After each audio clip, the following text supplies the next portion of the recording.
Good evening, everybody. I am Mustard. I'm Ketchup. And what a show we have lined up for you guys at home for the EU ESL Mortal Kombat X mid-season showdown presented by Xbox. That's right, going into tonight's tournament, this is a big deal for players and spectators alike. I mean, this is halfway through. We're halfway through. This is a massive tournament. The winner tonight will get a direct ticket to the LA Finals in Burbank, California, where the top 16 players in the world will come together for a massive prize pot. And obviously, the winner tonight gets sent straight there. But I mean, going into tonight's tournament, we have a lot of good players ready to go. And this is, as I mentioned, this is the halfway point. But obviously, Foxy and Nivek, two of Europe's strongest players, are currently in LA, ready for the four-man exhibition tournament, which means that tonight really is a free-for-all. I mean, today, anyone can take this. It's the top 16 current point earners from the league thus far. So we have players like Used for Glue, we have players like Pulsar, players like Shuffles, Mitsuones, like consistent players are here and have earned their way into today's exclusive tournament when they're playing out for also a bigger sum of money in up to $2,500 in a prize pool today. But as usual, these players are not the only ones who are going to be winning anything tonight. We're doing our prediction point system as usual, but tonight we have more prizes to give away than ever before. Absolutely. Including for first place on the prediction points, we'll be walking away with a Razer Fight Stick for Xbox One, as well as copies of digital games from Warner Brothers Games, and all sorts of just really good goodies like that. But we're not doing just prediction points tonight. We have a raffle good to go. For more information on that, you can go to esl.gg/EU midseason. Follow the instructions there, and you can win some cool goodies, including a Scorpion statue, an Xbox One, copies of the game, and so on. For more information on the league tonight and future tournaments, how you yourself at home can get involved, you can go to esl.gg/MKX Pro League. And stay in touch with us on social media, ESL Mortal Kombat and NetherRealm on Twitter, and ESL Mortal Kombat and Mortal Kombat on Facebook and YouTube. And it's all good to go. So just like before, your prediction points are done by hitting exclamation mark, followed by the number of points you'd like to spend in your prediction. Everyone starts with 10 points, so please use them wisely. And then you're followed by the name of the player you think will take the set. For more information, follow the Twitch bot in the Twitch chat, and they'll give you all the information you need to get that going. And this is done in Twitch chat. Yeah, of course. It's all done in Twitch chat directly. So let's talk about today, because today's a big deal for the players, for the spectators, for everyone involved in the league, like everyone that follows this so far. Today's going to really, it's a free-for-all. It's an absolute free-for-all because the players, they know what's on the line. They know they're playing for that spot in LA. They know they're playing for that huge money.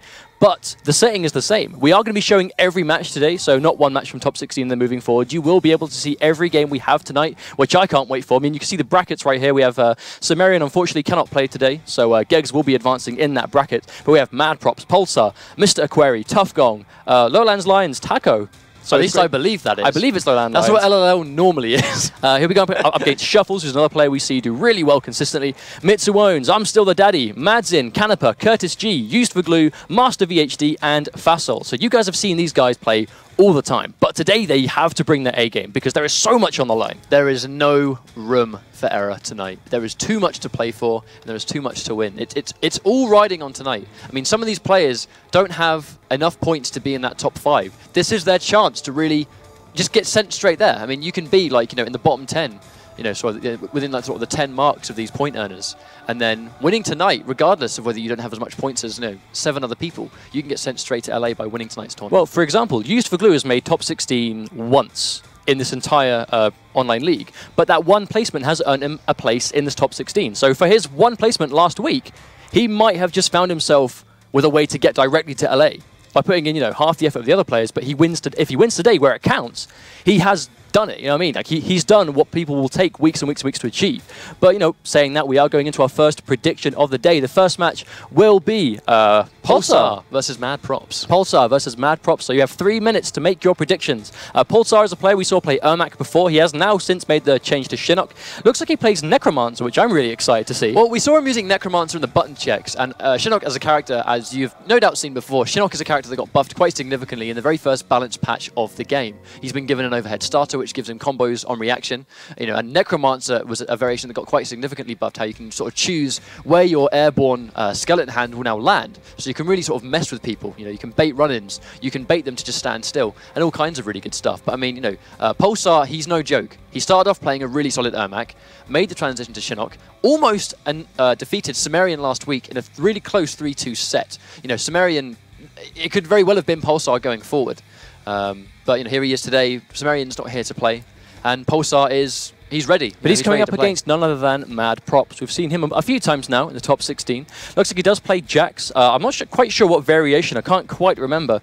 But I know he had a really strong showing, especially early on. But here he is today. And if we see Jax versus Shinnok, I mean, if we were talking pre-patch, this would be a nightmare for Jax with those crazy ground pound, you know, like 50, 70, 90% combos that Shinnok had against Jax. Shades of Cyrax. Oh, of course. But that's since been changed. So it seems like more of an even matchup now. However, Necromancer has that good zoning. It has that really good hard knockdown, that really good damage.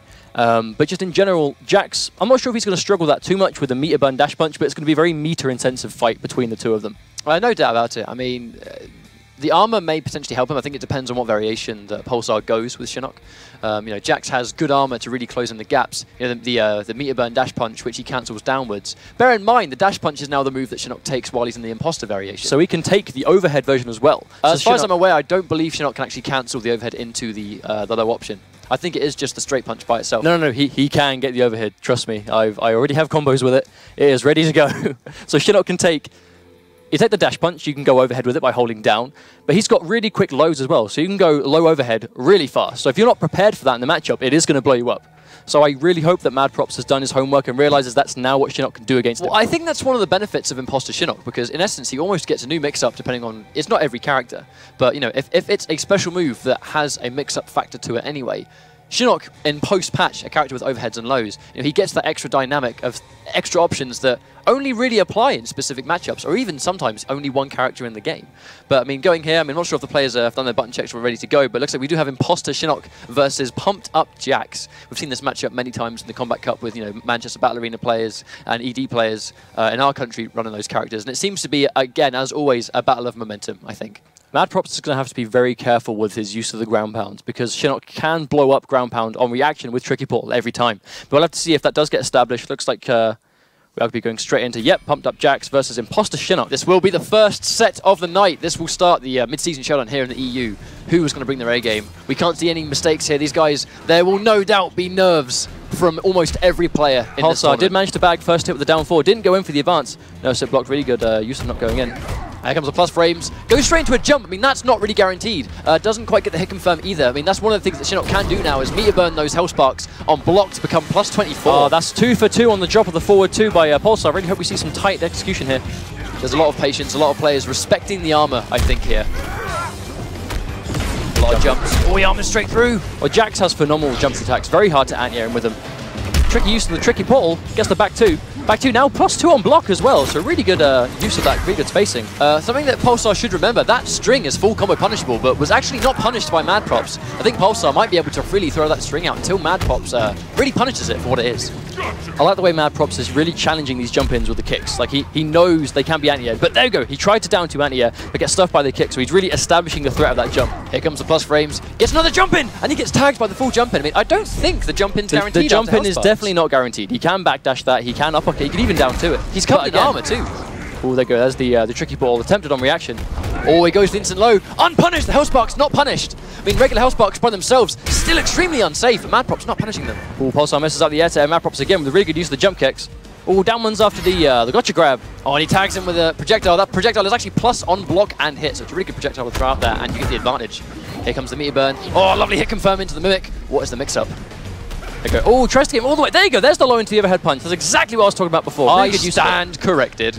Unfortunately, he did actually drop the follow-up, considering he was in the corner. He could get quite a lot of damage from that, but it doesn't matter. He is still winning this round quite significantly. Really good break from Mad Props. Forced to do it in that situation. Oh, and he tags him with the blast. One more hit will really take Mad Props into... And that will be chip territory there. Gets the brutality, the gory hole. The gory hole brutality. Take that, Jax. Looks like you need a metal heart as well, and everything else, he just got exploded from there. Well, he's dead. I mean, you can't really make him metal anymore. He's dead. So what do we think about that for now, though? I mean, we saw some really good imposter play. We did see a few drops early on, some really sort of timid early starts, but it tightened up as the match went on. I don't think it's a matter of dropped combos. I mean, the important thing here is that Mad Props is not punishing Pulsar. You know, Shinnok, a lot of Shinnok players will play unsafe when they'll play safe when they're not safe, if that makes any sense. I mean, the meter burn health sparks, if Shinnok has got meter, he can now meter burn those health sparks to become plus on block. But Shinnok without meter is still as unsafe as before. Jax can punish Shinnok very well. So, you know, what Mad Props needs to do in this situation is really acknowledge, okay, I'm not punishing this guy for whatever he's doing. If Shinnok has no meter and you see Hell Sparks or whatever, or if you see him jump in the air, you know, you can blow up Tricky Portal on reaction, you can blow up Hell Sparks on block when he's got no meter, and you need to put in Pulsar's head that he can't just do that. Because if you let Pulsar get away with whatever he wants, that's where Shinnok becomes really dangerous, because he has got crazy good mix-up. Going straight into game 2. Once again, Pulsar bags first tip into a trade. Full combo into Mimic. Now here comes the mix-up. He's going to go lower overhead. I really like the use of just sprinting to push him as far to the corner as possible. Doesn't actually drop the follow-up, unfortunately, but ooh, Mad Props really good wake up attack just to get out of that corner. Oh, attacks him with the overhead.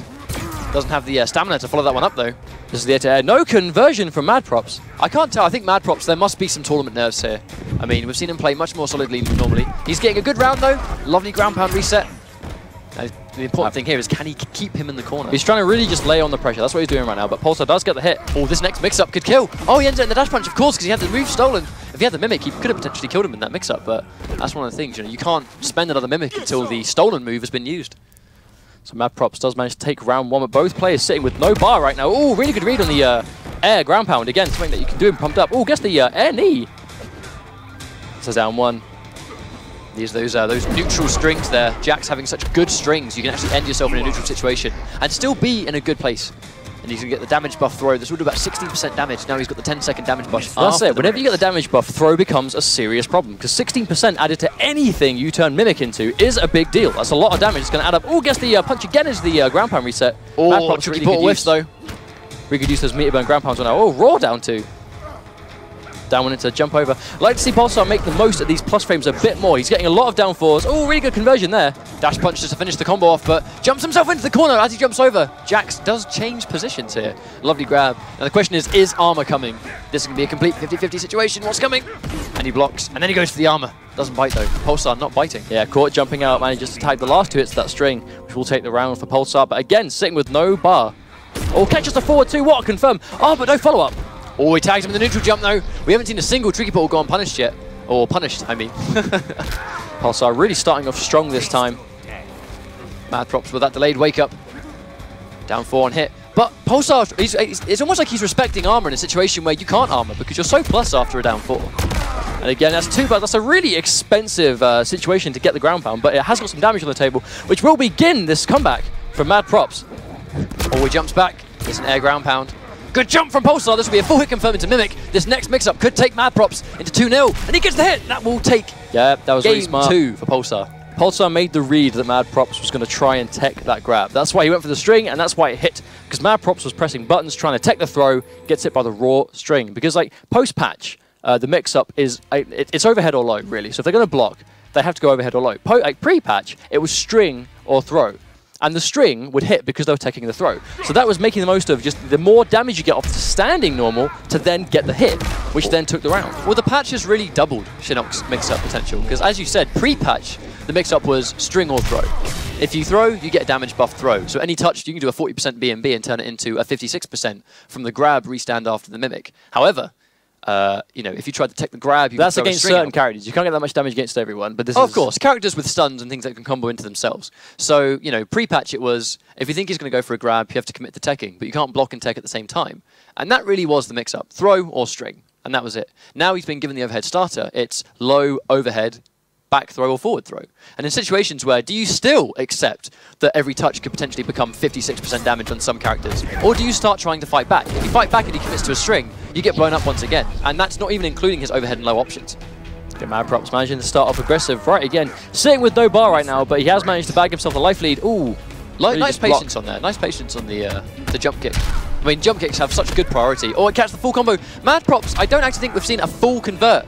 Is he going to get this combo? That's the question. Gets a full convert. That's actually the first full combo I think we've actually seen him do. That was 34% damage. That was quite a chunk. Into grab. Really good read from Mad Props. Can he keep the pressure? Wake up neutral jump by Pulsar. Not blown up by Mad Props. Oh, and he gets the overhead. That'll be a full confirm. Does not quite get the hit confirm.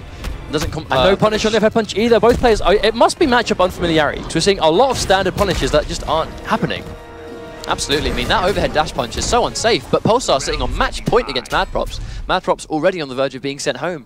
Pulsar looking to really just bring this He wants to win this. Like, I mean, that's a lot of money. $2,500 in total prize pot today. And that's not even including the fact that if you win this tournament, you are getting sent to California. You know, that's it. You're there. Well, they've got to be feeling easy that right now. They have to be feeling that that's up for grabs. And Pulsar is match point on it. He is riding the momentum right now. We're seeing a lot of new empty down jumps. A lot of empty jumps from Mad Props. He's just kind of jumping and not really pressing a button. Oh, he commits to the Mimic. Brave stuff. That'd be a full hit confirm. Pulsar is just showing that he is dominant in the set right now. He is doing everything, and Mad Props just can't stop it. I like the idea that Pulsar is ending the touches in the dash punch to get rid of it, so the next touch can become Mimic mix-ups once again. Oh, hit confirm. I blows straight through the overhead.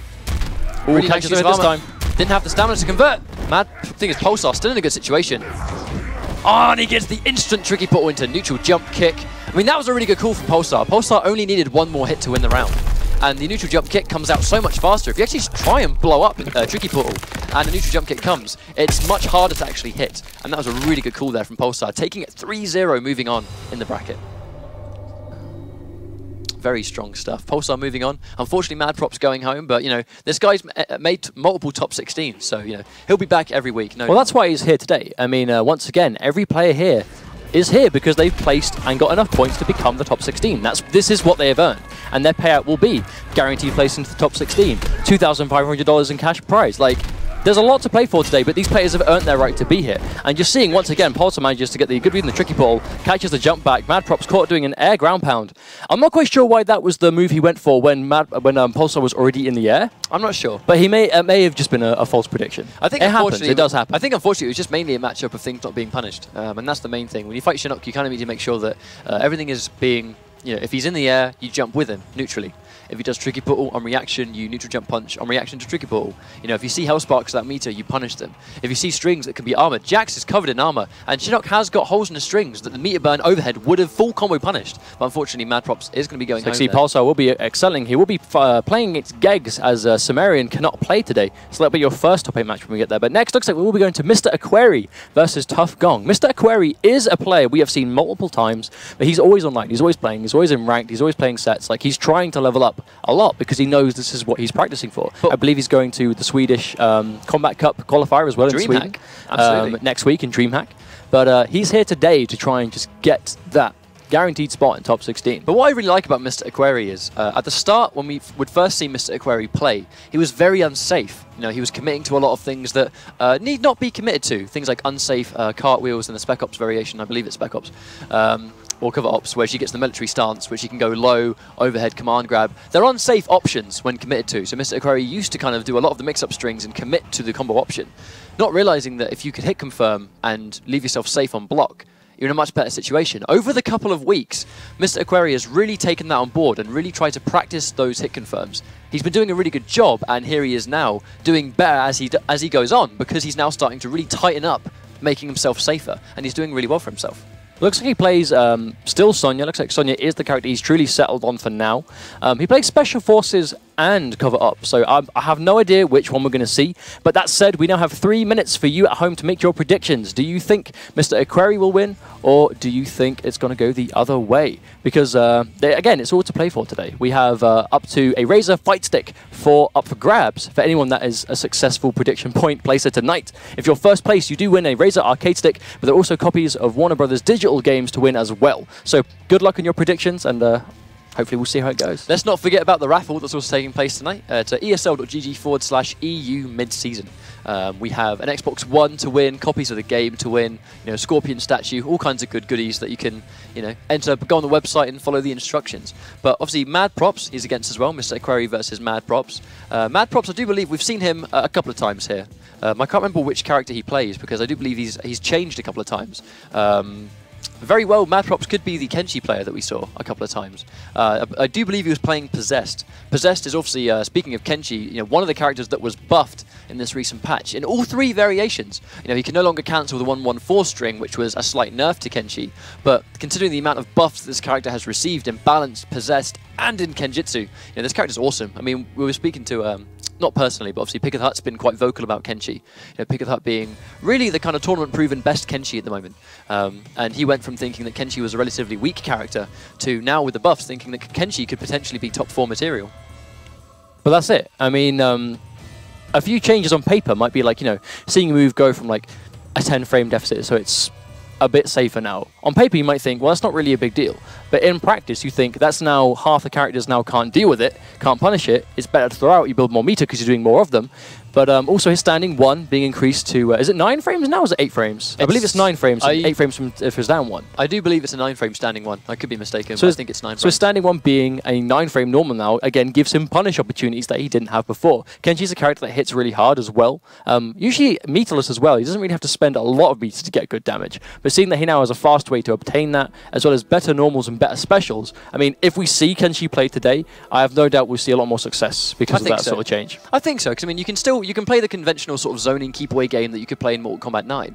It's just that, you know, a lot of his stuff, the issue in Mortal Kombat 9, which made him quite irritating to deal with, I suppose, was the fact that he was very plus on a lot of his meter burn specials, which kind of guaranteed things up close when they were intended to be keep away tools. In MK9, you can tell that, you know, NetherRealm have really... They wanted Kenji to still be played the way they intended him to be played in 9, and have really just tweaked the recovery frames on those moves that have made their return in Mortal Kombat X. So, you know, the balanced variation of Kenji is very true to how he played in Mortal Kombat 9. It's just been kind of, I guess, reevaluated, if you will, so that it kind of fits more to the role that they originally wanted, I think. But then you have Kenjutsu, which has these... I like Kenjutsu now. It's really fun to watch. That's it, like these aggressive rushdown options where he's got his overhead now, which he gets in Kenjutsu. Again, his meterless rising sword you can now combo from, thanks to standing 1 being sped up. It's a tight link, but it looks really cool when someone pulls it off. It's difficult, but you can't really take hard to execute in account when you're talking about how good a character has the potential to be. Absolutely. I mean, someone will get muscle memory. If people play Kenjutsu and then get used to doing those combos, you're now looking at a 20-30% vortex if you use a bar to go for the restand and the meter burn down back 4. So again, Kenjutsu now has access to that, as well as a full screen back forward 3. One of the most ridiculous moves in the game now. His back forward 3 has a full screen hitbox. If the opponent's standing up, they can be as far away from each other as physically possible. Kenjutsu will hit you with that move if you're not blocking. I like Kenjutsu though, because it kind of really reminds me of the, it's almost like Mortal Kombat Deception Kenji, you know, where he gets all of those telekinetic moves that throw you around, push you back. You know, I really like how, you know, that's one of the things I love about Mortal Kombat X, and that you can really tell that some of the characters that have been in, you know, almost every iteration of the game, you know, from 2D, 3D, all that stuff, a lot of the characters, their variations are quite true to all the ways they used to play. So you get characters like, you know, Kenshi, where he's got a Mortal Kombat 9 variation, which is awesome, but at the same time he's got, you know, a Deadly Alliance variation or something like that. But then he's got Possessed. But he's got Possessed, which is brand new. Brand new. Now, I've not really seen too much of Possessed though. I mean, I don't really understand the variation itself, or why you pick it over balance, but then then again we see it used often for certain matchups. Again, Pick of the Hut uses it a lot for different things. I know he qualified top 16 one week with just Possessed, as far as I'm aware. So it's being used, but now the fact that all 3 variations are now buffed, like Kenshi is very much the Shinnok of this patch, I feel. Whereas Shinnok got massive buffs, all like universally with his Beat Burn Hell Sparks and his overhead. Kenshi now has that buff where all 3 variations are now really good. So I really want us to see Kenshi today. I really hope we see it. Well, I quite like the patches so far. I mean, you know, the balance patches are really healthy for the game, you know, in terms of just competitive balance or normalization, I guess. But so far, all the patches have really done so far is buff characters that were considered to be quite weak. So that, you know, currently, I can't really pin any character in the game to being unviable yet. Obviously, the game is so young, there's still so much time to explore things. But, you know, even early on, some games you can really look at a character and go, I don't really think that character's good enough to compete. But now, you know, because of the variation system, every character in this game has at least one viable variation, you know, and, you know, I'm yet to see a character that I think in my head cannot compete at a high level. But if we see Mr. Aquari come up against Kenshi, I mean, that's a matchup that I'm not really sure how I'd call it. Because Mr. Aquari, every character he plays is a 50-50 character. This guy loves 50-50s. Everyone he plays, every variation, if it's got a 50-50, you'll probably see Mr. Aquari pull it out every now and then. But if it's against Kenshi, who's covered in armor, and is based around just keeping you absolutely as far away from him as physically possible, that's going to be a bit of a clash when you've got Mr. Aquari that just wants to get in. Because I've seen this guy play a lot of times. He's very impatient. But that is one of his strengths. Because he is so impatient, he is really aggressive. You have to know on the receiving end that this guy is willing to just risk it all to get in for this one hit. He is willing to do that, so you have to respect it as an option. But then Kenshi can just put up that wall of defense, which makes that really difficult. The question and the deciding factor of this matchup is really going to be, does Mad Props, is he always ready to use armor? If he goes for Possessed, obviously there's armor in Possessed as well, but in Balanced, for example, if for whatever reason he goes with Balanced, if he plays Kenshi... I believe it's Tough Gong, not Mad Props. That was our mistake. But it is Tough Gong, well then. not Mad Props. I can't remember who Tough Gong plays. I think we're terrible. I actually think it was Kenshi. I think it was possessed Kenshi. I had Kenshi in my mind. I don't know why. But, you know, either way. We've seen a lot of Kenshi, though, over, like, I hope we see Kenshi tonight, at least, because he's fun to watch. That's kind of the bottom line. I hope we see it. If we don't, I guess not. But I hope we do. Both players here. We're just getting ready to go. I do believe we might actually be... we might indeed be changing the matchup. I do believe we might have some connection issues with one of the players. Apologies for the delay, ladies and gentlemen. We will be back with our next match as soon as possible. But I can see Shuffles being invited. Okay, so it looks like we have Taco versus Shuffles. This will be Sub-Zero versus Kotal Khan. But Shuffles has been experimenting a lot with all variations of Kotal Khan. I've seen him playing a lot of Sun God lately as well. Sun God definitely seems to be the one he wants to use a lot. But his War God is still very good. We saw Madzin, who was one of the top 16 today, with a really powerful Blood God Kotal Khan after the buffs that he received. That was awesome. I hope we see that today. But again, he's going to be coming up against... it's going to be Taco, LLL Taco, who was a Sub-Zero player we have seen for 2 weeks running now, and he's been playing Grandmaster Sub-Zero both the time. We are doing the predictions once again for this match, so if you think that Shuffles is going to win, predict for him. If you think that Taco is going to win, please predict for him. Remember, you will be able to win up to a Razer Fight Stick for Xbox One tonight, as well as Warner Brothers Digital Games, so please do make sure you're predicting. Obviously, it doesn't cost you anything to do, and you stand a chance to win some cool stuff. I mean, Kotal Khan is another one of those characters that has been buffed in this patch. Mainly to Blood God and Sun God. War God hasn't really been touched. But Sun God, the command grabs are slightly more plus on hit, I believe. And also they do more damage. So the regular grab went from doing 7% at level 1. Sorry, here's a command grab, the Sun grab, the one that stacks 3 times. The first version of that grab went from being 7% damage at stage 1 to 10% damage at stage 1. And, you know, 3% doesn't sound like much, but, you know, when you're taking health bars into account and how much damage you might do over time if you land loads of grabs in a match, you know, that might be the deciding factor of like one extra uppercut or one extra, you know, command grab in itself. But it's like I said, the Blood God changes are the ones that I want to see. That's what I want to see. Because I can't remember the exact buffs it's received, but I think it's mainly to the totems. The totems have received a big change. And where he can just sit in his... I mean, something we saw Madzin doing yesterday when we were playing. That was so good! I really loved it. Sorry, I'll let you finish. He was chucking down the Meter Burn Sunray, which obviously gives you health back, but he was using the non-chip damage variant, as well as obviously the damage reduction to him. So he was just healing back non-stop, even when he was full screen against characters like Quan Chi, against Katana, like characters that do a lot of chip to you from full screen. He was able to do that and get health back from that distance because of this new buff that it's received. Let's not forget the fact that you can obviously, you know, that defensive style of taking no chip, which we saw Madzin doing last night, where he essentially would basically put up the Meter Burn Sun. You put the Meter Burn Sunray up, which I think heals him faster, and then have the damage mitigation. And almost, if you're trying to chip him from full screen, it's very kind of, it's a good variation to kind of deal with zoning. A lot of people said that Kotal Khan, you know, and I agree, is one of the easier characters in the game to keep away and zone out, you know, play space control games with. Because of Blood God's changes to the totems, you know, one Meter Burn Sunray and a damage mitigation totem, and you're laughing, really. I mean, you know, we see things like, you know, 10% attacks go from doing 10% to 4% if he gets hit. And that's while he's sitting in the Sunray. So, I don't know. Shuffles might go with his guns and stick with War God. Shuffles is a player that has, time and time again, broken at questionable times and then made insane comebacks on. He's got a comeback factor to him. And, you know, that's only in War God because he gets those mix-ups. Well, that's he gets why so much mileage out of. That's why I think we're going to see him stick with War God, because it's what's got him this far. I mean, I don't think he's played other variations in tournaments yet, so I don't see why he'd abandon his guns when it's the biggest he's done so far. That would be a questionable decision to change variation this late on.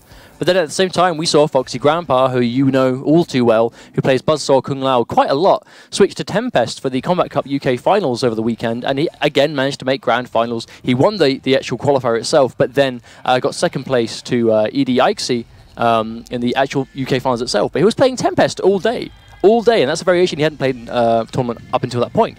So it just goes to show that if players are confident in those changes, then we will see those changes. So maybe we'll see Shuffles do that today. Players do their homework. I mean, you know, just because you don't use something in tournament doesn't mean you don't know how to play something. You know, this game has 3 versions of each character. If someone specializes in just one character, it's very unlikely they're going to have no idea how to play the other 2 variations. If one of those variations gets buffed in a patch or changed, or is just simply overlooked competitively at the moment, there's always the chance that that player who specializes in that one character will pull out another variation, which gives them a new set of tools and a new set of attacks, and just, you know, blow people up just because they just weren't ready for it. Well, it's going to be Sub-Zero versus Kotal Khan. That much, I think, is guaranteed. We see this matchup quite often. I know it was Madzin versus Shuffles last week. Madden did take that, I believe. Yeah, well, we've obviously seen Tom Brady versus Mr. Aquaman in America. I believe that was a grand final set too. But actually, no, that said, we are going into this set right now. Taco getting the first hit with the down 4, though. I mean, that Sub-Zero's down 4, so good at securing that first hit bonus because of its speed and range. Gets a Grandmaster versus War God. So this is what we expected. Meterbun Sword to try and blow through. Gets the first hit, but unfortunately not the second. Oh, Shuffles goes for the sword. I imagine he tried to go through the clone, but walked straight into it by mistake. Hard knockdown from the slide. Here comes the Grandmaster. Corner pressure. Gets the low. This is going to be a tough round for Shuffles. I imagine it will just be a meter build round here. And it's going to be hard for him to get out. Gets a nice grab. No doubt we'll see another clone, just to really put up that obstacle course. Powers through it, uses the bar. I mean, we've seen Shuffles make these comebacks before, but it goes for the jump in. That's not going to happen if he's not respecting the clones. And now he is cornered. I mean, he is obviously one attack away from losing the round right now. But he is cornered as well. But he just catch the jump in. And he's repositioned him. Is he going to wake up slide? He gets a really nice read in the wake up slide, but still gets frozen. Now, Shuffles needs to start respecting these clones, I think. That's really losing him the round.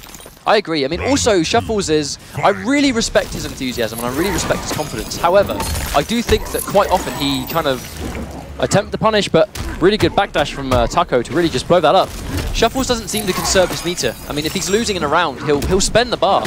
I don't think he really likes the idea of conceiving a round to make bar. I think if he's going to be in a round, he wants to win it at all times. Especially when he makes the comebacks that we see him do too often. But against Grandmaster Sub-Zero, that's going to be really difficult. Especially when you have this wall of defense, these ice clones, and those 50-50s are chucked on board when he gets close. I mean, you need bar to really armor through that. But if you're wasting it on the clone, then there's not a lot you can do. Ooh, unfortunate read by Shuffles. Oh, here comes more corner pressure from Taco. Oh, this will be a full combo. Here comes the clone once again. Shuffles has no meter. Freezes himself with down 4. This will be a very dominant first game, I think, to Taco. Just putting Shuffles in the corner and not letting him breathe. There's the Meterbird slide just to take that. Really, really strong showing from Taco. Manages to bring this to 1-0 right now. Really good stuff there from Taco. I mean, Shuffle was going swiftly 1-0 down, but I think the issue there was the fact that Grandmaster Sub-Zero can really just put clones on the screen and make it difficult for He's going to stop you jumping. He is going to stop you jumping, and that's what we're seeing Shuffles do a lot, because Kotal Khan admittedly does have amazing jumping normals, but even against, you know, Sub-Zero's clone, it's going to be really hard to get those on deck. And again, he downforward into the clone, which unfortunately did secure this round for him in the long run. See the whiff clone there, but no, didn't quite get the punish in time. And that game did go to Taco 1-0. So moving into the next game, we'll see how it goes. The question is, are we going to go for a different variation, or is he going to go the War God? Looks very much like he's stuck with his guns and gone for War God again. This is the variation that has really taken Shuffles as far as he comes. I mean, you know, he seems to always, at this point, lose to Sub-Zeros. I think he has issues with the Grandmaster Sub-Zero matchup because he gets cornered a lot. You know, the clones blow up jumping. The clones, they put up that kind of keep away wall that make it kind of difficult for Kotal Khan to deal with. But going into this match, Shuffle's picking his favorite stage. This is his favorite stage. Oh, and he gets tagged by the running overhead. Too far away to convert, though. And he's, again, getting pushed into that corner. He powers through with the sword, but he's spending his meter getting the clone, but only really getting single hits out of it. I mean, he's spending the bar and not really getting much reward in these situations. Now, I really would like to see Shuffle start conserving this bar, just having it ready for the interrupts, because he's getting a lot of damage on the table, but it's not really coming from the Meteorburn sword. It's kind of just coming from footsies and just playing on the ground when there's no clone. We haven't really seen a full combo from Shuffles at all yet. We haven't had the chance to. Just Taco's defense has just been absolutely on point. He spends the bar again, but really nice use of that string, the meaty string. I mean, the clone occupies the armor. You know, the clone occupies the armor, and then the standing string, which we saw Taco go for, chewed up the wake-up attack. This will be a full combo from Taco. Lovely conversion. We'll no doubt see a clone. And what is the mix-up? Is he going to run in and grab? Is he going to go for a low? Goes for the low. Shuffle's getting hit by that mix-up. Really getting put in a bad situation here. Drops the combo, but at this point doesn't seem to matter too much. Oh, really good read that time. He managed to get the hit, but again, he did have a breaker, so he's still in the corner. No power available by Shuffles. And again, Taco just being really patient right now. Oh, yeah, really good use of the clone. Taco is just absolutely dominating this set right now. Oh, catches the overhead as well, catches the jump. This will be a full combo into hard knockdown slide. Just goes for the jump in. Really nice conversion. Is this what Shuffles needs? And he gets hit by the wake-up attack. Shuffle's not really getting a chance to do anything right now. Both games, he's just been cornered and then absolutely mauled. absolutely just annihilated when he's got his back to the corner, when he hasn't got the space to work with. That is where Grandmaster Sub-Zero really shines. You have to just try your hardest to get out of that situation, but at the same time, normally Wake Up Sword is such a powerful option with Kotal Khan, but you can't do that when the clone is on the screen. Occupies the armor. The clone will take the armor hit, so if Sub-Zero is pressing a button, he's just going to hit you out of that every time. Absolutely. I mean, like, Shuffles was in our prediction to be one of the guys that could potentially do well in this tournament, purely because of his comeback factor. We've seen Shuffles make so many comebacks. He progressively does, you know, better and better each week, but it feels like in light of recent weeks, he really hits a wall when he plays against a Grandmaster Sub-Zero. I don't feel like this is a matchup he particularly enjoys. I mean, there are other variations. You know, Kotal Khan getting the buffs, some buffs in Sun God and Blood God, but I'm not sure if those variations will help him in the Grandmaster matchup. This might just potentially be a hard character for Kotal Khan to deal with. At the very least, if Shuffle struggles with it, then again, it's going to be a matchup you have to really sort of try and just figure out, I suppose. Absolutely. I mean, you know, Taco playing it so well, getting hit by the wake up to the meat burn armor. And again, oh wow, the jumping punch does hit him this time. Manages to save himself from the clone this time. Kotal Khan's jumping one just has such a great hitbox on it. Goes for low again. Commits into the sword. Now the question is Shuffles gets the jump in, but again, like, Shuffles gets hit. I guess he falls for delayed wake up a lot. You don't really want to take those mix-ups, but in these situations, the meteor burn ice just to be safe. Really good use of that by Taco. Has no armor to meteor burn through, and Taco knows that, so he's going to commit to more ice balls. But still, he's blocking the ice balls. Choosing to block them does build Sub-Zero the bar. So it's giving you, oh, again, really good use of the sword that time. That's the read he's looking for. Again, he got 2 good reads on the sword that time, and that won him the round, was before he was throwing the bar away and it was costing him. It's going to be difficult for him to pull this through, because the thing is, a lot of his hits are coming from meter burn armor. He now has no meter. He's going to build a bar here, but he's in the corner, so it's going to be very difficult. Oh, and he'll get frozen again. Shuffles needs to... He was doing fine, and then he got cornered. This seems to be where Kotal Khan does not want to be. Then again, who does want to be in the corner against Grandmaster Tucker gets tagged by the overhead end of that string. And he manages to get himself away from the corner. Oh, he gets tagged by the mix-up. He's got Breaker, though, just to deny any momentum from Shuffles. Once again, here comes the obstacle course.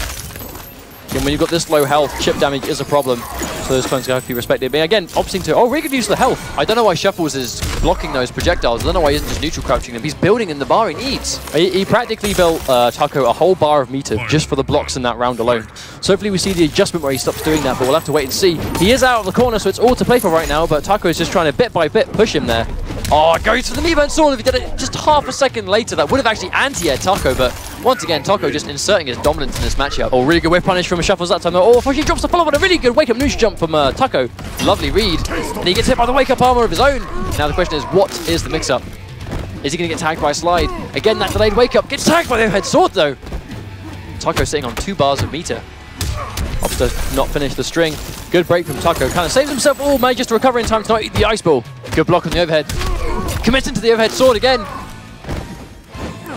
Shuffles managed to make the set comeback. Oh, unfortunate wake-up neutral jump from Taco. Didn't work this time.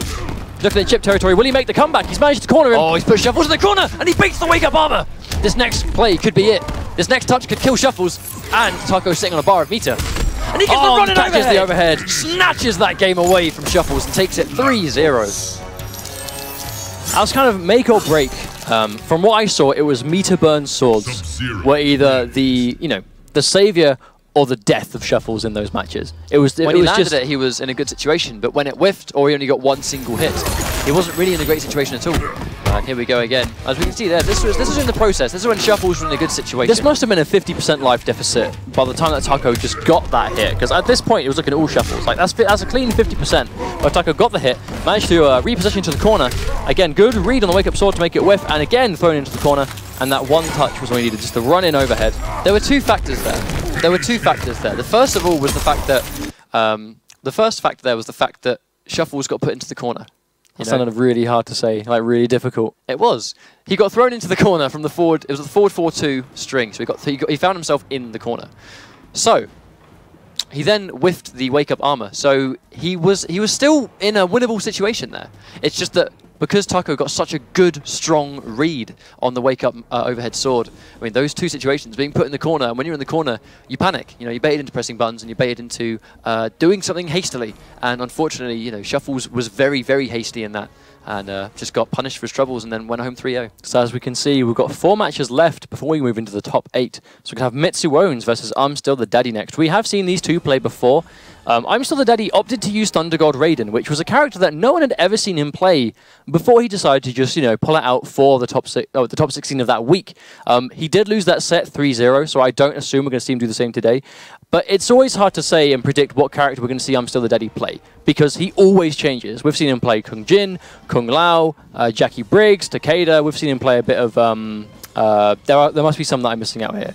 He's played a little bit of Raiden, but the main thing here is that recently I'm Still the Daddy has been playing a bit of Tempest Kung Lao. That's the main thing. He was using a little bit of Tempest Kung Lao in the Mortal Kombat Cup in the UK. I actually spoke to him after the tournament or during the tournament, and he said that Tempest Kung Lao really is the character he wants to stick with. Played him online recently, and he was using Tempest Kung Lao there too. So I think he's going to try and bring out his big guns in this tournament and the character that he's actually really confident with. He's made the transition from Bojutsu Kung Jin. We don't really see him play Kung Jin that much anymore, and I do think he probably is going to play Tempest Lao. But then, at the same time, Mitsu Owens is going to be playing Inferno Scorpion. I'll be super surprised without a shadow of a doubt. Else. I mean, we were playing Mitsu Owens yesterday. We were giving him some games. We were chatting to him in stream chat.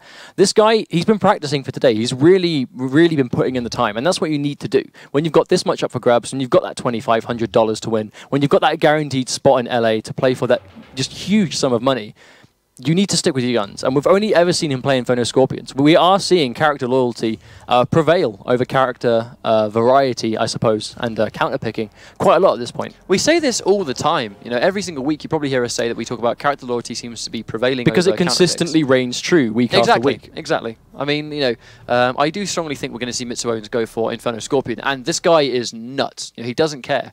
And that's dangerous when you're an Inferno Scorpion player. I mean, he plays the character so strongly in the sense that he goes with gut instinct, gut reads. If he thinks something's going to work, he's going to go for it whether it's unsafe or not.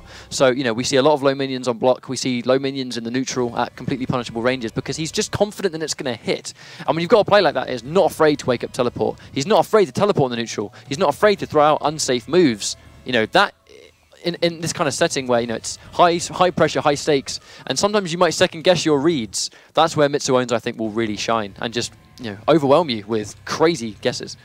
Well, when the opponent has shown you they are willing to be risky, when they're willing to throw out those punishable moves at all ranges, they can be punished. Even if it's like a teleport, just a complete raw teleport, or if it's an unsafe move into a meter burn teleport because he thinks your timing is going to be delayed, that is something you have to fear. Because yes, it's not a good idea in the long run. In a long set, it will lose you a lot of games, but when the opponent is willing to do that, and it's this sort of setting where it's first to 3, that will be a factor, and it's going to be really intimidating to deal with because it's stressful when you know that I have to be ready for these punishes at all times. Because as soon as I think he's not going to do it, then it happens, and then you've lost the match because of it. Especially Inferno Scorpion has the Vortex, he's got the mix-ups. Even full screen, I mean, he's got the overhead dive, or he's got the low minion. You can fuzzy guard it, but again, Mitsu Owens will just chuck out low minion into low minion again, which is something you just don't really see. But he does it, and it works, because it works for him, because that's what he does. So hopefully I'm Still the Daddy will be able to acknowledge that's the case, and he'll be able to make the adjustment to realize that's the sort of Scorpion he's going to be having to fight today. I think that's the main thing. Against Scorpions that play very aggressive and risky, you just kind of let them almost hang themselves in that respect. You let a Scorpion player just commit to that move. I mean, if you know the Scorpion player is going to do something like that, then you can kind of wait for it and let them do it. When you see them go for it, that's when you get your full combo punished. The important thing in this matchup is going to make sure that everything that is punishable is full combo punished. Because if you let him get away with anything, as I've said many times before, like a high risk, high reward style becomes low risk, high reward when the opponent isn't punishing you. You can take all the risks you like because, is it truly a risk when the opponent doesn't punish you? What should be a 40% damage, punish on something they predict. If they're punishing you for nothing, where is the risk? Where is the gamble? But, if we see Mitsu Owens make them take advantage of that, like we have before, we've seen him just completely run through opponents. Absolutely. Absolutely destroy these sets because he realizes this hasn't been punished, so I'm just going to do it all the time. And then he does it all the time, and it still goes unpunished, and then he just annihilates the competition. Well, when you fight players for the first time, let's not forget the fact that a lot of the time you need to test them. Just because, you know something is punishable or unsafe or minus or whatever, that doesn't necessarily mean that your opponent knows that too. So if you're playing them for the first time in a set, sometimes you can really just throw something out just to test the opponent and see if they actually, indeed do go for the punish that they want to go for. If they show you that they don't know how to deal with something or they don't know something that you can really take advantage of that. and sort of, you know, just sort of play on unfamiliarity. Sorry, we're setting up the match. We do apologise for the delay, guys. We're just trying to get I'm Still the Daddy in the room. Well, I know that I'm Still the Daddy has experience against Scorpion before. Obviously, he's from London, so he's got players like Hollow, he's got JTB, really sort of, you know, local players to the area to practice with. Obviously, they've got the Heart of Gaming as well in London, like a really good sort of casual session. They have Mortal Kombat every Sunday as well. So we know that he's used to this character, because at this point, everyone who plays MK is probably ready for Scorpion, because if you've played online, you've probably fought against Scorpion once or twice. Well, you know what I mean? If you look at the statistics on the bottom of the screen, you can see things like, you know, total wins with Necromancer Shinnok, 3 million. Total wins with, you know, Quan Chi, Warlock, you know, 4 million. Total wins with Scorpion, Inferno, like 20 million. You know, it's a big difference. You know, Inferno Scorpion's definitely it's a popular variation. I mean, speaking of Scorpion, I mean, it's quite interesting how Inferno Scorpion was really the first one we saw used.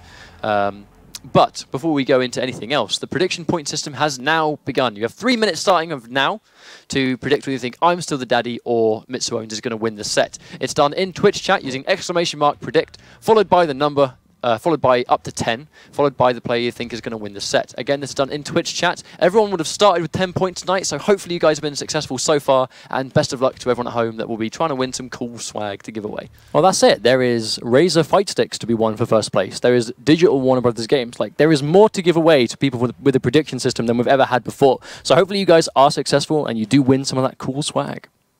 No doubt. We're going to be setting up this game now. I mean, I do strongly think, I think that I'm Still Daddy is going to go with Tempest Kung Lao. I mean, this was another variation on a character that was buffed in a recent patch. Tempest Kung Lao now has, you know, I believe it's more plus frames on his meter burn hat.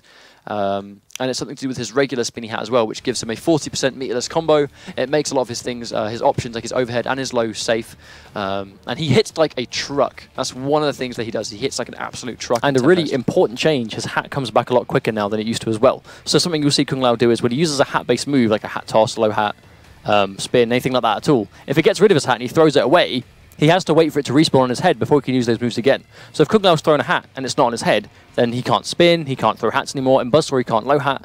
And that really does neuter quite a lot of his options. However, that comes back quicker now in Tempest. So you can be more lax with that hat spin. Not to mention the orbiting hat, which just obviously throws it and it just spins around him. You can't really challenge that on the ground. If he runs at you with that on him, you either try and down 4 him before he reaches you, or you get hit by the hat, or you just forced to take it on block, which obviously gives him a ton of chip, which gives him a lot of meter, which gives him more meter burn and rotating hats to get that plus frames. I mean, I was speaking to Foxy Grandpa the other day, and he really mentioned that, funnily enough, when it comes to jailing from block string, there are certain block strings that you can do that essentially they cost 2 bars at the cost of 1 bar. You can do a 2-bar mix-up at the cost of 1 bar because you build so much through the block jailing and the block strings into hat. You can spend 2 bars and have only spent 1 in the long run because of just how much meter you build because of what Tempest is now capable of. But you can go to esl.gg/EU mid-season. We have a raffle going on right now where you can win an Xbox One, copies of the game, Scorpion statues, and all other kinds of good stuff. Go on the website there for more information. But going into this match, it does very much look like I'm Still the Daddy is going to be going with Tempest Lao, and Mitsuones is, as expected, going for Inferno Scorpion. It's hard to say how this set's going to go. I mean, like I said before, last time this was a strong 3-0 in Mitsuone's favour. But I'm Still the Daddy hasn't... a bit of trolling as well. Well, yeah, which I'm sure we remember that too well. But I'm Still the Daddy hasn't played against Mitsuones with Lao before. And Lao is really easy to punish with meter burn spin. You can just mash that out on anything you know it will punish. And the reversal system will give it to you on the first available frame, which makes it an easy punish. Mitsuones going for the down 4. I'm Still the Daddy respecting it. Tags him with the overhead, goes for the low. I'm Still the Daddy going in for the guaranteed teleport after that. Really good stuff. Oh, down one's off hat, realises it's minus frames. Really good stuff. Mitsuones, wake up, meter burn spin. I'm Still the Daddy, really good stuff. Forces the break of Mitsuones. That's something we see Mitsuones do a lot. He will break on the earliest possible way just to keep as much health and momentum as possible. No hit confirmed for Still the Daddy though. Good throw tech for Mitsuones. Oh, and he gets a good read on that meter burn spin. Unfortunately, Mitsuones does not actually punish the spin fully. He commits, that should be a full combo punish. What's Still the Daddy going to do? Here we go, here comes the knockdown. 34% meterless combo, really good stuff from Still the Daddy. Oh, catches a good block. Oh, catches the overhead at that time. Another breaker. Mitsuones building so much power in this match. Oh, and he does instant jump kick teleport. That is one of the things that Mitsuones is so known for. Doing instant jump kick into teleport. Very, very unsafe. But his reads on them are always so on point. Crazy stuff. I'm Still the Daddy though, sitting on almost 2 bars of meter. Mitsuones on nothing, so he can land that hit. He's in a good situation. Oh, wake up throw from Still the Daddy, really good. Probably assumed that Mitsuones was thinking he was going to wake up with a meter burn teleport. Oh, a regular wake up teleport. Very risky stuff again for Mitsuones. We talked about this risk versus reward, and he's always judging it so strongly. Here comes the combo. What is the mix-up? What's coming next?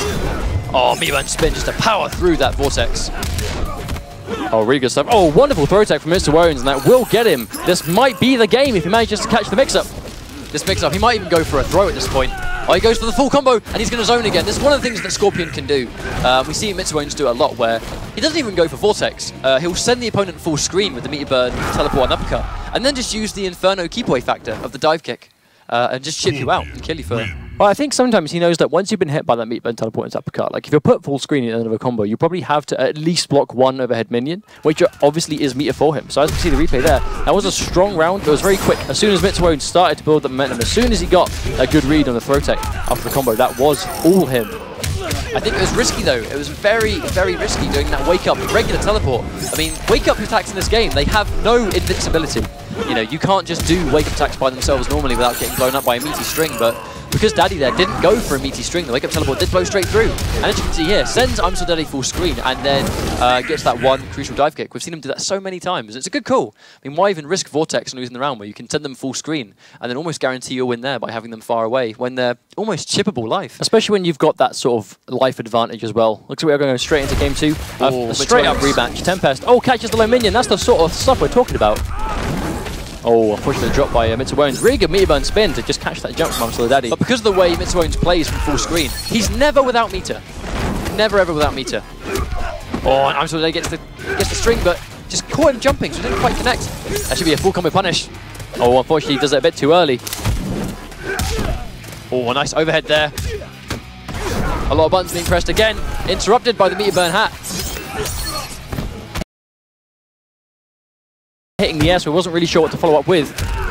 There seems to be a lot of just general unfamiliarity because I'm Still Daddy has spent so long playing multiple characters. I think the core little things of, oh, I've just seen this move hit in the air, or I need to do this in that situation. I don't feel like he's played any character long enough to really get those little reads that he needs, you know? No real punish on the meter burn spin from Mitsuones. I mean, again, if the meter burn spin goes unpunished, then that's really where your options open up. Absolutely. Oh, another jump kick teleport, so unsafe, but oh, the read's so strong. Mitsuones once again. What's the mix up? Oh, execution error accidentally goes for two low minions. Be a full convert from I'm Still Daddy. Unfortunately, drops it because again does it too high up in the air. This will be a full combo once again. What's the mix up? This next mix up could even win the game. He's got 2 bars available. That's all he's going to need. Oh wow! I'm Still Daddy goes for his own throw. Really good challenge. Oh, and he catches him. Isn't ready for it to hit though. Oh, a risky meat burn teleport, but whiffs. Full combo punish from Still Daddy. Oh no! Oh, he gets the spin. Not way near enough damage on the meter burn teleport punish. I don't think he was ready. I don't think he was actually, I imagine that was supposed to be a meter burn spin. Tries to meter burn spin again, gets a regular spin, but does not matter. Accidentally gets a meter burn throw. That was not what he was after. And Mitsuones goes for a wake up throw, which also misses. Bit of a scramble at the end of this game, and that will take it for I'm Still Daddy. That's one of the things about Scorpion's teleport is that the tracking on it versus strings that move really far forward isn't that great. Sometimes the teleport will miss, as you saw there, because that string that Kangro has moves him so far forward. Full combo from Still Daddy. What is the mix-up now? Oh, a full combo this time, 36%. Really good damage from Still Daddy. Another meter burn throw. Didn't quite go for it. No doubt, I think Daddy was expecting a meter burn teleport there, so was not ready. A lot of throws in this game at the moment. We've seen at least 5 in this round alone. Are we going to see a low minion? Has got a hat. Jump kick teleport, 4 for 4 on these right now. His reads on these jump kick teleports are always so strong. It's crazy. Oh, wow. That is Tempest Lau. Get Vortex. Oh, he gets overhead. That combo will take game 2. I'm Still Daddy's now 1 up. 1 all. Both Lau pot fatality. One of the coolest in the game, in my opinion. I love it. Oh, I love that fatality. It's so cool. But I'm Still Daddy though, punishing. That's one of the main things. Punishing and then putting on his own pressure. 1 all to both players. Mitsuones not really punishing some of the meter burn spins, and I'm Still Daddy getting so many good reads on that meter burn spin. As you can see here, he goes for the low. Gets the block. Tries to punish teleports. That was right into the vortex. Forgive the pun, but that was the turning point of the match. Oh my god. You were thinking about that for ages, weren't you? No, it just came into my head, but I thought, should I say it or shouldn't I? And I did. And I kind of regret it. Well worth it. I'm sure the stream chat love you right now. Of course. As always. So going into this next match now, we have, again, Inferno Scorpion. He's going to be going Inferno Scorpion again. I think it's adjustments that need to be made, really. Maybe punishing Meteburn spins a bit harder. I mean, he's playing risky, but he's still getting good reads, and he's getting good rewards. So the risk-reward factor is still in Mitsuone's favour. It's just that I'm Still the Daddy is getting good reads of his own, and that's really what it comes down to. Well, this is the best we've seen I'm Still the Daddy play against Mitsuone's before. I know they played in the preseason as well, but like since the actual league began, Mitsuone's has kind of had Daddy's number right now. However, you know, we are seeing the set go a lot more of an even way this time. Absolutely. Going into this next match, we are on the Sky Temple stage. And both players, a lot of patience, but Mitsuone's getting the delayed first hit on that overhead. Oh, wonderful. A nice overhead. That's actually full combo punish, but a lovely read from I'm Still the Daddy from that teleport there. I think I'm Still the Daddy may have recognized that teleport is getting a lot of mileage. Like, near enough every time he's done that in this set, he has managed to hit Mitsuone's with it. Oh, and he gets hit by the overhead once again. Lovely grab! Meteburn grab! Gets that! Oh, Mitsuone's tries to do some kind of Meteburn. I imagine that was a teleport he tried to do. Or point blank overhead minion. I'm Still the Daddy doesn't quite get the punish. Tags the backwards tap, he's in the air. That's a good down one from Mitsuone's. He is actually minus after the regular Another jump kick teleport. Mitsuone's is just powerful in these reads right now. This next read could potentially kill him. Oh, and he armors straight through. And more importantly, Mitsuone's actually spends the bar on that. So was unable to break when he guessed wrong. Round 2, fight. As predicted, I'm Still the Daddy has made the adjustment with the teleports. Looks like he's getting a lot more mileage out of them. Oh, unfortunately he does drop the follow-up again. Mitsuone's looking at 2 bars for a breaker now, choosing not to break. This is a first for Mitsuone's. Here comes I'm Still the Daddy. Oh, baiting a wake up. But he, again, teleports into the Meteburn spin. Oh, goes the hat throw. Doesn't quite get it back in time. The thing is, Mitsuone's, I think he's a bit nervous to throw out those minions now because I'm Still the Daddy keeps teleporting through them in this game. Oh, wake up spin. Wake up teleport. The Meteburn wake up teleport of his own will manage to bag that. Right, what is the mix-up? What's going to come next? That's the question. Oh, he tries to bait it. That'd be a full combo punish. Commits to the low minion. Risk versus reward. I'm Still Daddy punishes. Does not punish correctly. Gets a punish there. We'll take the game 2-1. Wow, that was a bit of a scramble at the end. I am just completely used. I am completely used to seeing Kung Lao players whenever they catch any combo at all and it ends the game, just go for the brutality finish. But when I don't see it, it worries me. It makes you feel like they're going to drop the combo. Well, yeah, like I know that brutality is what every Kung Lao player on this earth does, so when I don't see it, I kind of get scared. I agree. I mean, he's being safer. I'm Still the Daddy is baiting much harder here. And he's punishing too.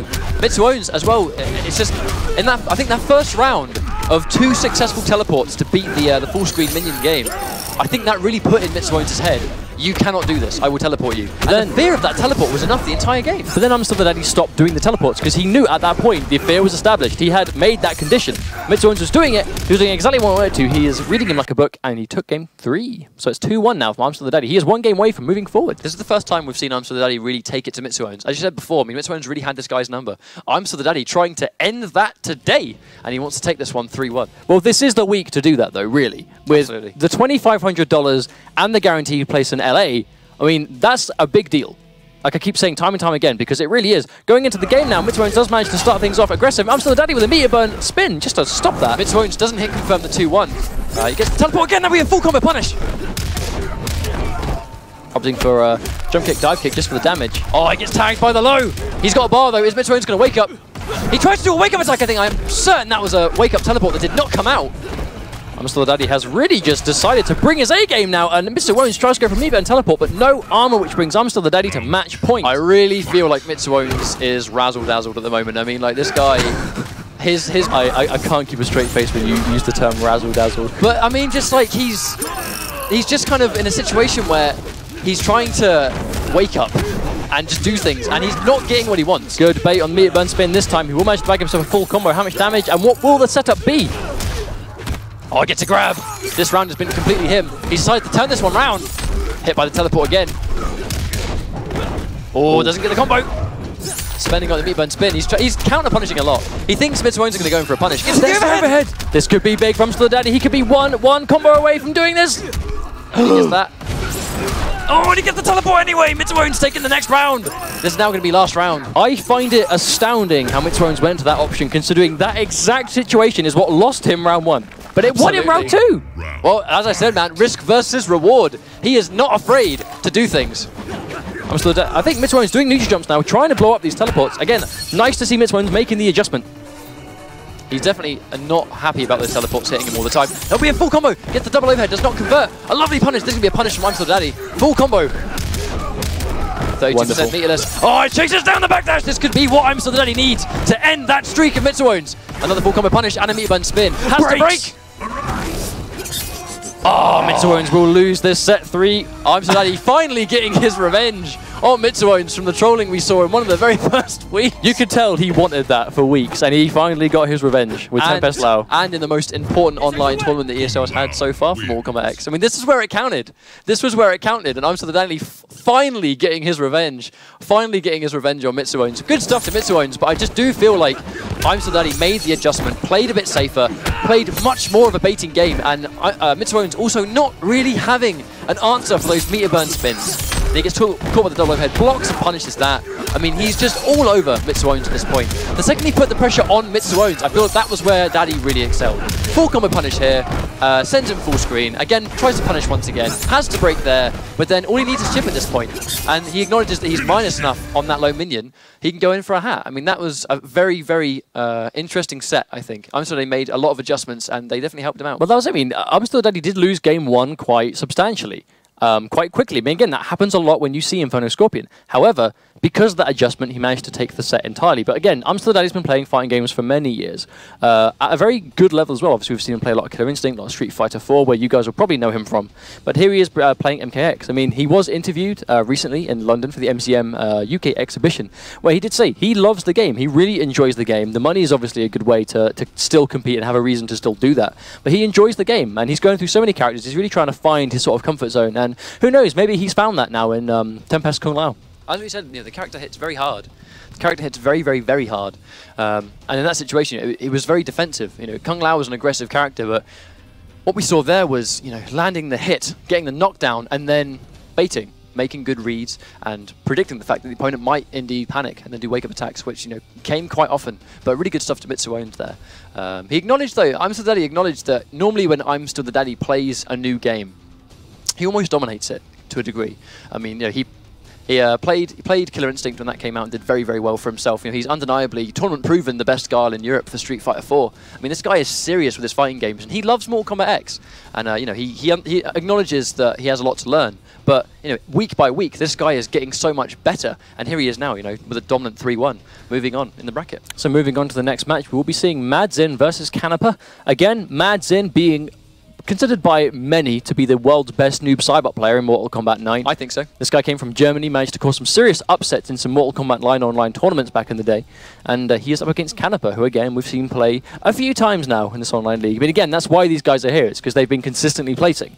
But I don't think we've seen these guys clash head-to-head before. I don't think I've seen them play before. I mean, Madzin, we know, plays Sub-Zero. I mean, he plays Revenant Sub-Zero. He's part of the Brotherhood of Shadow. He plays Revenant Sub-Zero and the mask that looks like Noob Saibot. I mean, I think he's trying to get the closest he can to playing as Noob Saibot. Madzin is officially living in the past with his Mortal Kombat 3 player card, his Sub-Zero Revenant skin, and even his gamer picture. He's made a little Noob Saibot avatar using the costumes you can get.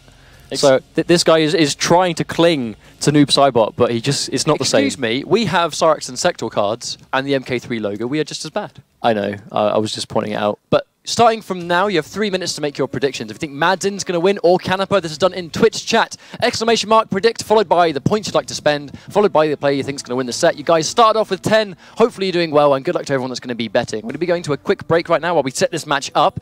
Don't go anywhere, and we will be right back for this EU MKX Pro League mid-season showdown presented by Xbox.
Hello everyone, once again, welcome back to the EU MKX ESL Mid-Season Showdown presented by Xbox. I am Mustard. I am Ketchup. And we've seen some really good games so far from some of Europe's best that we've seen like consistently placing in these top 16s, but coming up we are going to have Mad Zin versus Canepa. I mean, Canepa seems to have changed some things around. I mean, I do believe we saw Canepa first of all play Kenshi. I think Canepa did play Kenshi. I'm pretty sure it was possessed Kenshi in the first 2 weeks. I think it was the first 2 weeks we saw this guy. But here he is today. I'm not sure if he still plays Kenshi. I mean, we see a Shinnok card again. I mean, we have seen a lot of people now play Shinnok. Now he has been improved the way he has. The question is what variation, because every variation is good now with Shinnok. I mean, they all work. But Imposter's what we see the most because arguably it's the most versatile, depending on the move you take. So if Madzin is still playing Sub-Zero the way we assume, Imposter's good to go with that because Imposter gets you around the clones, it gets you the Ice Ball, which is good for either trading or hit confirming into. I mean, you can do a lot with it in that variation, especially if Madzin goes Grandmaster. But the question is, will he play Grandmaster? Because we've seen him play Cryomancer, Unbreakable, and Grandmaster during his time. Let's just also not assume the fact that Madzin might go with Sub-Zero and think that we've seen him go with Kotal Khan. Good point. On last night's stream, we were streaming last night, and we kept finding Madzin in rank matches. Obviously, we know this guy is a Sub-Zero player, but with the buffs that Kotal Khan has received in Sun God and Blood God, we saw Madzin multiple times against us use Blood God, and crazy stuff that he couldn't do before this patch came about. You know, obviously the buffs to the totems that was received, the counter-zoning element of what he was doing with Kotal Khan. This guy's been putting work into other characters. So, you know, he could very well pick a different character, we don't know. But from what we saw of his Kotal Khan, this guy is very good with multiple characters, not just Sub-Zero. Who knows? Remember at home, you guys at home can win some stuff through our raffle we have going on today. Visit esl.gg/EU mid-season, where you can try and stand a chance to win even prizes like an Xbox One, Warner Brothers Digital Games, and some other goodies like that. So there's a lot. Statue. There's a lot to give away. There's a lot to give away today for those playing. Obviously, they can earn the massive cash prize, $2,500, and that guaranteed spot in the top 16 Burbank finals, as well as you at home can win through our prediction point system, which I hope you guys have predicted correctly here, as well as those raffles. Here comes Shinnok versus Sub-Zero. Is it going to be Imposter? Or what variations are going to go with? That is the question. I mean, it's Grandmaster Sub. It's Grandmaster Sub. If this was me, I'd go Imposter. But that's, you know, just because I've played the variation a lot. That's just your opinion, man. Looks like he's really thinking about it. I do. Well, evidently, I think Canepa can play multiple variations. Does go for Imposter. Madzin going for Grandmaster Sub, rocking Revenant Sub-Zero. You know, it's shades of Noob Cybot. This guy, this one loves for you, that character. My brother. Good stuff. And we'll be going into this first game. This again, Sub-Zero. He's going to corner him as he always does.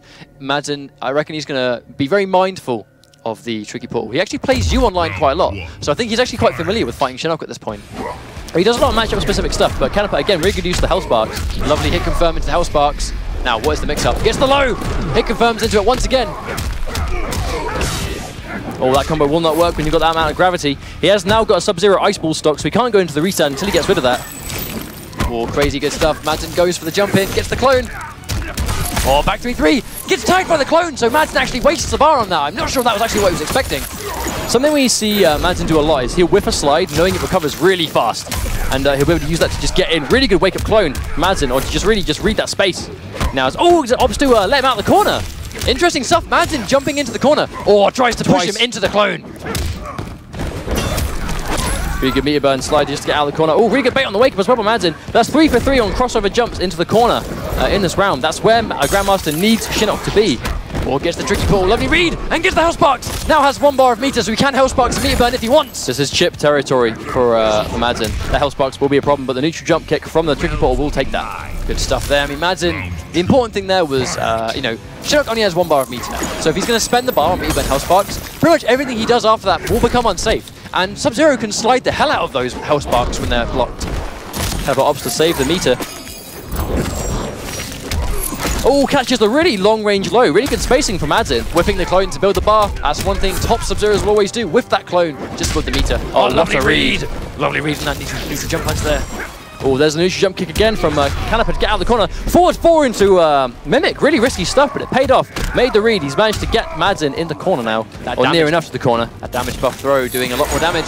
Oh, the trades! It's no longer mirror matches, we're going to see this one in. The important thing is Canepa now doesn't have the Ice Ball anymore, so he now has access to the Mimic, which is what he needs in this matchup to really get some good mix-ups on the go. Tricky trade. He tricky portals himself into the corner. I'm not sure I agree with that, but we'll have to see if he tries to put it through. He gets the back 3-3.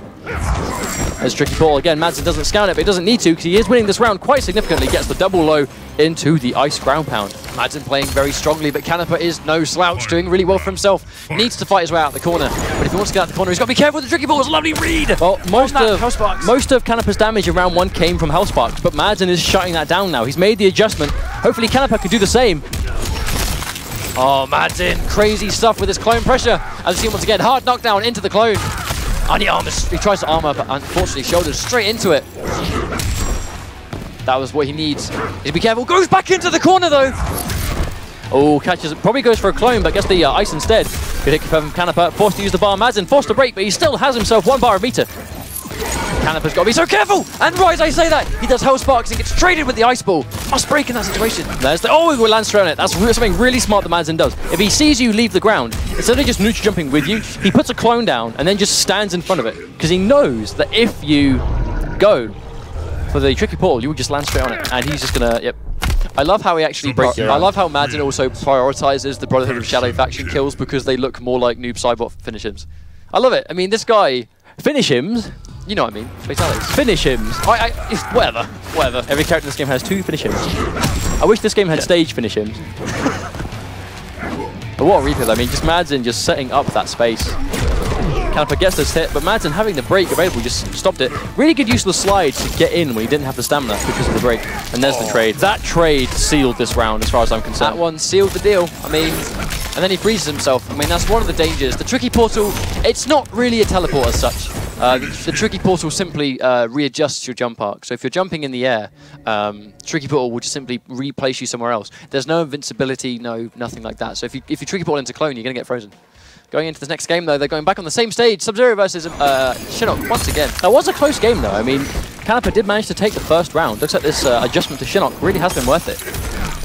Oh, a risky slide. Madsen does the run-in slide quite often, but so often it works for him. Oh, hard knockdown from the slide. Good confirm from Madsen. Oh, nice read there on Canepa, using the armor to get out. Has no bar now, though, so he's got to be very, very careful. Everything Shinnok will do will be unsafe as long as he's got no bar. There's low this time. Oh, really good confirm from Canepa. Yes, gets into the restart. What's the mix-up going to be? Goes to the grab. I think Madsen realizing it's worth taking the grab in that situation, I think. Well, you very rarely see players go for the throw tech. Now the low and overhead are on options. It's kind of like, it's usually the lesser of 2 evils, unless you're in throw particular health away from death, but he will manage to catch the meter burn. Catches that freeze. And that'll be another hard knockdown into slide, into clone, no doubt. Or he goes for the pressure, and then gets the clone from the back 3-3.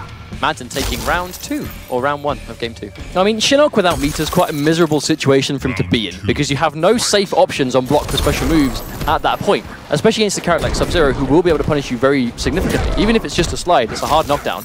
Oh, very nearly punched that ice clone. Got away with that one. He uses his bar to get the combo, but Madsen, quick with the breaker, still sitting at a meter advantage. Canepa with a life lead. Oh, that'll be a trade that he did not want. That's going to be a full combo. One of the things that MKX let Sub-Zero do, because of the run button, capitalized on a full screen freeze. There's the Tricky Portal again. I like Canepa's using the Tricky Portal on predictions of ice balls or clones. He's not just chucking it out, he is doing it on a read. Oh, nice bait there. Tries to predict the wake up of the armor, but neither player biting there. Well, that's like 3 for 3. Canepa's been caught by the second hit of that low. I'm not quite sure what else he's expecting. Oh, I love the jumping attempt. You think he's probably going to go for the armor, but doesn't he give him the chance? Madsen taking this one 2-0 right now into another fatality. No doubt there's going to be another noob Cybot style fatality. Even the one with the portals this time.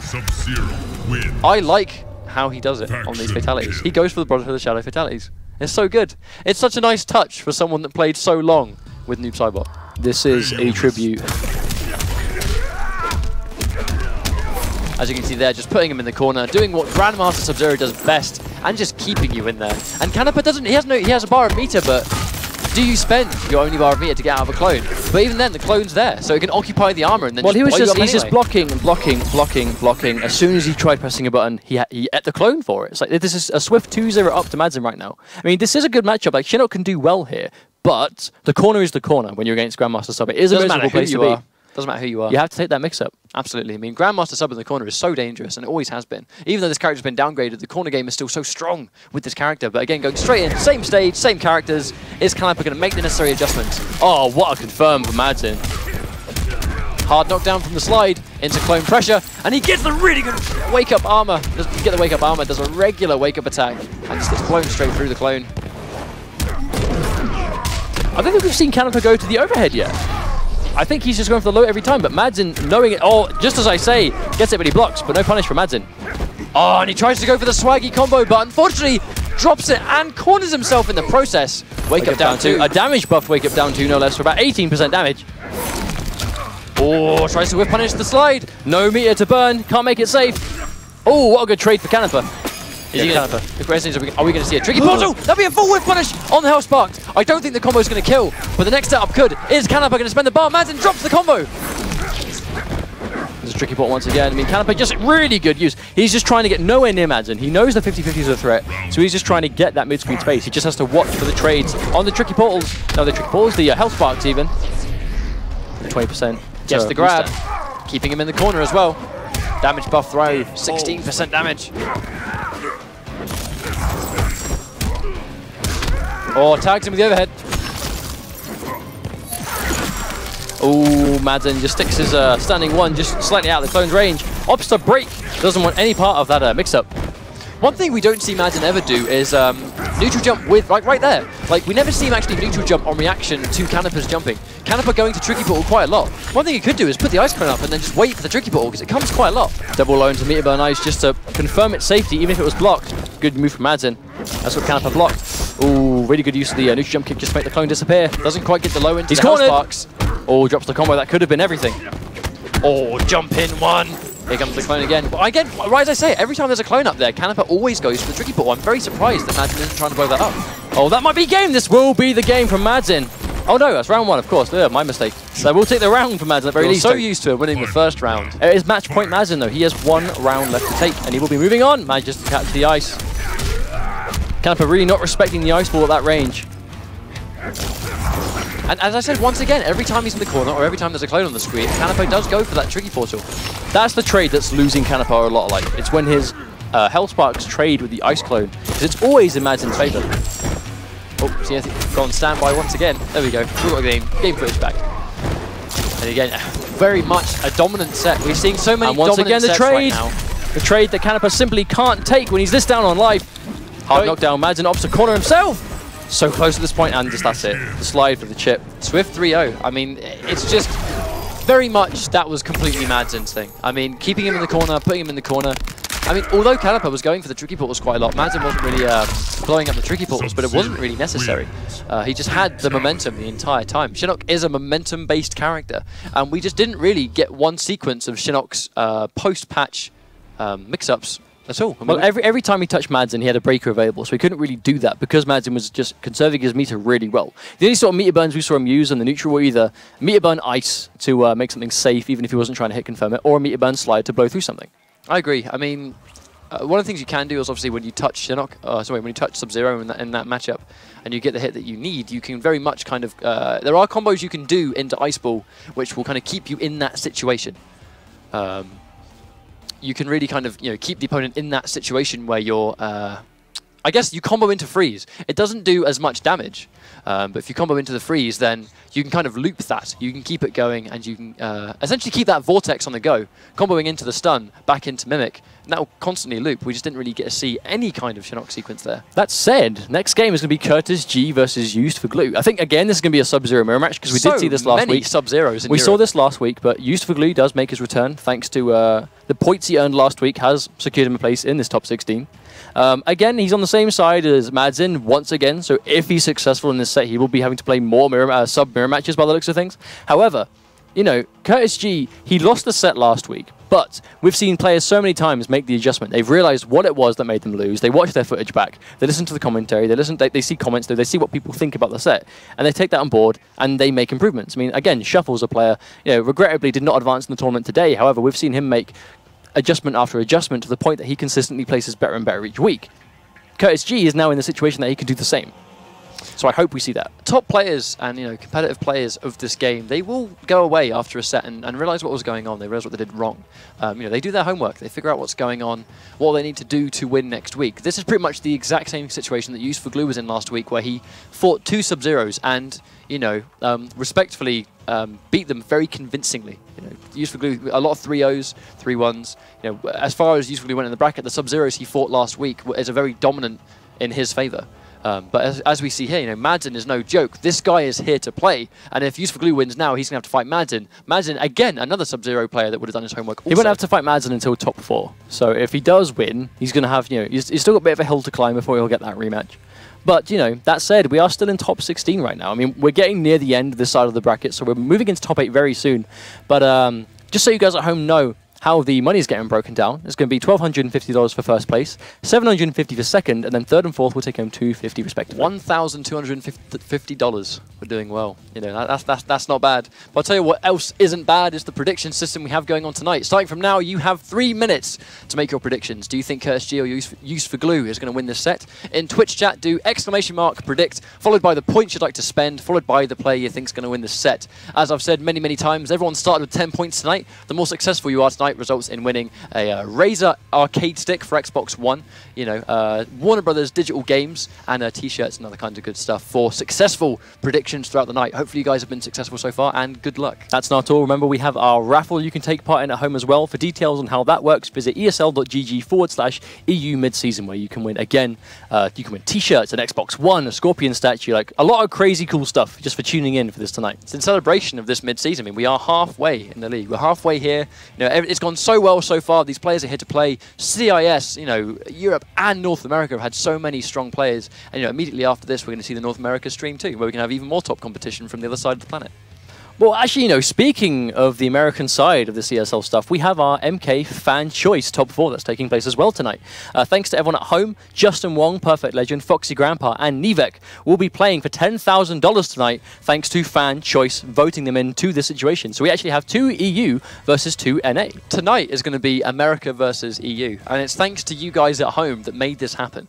There was a point where Nivek was down, Foxy was down, but it seems like you guys at home wanted this to happen. You wanted the rivalry. You wanted 2 Europeans and you wanted 2 Americans. But they play the same characters. That's it. It's mirror matches too. It's complete rivalry material. So we're going to have Justin Wong versus Nivek first of all, and Perfect Legend versus Foxy. So it's going to be Raiden versus Raiden and Kung Lao versus Kung Lao. But it's going to be a European Kung Lao, an American Kung Lao, an American Raiden, and an EU Raiden. Like it's pretty much everything that we all hoped for. I can't wait to watch it. I mean, obviously, Foxy's a personal friend of ours. We've known him for years, and he's always put the time in for stuff like this. But when he's got the opportunity to, thanks to everyone at home that voted him in, he now can show the world what his Kung Lao is made of. But at the same time, he's up against PL. PL was considered the best Kung Lao player in Mortal Kombat 9. I don't think anyone would really argue that due to his results and his consistency. 2 Evolution wins. You can't turn your nose up at being the world champion 2 times in a row with Kung Lao. But then you can't shake a stick at that. But then MKX is a new game, so that all of these players have so much to prove, and today will prove quite a bit, I feel. So I guess all we'll over the place. All over the place. But I mean, it's a significant time. I mean, this is such a good time for competitive Mortal Kombat anyway. Obviously, with the release of the game's been out for less than 2 months, and we've had so many tournaments. We've had Combo Breaker with a 10,000 pot bonus. We have CEO with the 10,000 pot bonus coming up. We have this tournament tonight. So much is being put into this game, and players that originally just started playing this game for just the love of the game. There was not as much financial incentive to play. It was all just through love and playing the game with other people. And those exact same people are here now, getting those rewards that they've always deserved for many years. But they've got the same dedication, the same input. No doubt. Only now you're chucking a ton of money onto it as well. So that's always good. That always helps. That always helps people play the game. That's why I'm sure the daddy's playing the game. He's a competitive guy, and although he loved Mortal Kombat, he's like, well, there's never really much money in it, even though it was a bloody good game. But now we have MKX, and there's so much money to be won. We've just had the Mortal Kombat Cup in the UK, where there were multiple, £500 tournaments to be won. We have the MK Cup in Europe, where there's all kinds of money to be won. Japan Con finals sometime soon. Hopefully, we'll be able to get the best in Europe at these offline events to compete and see who can win the €20,000 prize there. I mean, there's I guess, like we keep saying so many times, there is a lot of money in this game right now. There's a lot of reason to play. The competition is fierce. There's a lot of people playing it. It's a global thing. People from all over the world are playing this right now, and we've got a lot of opportunity right now. So it's nice to see players like these tonight embracing it. All these top 16 players have consistently placed, earned points, and that's why they're here. That's why they have this potential to be 2 or 3 matches away from being confirmed to go to Las Vegas. Not Las Vegas, Los Angeles even. That's the week after. That's the week after. That's Evo, I know. You've got your dates wrong. Next match, though, we have Sub-Zero versus Sub-Zero. I mean, there's so many Sub-Zeros in Europe. It's pretty nuts. There is in this bracket, especially on this half of the bracket. We saw it last week too. There's so many people playing Sub-Zero right now, and it's pretty crazy. But it's very much Grandmaster we see all the time. But Use for Glue plays Cryomancer, so we know he can play all 3 variations of Sub-Zero. But when he's in the mirror match, he very much likes to specialize in Grandmaster, because I suppose Cryomancer. We'll get there eventually. We'll get there eventually. But the interesting thing about Cryomancer versus Grandmaster is the fact that, you know, clone versus clone is cool, but Cryomancer Sub-Zero has the armored hammer, and it almost functions the same way as we would see Shuffles use the War God overhead sword, where, you know, you can corner Sub-Zero with the clone.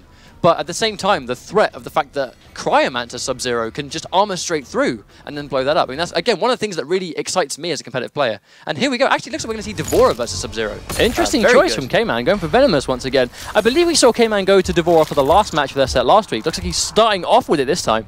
Once again, Use for Glue going for Cryomancer in the Cold War skin, is this? This it's Cold War the Tundra skin. Oh, Tundra. It's part of the Cold War pack. But we have, you know, we have Tundra Sub-Zero. This is purchasable. It's very cheap, so if you guys want to pick up those costumes, please do support the game. And here we go. We have Devora versus Sub-Zero. We saw him go Devora last week, and it did not work out, but no doubt this guy's put the time in. Oh, gets hit by the down 4. Oh, checked by the 1-2. Meteor Burn Hammer drops the combo once again. Quite a tight link. Obviously, Use for Glue. Sometimes these tournament pressure can get quite a lot, but another confirm. He's starting things off strong this time, though. He will go for the corner. Goes for the hard knockdown into the corner over himself. It's a raw hammer. Does corner himself, though, unfortunately. Now he's in the corner against Venomous Devora. Here come the mix-ups. Lovely grab. Just a jump out of the corner once again. Not challenged by K-Man. Again, Sub-Zero. Use for Glue jumping into the corner again. This is not what you want to be doing. Oh, really good read on the spawning puddle. And he tags him with the Lucky Hammer. And that's going to be a breaker from Devora. Oh, there's the overhead. Again, no quite confirmed. We're seeing a lot of drops from Use for Glue.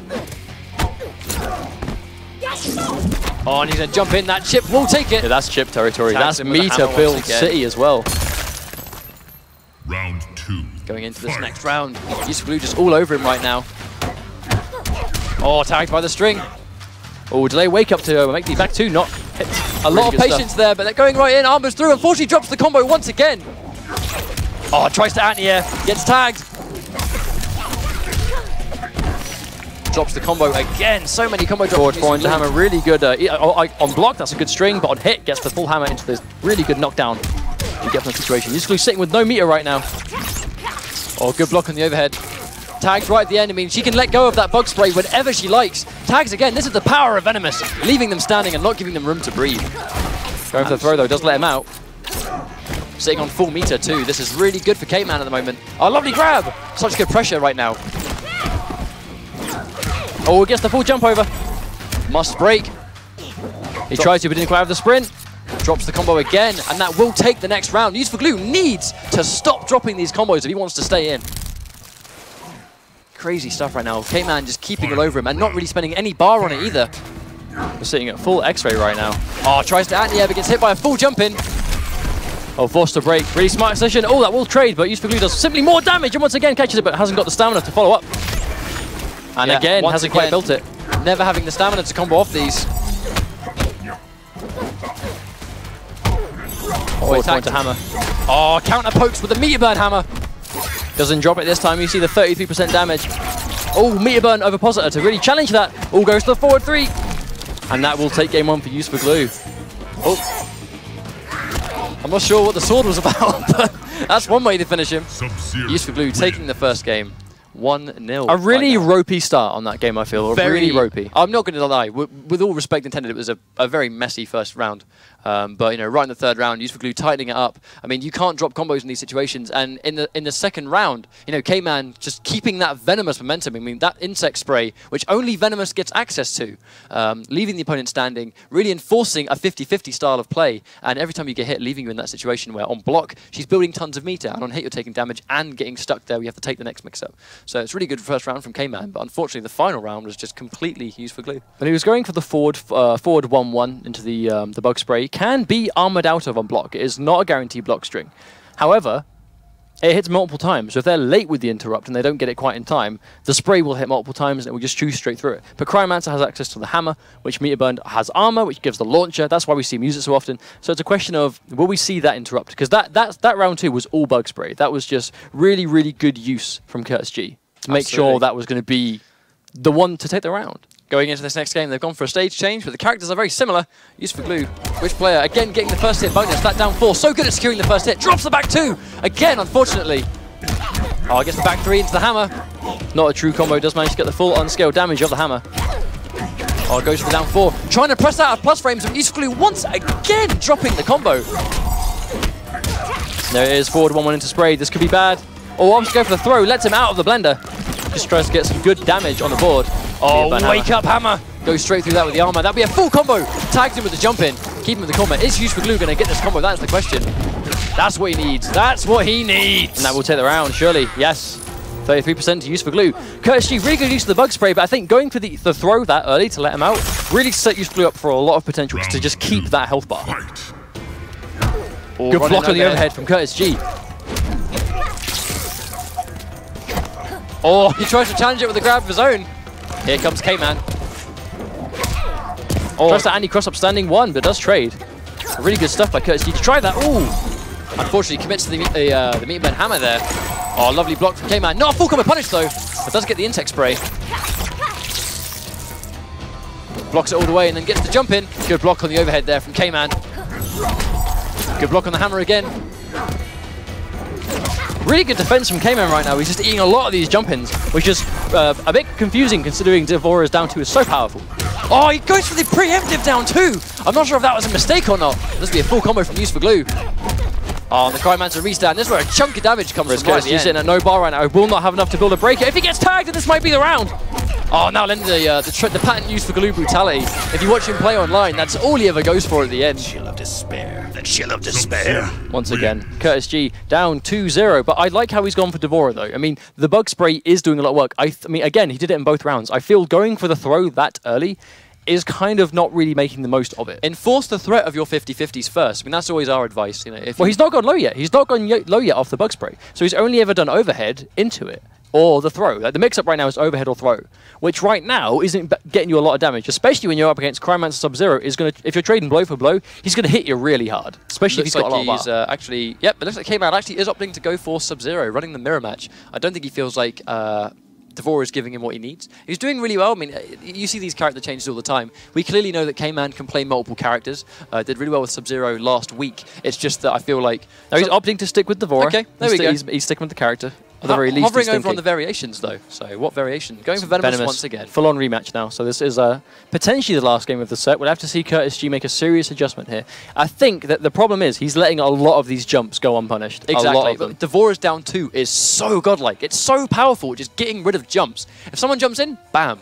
Down 2, out of the air. And in Venomous, because it's coming from the ovipositor, it does so much more damage, and it just takes damage over time, and will stack with your other attacks from that too.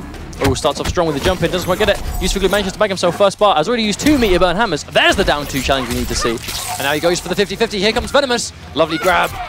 And again, that will do more damage too, because of the Venomous. Oh, you can see he tried to slide that, but unfortunately gets a down 4 as well. Oh, clean punish with the down 4. Probably could have got a lot more damage. Once again, drops the combo. We're looking at 3 for 3 bars wasted right now. Used for glue unable to really capitalize on any of these hits, unfortunately. Tries to get a standing 1 anti-air. Does get the standing 1, but drops the follow-up. Break on the overhead hammer. Oh, that lovely run on reaction to the insect lift. Again, drops the combo. Corners himself, but doesn't matter because he tags the back 3. Oh, that's gonna be, this is a bad situation for glue. Oh, goes to the overhead end of that string. Oh, that lovely escape because the environment interactions are more. Tags him with the hammer. Oh, really good break. Just got it just in time. There's down 4. No sprint to go in. And he tags him again. 2 down 4s into a 1-2. That laggy hammer putting in so much work right now. I think Curtis G is afraid to down 4 at these ranges because he knows he's been jumping a lot. So he's waiting for the anti-air. But while he's waiting for it, he's eating down 4 after down 4 after down 4. Used for glue did not look at his stamina there and just committed to it. Oh, goes for the slide. That's a safe string, but is indeed slightly negative. All goes to the overhead end of the string. Used for glue caught, not stand blocking. Oh, caught sleeping on the overhead. That will be the confirm that Used for glue was after. This is the combo he keeps trying to go for. 33 for one overhead, and it's armored too. There's a down two. Wonderful anti-air from Curtis G, and a good spawning puddle. Oh, once again, that down two. Runs in and punishes the insect lift, though. Are we going to see armor? We will! Use Blue taking this 3-0. Oh, but he completely misses the string, so can't go for fatality. I think he's trying to say to K-Man, what are you doing down twos for? I'm hitting you in down fours. You shouldn't be doing that. You shouldn't be doing that. But either way, Use Blue taking that 3-0. Good stuff to K-Man. You could tell he was trying to make an adjustment. That third game, the down twos and the anti-airs, they were giving him what he needed. It's just unfortunate that, you know, that Use Blue just had his number in that set, I think. Something I don't like Use for Glue doing those normals and finish him.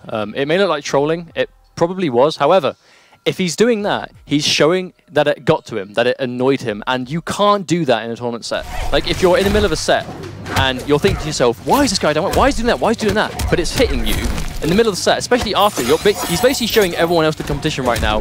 I got flustered by that. And here I am trying to make the most of it now. Really good set, really well played. However, you know, you have to remember that other people playing are watching it. And they're going to be looking for that sort of data. Well, the thing is, I mean, we know that Use for Glue plays entirely on what is guaranteed. If he sees a down 4 hit and the opponent tries to jump or mash buttons, when, in honesty, like, the opponent has no business getting out of a down 4. You know, you are guaranteed something, but you also have to take human error into account. There's always the chance that even though something is guaranteed, there is always the chance that you might drop it. Just because a down 4 guarantees something on hit doesn't mean that you will get it every time, 10 for 10. Running in and going for a string, you might just mistime it. The opponent might be able to armor through. Who knows? But we have this next match coming up now, which is going to be Master VHD versus Faso. I think this is probably going to be Kano versus Kung Lao. This is another rematch. We're seeing so many runbacks in this week. Master VHD and Faso have played before. It was a good set, but Faso did win. Faso we haven't actually seen for a few weeks. Exactly. I mean, we haven't really seen many of his streamed games, but he's consistently made top 16. Done really well for himself, but he was playing Buzzsaw Kung Lao when we last saw him, and no doubt, I reckon he'll probably still be using Buzzsaw as well. Master VHD, though, characters, Snap. Like, we've seen him play Kano in a few variations, and Sub-Zero. I hope he plays Kano. I don't want to see another Sub-Zero. Play Kano. You can play Kano. Give us Rai. Please play Kano. For us, play Kano, even if he's not your best character. We don't want to see another Sub-Zero in this bracket. We might. We no doubt will, I think. We might. And if Master VHD wins a Sub-Zero, he's up against Use for Glue, which will no doubt be a sub-mirror match, if they do it. Exactly, but I mean, we've seen that Master VHD has a very, very strong Cutthroat Kano. He plays multiple variations, but he seems to really excel in Cutthroat. Cutthroat giving him the true 50-50s, you know, the overhead, the low. Really good knives as well, I might add. Really strong knives, corner carry, the chest pump, which obviously increases his damage at the cost of his own life just by a little piece. But the hard knockdown from the Kano ball guaranteeing the chest pump, which gives you a 50-50 setup if they don't wake up attack, and it's a really good way to go. But you just need to corner the opponent first, which is something that no doubt, you know, if you're going to play Kano, you're probably going to be used to, you know, refining that. Well, you've got the Kano ball. You've got the Kano ball, so you've got the carry. Not to mention Cutthroat Kano, the forward 2-1-2 string, does move him really far, like really far forward. Very meaty string. One of the more meaty strings in the game, I think.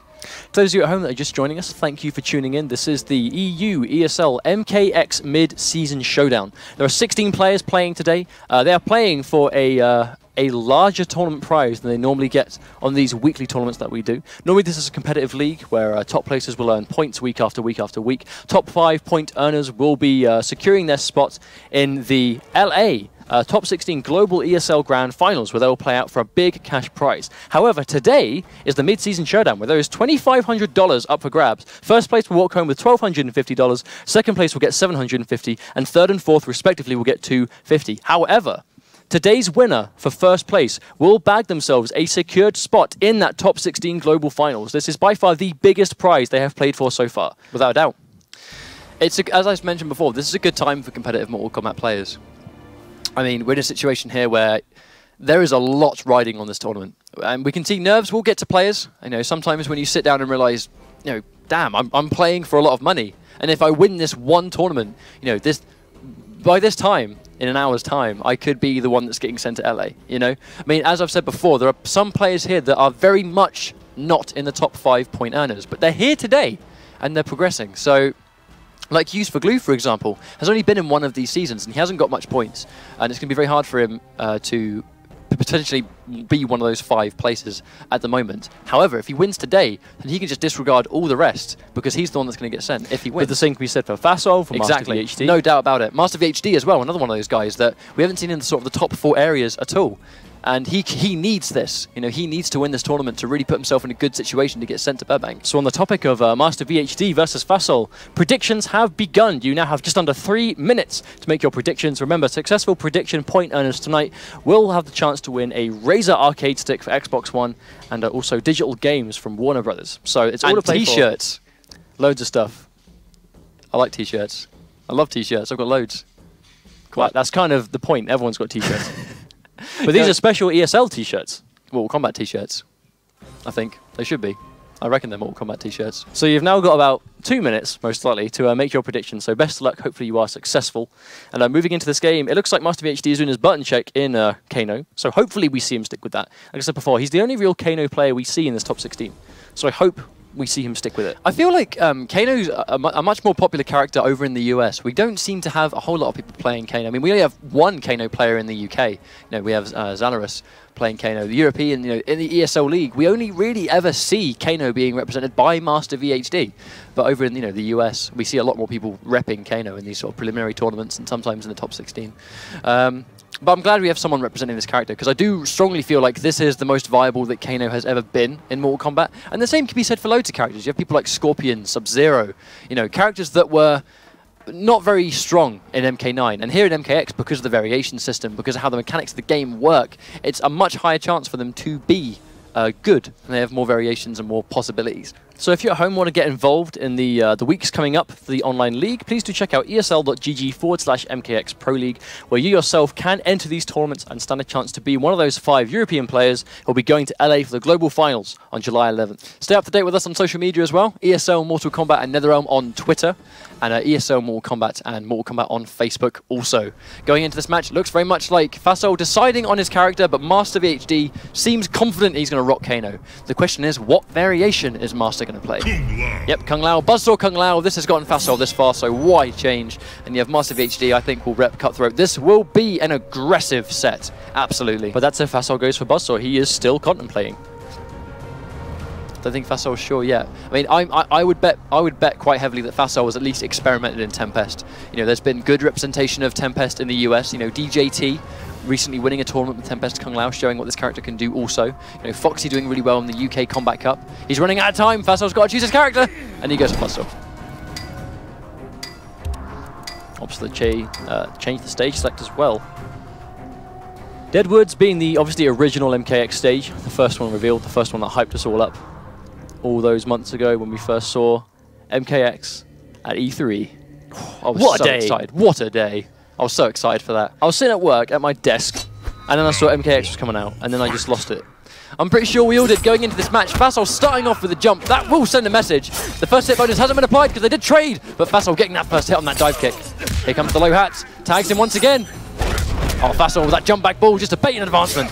Master VHD, I think he, a clean whiff punish when he airball both things. Manages to catch it. Oh, ups into the meter burn. Oh, goes to the 50-50. Really smart use. He had already committed into the meter burn knife, I think, which is plus on hit.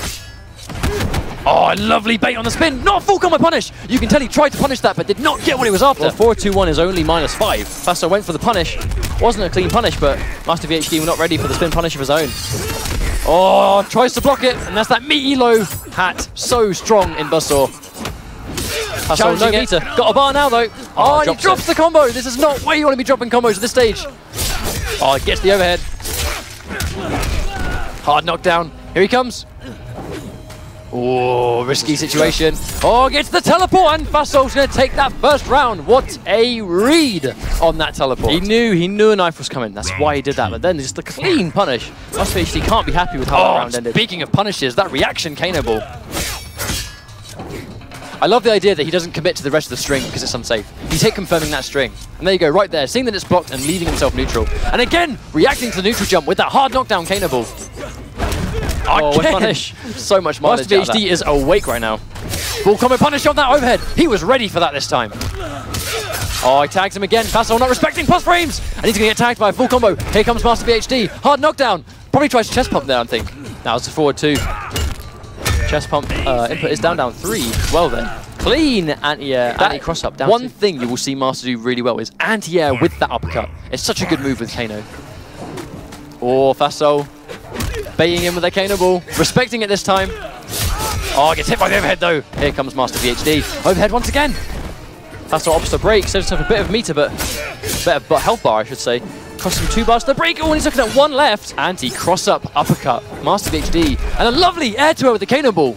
As you can see, he's doing it on reaction. The second he sees something, that's when he Kano balls. And there's the first meter burn spin interrupt we see of the day. No real confirm though, unfortunately. Down 1 into low hat. He's going to have to be careful challenging that. Now he's got bar. He's plus frames. Gets the down 3. Gets the grab. Next hit might take Faso into the game 1. Oh, full punish. Lovely uppercut. That was all he needed. Master taking that. Very clean. Very cool-headed. Punishing correctly. And just generally, we didn't see a single low hat into meter burn spin. However, we mainly saw Master VHD challenging the low hat when Faso had no bar to try and counter poke with the spin. I mean, it was really smart stuff from Master. Master's showing some really good defense right now. I mean, it's not easy to just completely stay relentlessly on the defense when Faso is done something, especially if it's like Buzzsaw out. But he kept composed, he kept his bar for combos, he really tightened up his execution as well, but that was something that was really letting him down early on. As you can see, just clean, just chipping away at you bit by bit until he's taken the game. And then right there, just the patience. Master had there was no real reason for him to be reckless. He had so much health. You know, Faso had a bar, a breaker. Not to mention his whiff punishing with the ball was out of this world. Because you see, he's hit confirming the string, the main cutthroat string, which you can see. And also, when he's in the air, if nothing's going on, he leaves it. If he sees Faso press a button, if he sees a low hat, if he sees a string, if he sees a jump, he'll always Kano ball it to get the hard knockdown and the pressure he needs. Really smart play from Master right now. But looks like very much like Faso has gone for Buzzsaw Kung Lao once again. We're going to see a straight-up rematch here. I think he's really taking his time. I think he's really trying to think about what's going on here, because he knows he's beaten Master before, but that was a number of weeks ago now.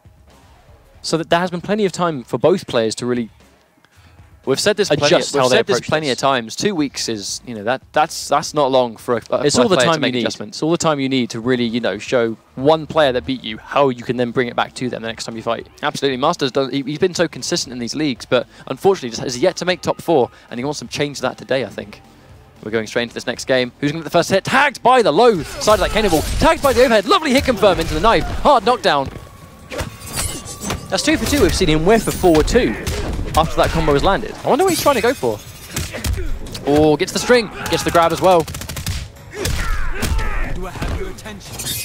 Oh, catches him with the straight hat. Oh, me with a knife. Tags him with the low. Oh, what a lovely, lovely bait. Faso does not get the punish, though. Oh, Mia burns it just to get the hit. 26% for 1 bar. I'm not sure if I agree with the use. Oh, there we go. Parries, but not quite enough. Oh, manages to bag the 4-2-1-2. Oh, throws it to the corner. Smart stuff by Master. That's smart stuff from Master, putting him in the corner. Oh, tagged by the second overhead, though.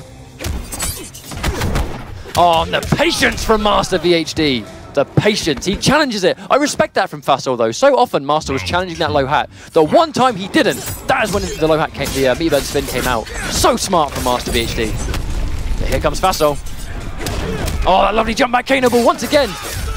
Hit confirm into the knife. Tries to get hit confirm there. Doesn't quite get it. Commits to the rest of the string, though. Oh, wow. Really good down 2 again, like you said before. Just challenging that. Oh, what a whiff punish with forward 2. Faso forced to break. Rare footage of jump 2 actually getting anti-aired. Block on the low hat. Sees that Faso has no bar available. Cannot meter burn spin to challenge.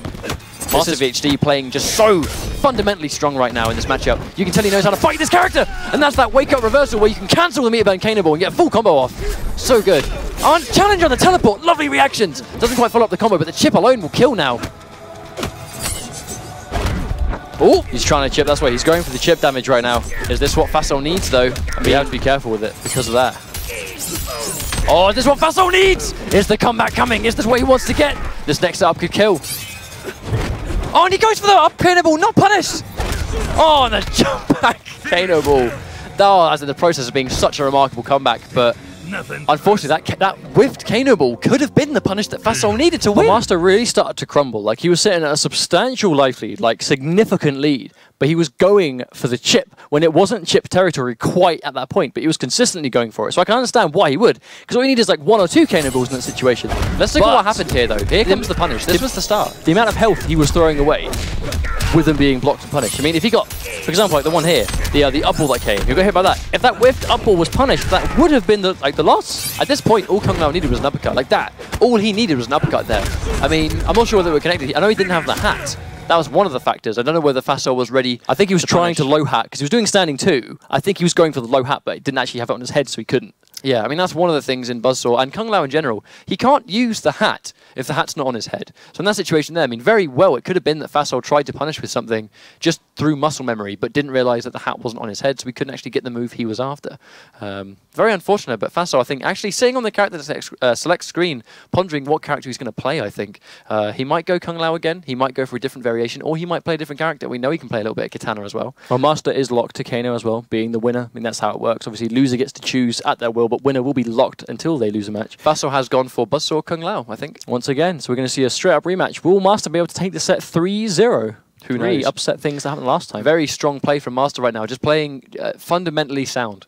He's doing a lot of baits, a lot of good reads, good punishes, very important. He's actually punishing Kung Lao. And Fasol just unable to get these counter pokes that you normally see from Buzzsaw Lao. Oh, that lovely hit confirmed. Here comes Master VHD. Hard knockdown damage from the Kano ball. Oh, lovely wake up from Fasol. Master committing to the overhead, but getting chewed up by a wake up attack for his troubles.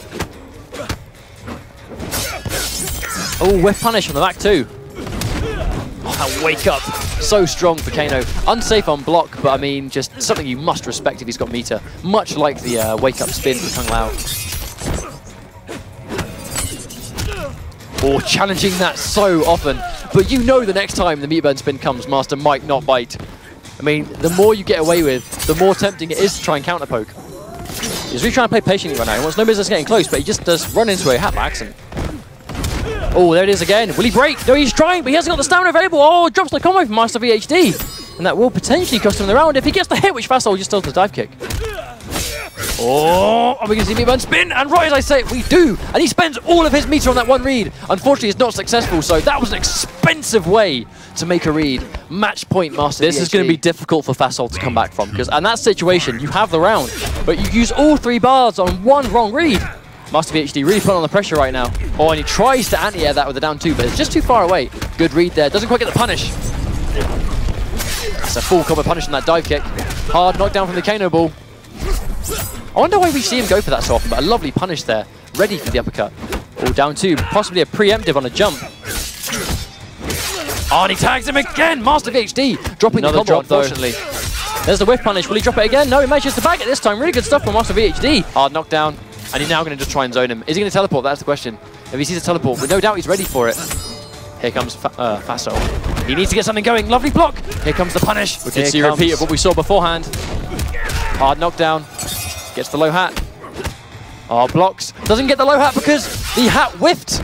Once again, you no doubt that string was a low hat that Fasol tried to do, but couldn't get it because the hat was not on his head. Master VHD taking that 3-0. Master VHD making a statement here that he is here to play this week. His next opponent will be none other than Used for Glue. So that's going to be an exciting match. He's got a while to think about if he's ready for Sub-Zero, what character to use for that variation. He plays Sub-Zero himself. Oh, of course, but so like, I'm certainly we'll see if he prefers the mirror match or if he likes Kano in that matchup. I guess I'm not sure. We'll have to wait and see. But that was a great showing. Obviously, congratulations to Fasol getting top 16 this week. Unfortunately, he will be going home. He's been such a consistent placer here in our European MKX Pro League. But Master VHD, I'm really happy for that guy finally getting his chance to show the world what he is capable of. But it looks like we have our next match now, which is going to be Gegs and Pulsar, I do believe.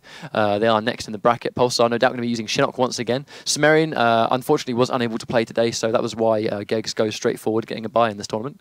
And here we go. We're going to be commencing the top 8 very, very shortly. It's the same with that. Mr. Aquari has moved on as Tough Kong did not show up today. So Mr. Aquari has moved on towards top 8 once again. Very unfortunate. So make all that way and then not show up. A really diverse top 8 character-wise, I believe. I know we say there's a lot of Kanos, we make that joke a lot, but a lot of Sub-Zeros. I am getting my characters mixed up. We have Mr. Aquari, no doubt, with Sonya. We've got Shinnok a couple of times. We've also got 2 Shinnoks this week. Kano.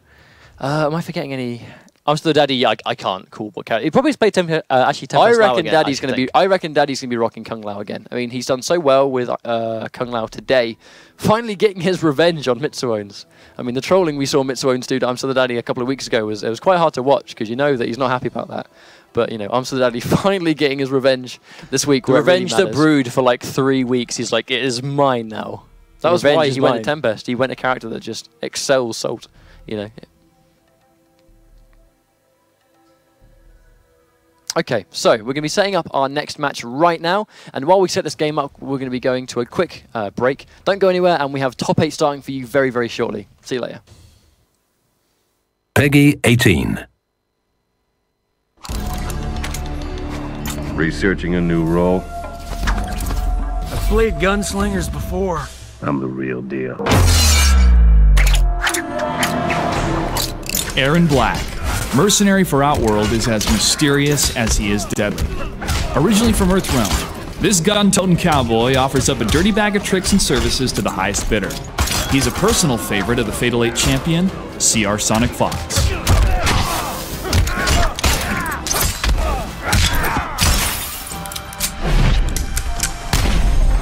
It's just money, nothing personal. In the marksman variation, Aaron Black equips his trusty rifle. Long shot, down forward X, can be held to trick your opponents, or dash cancel to pressure them up close. Aaron Black can use a special move unload, down back X, to create space from his opponents, or enhance it to juggle them for a combo.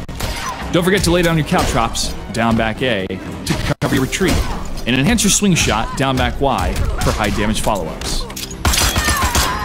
Happiness is a warm gun. Let's teach you some manners. In the gunslinger variation, Standoff, down back X, lays down a barrage of 6-shooter attacks. Money Shot, down forward X, helps zone out opponents, or enhance it to spray down the battlefield. Canceling your combo string into Standoff helps Aaron stay on the move. Keep the opponent guessing with continual setups and knockdowns.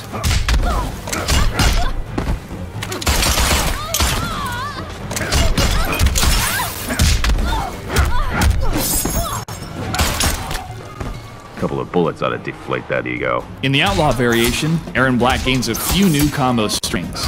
His special move Sand Toss, down back B, is a great combo extender, and Tarkatan Stab, down forward Y, will damage your foe over time. Call me.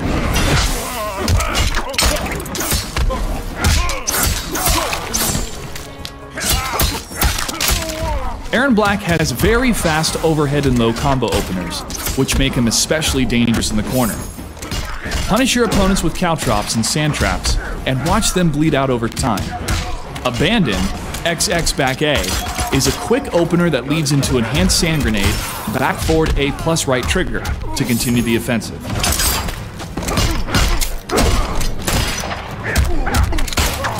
Send a personal message with this X-ray combo.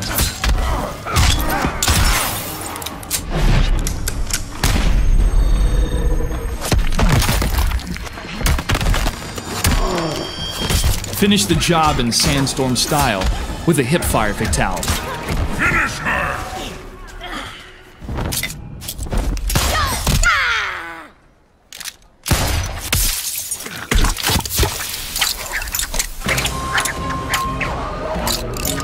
Bullseye. Aaron Black wins. Have fun with the fastest gun in Outworld, Aaron Black. And tune in to the ESL Mortal Kombat X Pro League, presented by Xbox.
Good evening, ladies and gentlemen, and welcome back to the EU ESL Mortal Kombat X Pro League mid-season showdown presented by Xbox.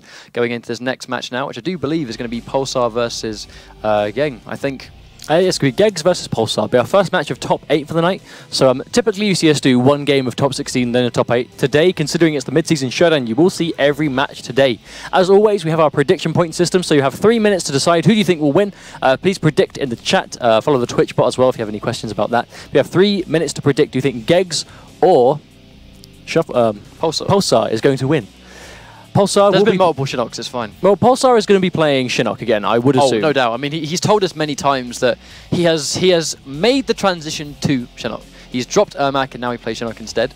He started off with a really strong Ermac here in the EU at MKX Pro League, but he's made the transition to Shinnok, doing really well for himself, getting good mileage out of Imposter.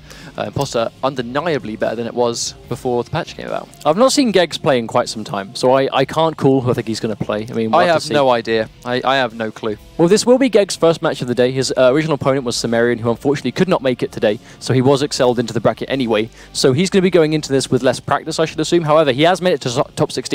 Something I would like to stress is every player here today has earned their place. They have earned points through the weeks, and that's why they're here. Today is the top 16 total point earners. Obviously, Nevek and Foxy Grandpa could not be here as they're in America for the fans' choice. Very good reason. For the fans' choice tournament that will be taking place tonight as well.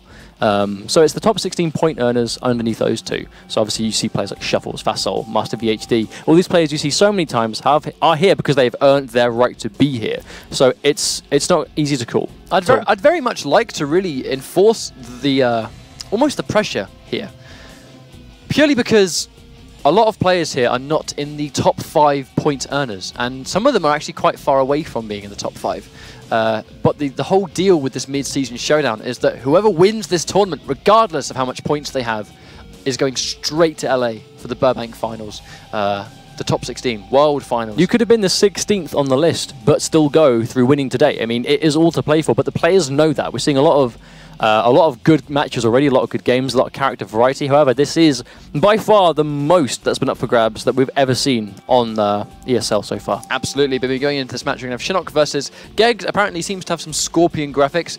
Quite funnily enough, a lot of the players that we haven't seen play before, we normally go by their player cards. Obviously, because you can customize your player cards in the game, a lot of people try to really kind of excel or sort of just exaggerate their personalize. Yeah, they really try and give a bit of their personality in their player cards. So quite often, the character they play is represented in those cards and in those icons. Even if the characters aren't in the game. Gone and forgotten. Gone but not forgotten. In my heart, forever. But anyway, Either way, I mean, we're doing the button checks now. Players are making sure their buttons are ready to go. We'll have this match ready to go as soon as the players are ready. But Gegs has some Scorpion graphics, so Gegs might very well be using Scorpion. Scorpion versus Shinnok. I mean, that's a good match for Shinnok. That's a good match. I was about to say, you're a Shinnok player. What do you think? Well, I mean, the fact that you take the spear gives you a lot of opportunity to turn any hit confirm at all into 50-50s with the spear. Vortex Town.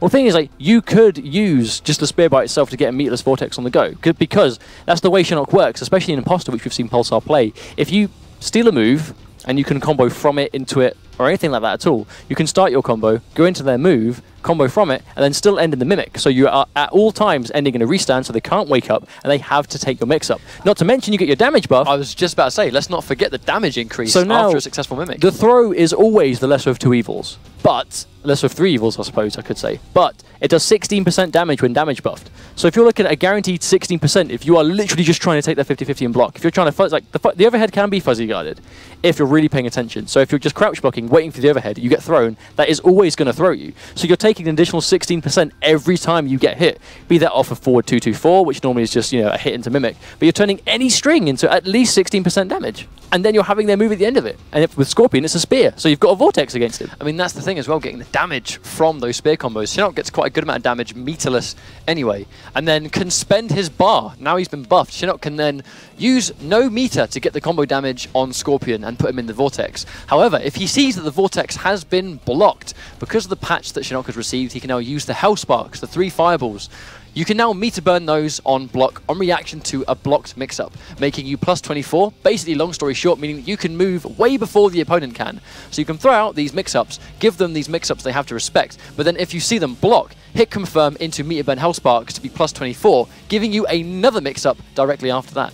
And if you're against Scorpion and you're not spending bar, then that's, you spend all of your meter on the added bonuses of the patch rather than raw damage, and then you're in a good place. But at the same time, if Geggs goes with Scorpion, Scorpion is Vortex City. Like, all 3 variations have it. He just gets it in a slightly different way. He's a very powerful character, a very popular character online as well, because he's very universal. Like, he's a bit of a jack of all trades. He's got good wake-ups, good mobility, good use of the stamina meter, good combo damage, good bar usage. Like, he kind of ticks all the boxes, you know what I mean? Like, he is going to be able to do that in this matchup.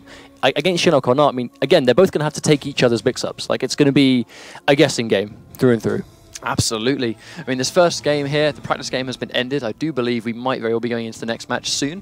The players just had to prepare and make themselves ready. We apologise for the delay, as always, guys, and we'll be ready in, well, just a few seconds, I believe. For our first set of top 8. We're getting closer and closer to that top 4. I mean, at this point, every player that wins is going to guarantee themselves at least $250, but that really isn't what they're playing for today. Like, every player here, they're looking for that top place. They haven't won just yet, because we're not in top 4 just yet. Are we? We're no, in top 8 this is top 8. Every winner will go into top 4. Of course, yeah. Where they then make at least 4th place. Every winner will be moving forward. Yeah, in the top 8 at least, anyway. But I mean, so I think every match in this top 8 is the deciding factor between no dollars and at least 250. So every match here will win you $250. I mean, there is added pressure here. Oh, Geggs plays Quan Chi. Summoner Quan. This is actually the first time we've seen Summoner Quan Chi used in an EU top 16. However, I would like to point out everything I said that Shinnok can do against Scorpion with his spear, he can do with the trance from Quan Chi. It is just all the same to Shinnok in this matchup.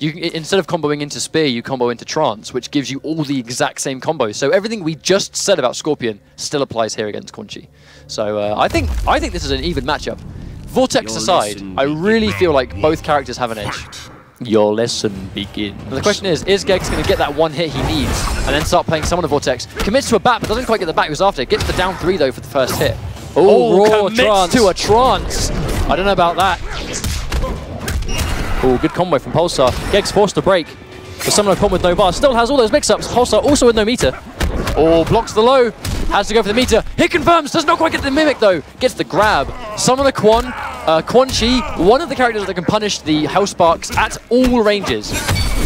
Commits the low. Goes to the overhead. Unsafe. Lovely grab, acknowledging those negative frames. Pulsar knows this matchup. Pulsar is just reading Geggs beautifully right now. Oh, good trade on the neutral jump punch. That's a good trade for Geggs. He now has a bar available. That is all Summoner needs to win, but he doesn't get hit confirm. Oh, and he commits again. Geggs going for the unsafe stuff, but here comes the Summoner Vortex. He's going to knock him down, go for a hard knockdown. Doesn't get the 1-4-1 though. Oh, gets the low. Unfortunately though, that'll be a chip. Doesn't matter that he traded there, or almost traded. But in that situation, because he dropped the hard knockdown, that was everything. But Geggs clearly knows about that bat nonsense, so this is going to be difficult. But even though he's not getting hits too much, all he needs is stuff like that, and he will get this. Will be either corner carry into big damage or a hard to block mix-up. Oh, what a block! Whoa, commits into meter per trance. I'm not sure that was intentional. That's what he needs. Here comes Summoner Quan. Oh, the hard to blockables. You will obey. This will be the round almost. Oh, drops it once again. I don't think it matters at this point. Good stuff from Geggs though to remake the adjustment there. He's really tightened up his execution. He managed to get those hard to blockables and he took round 2 swiftly.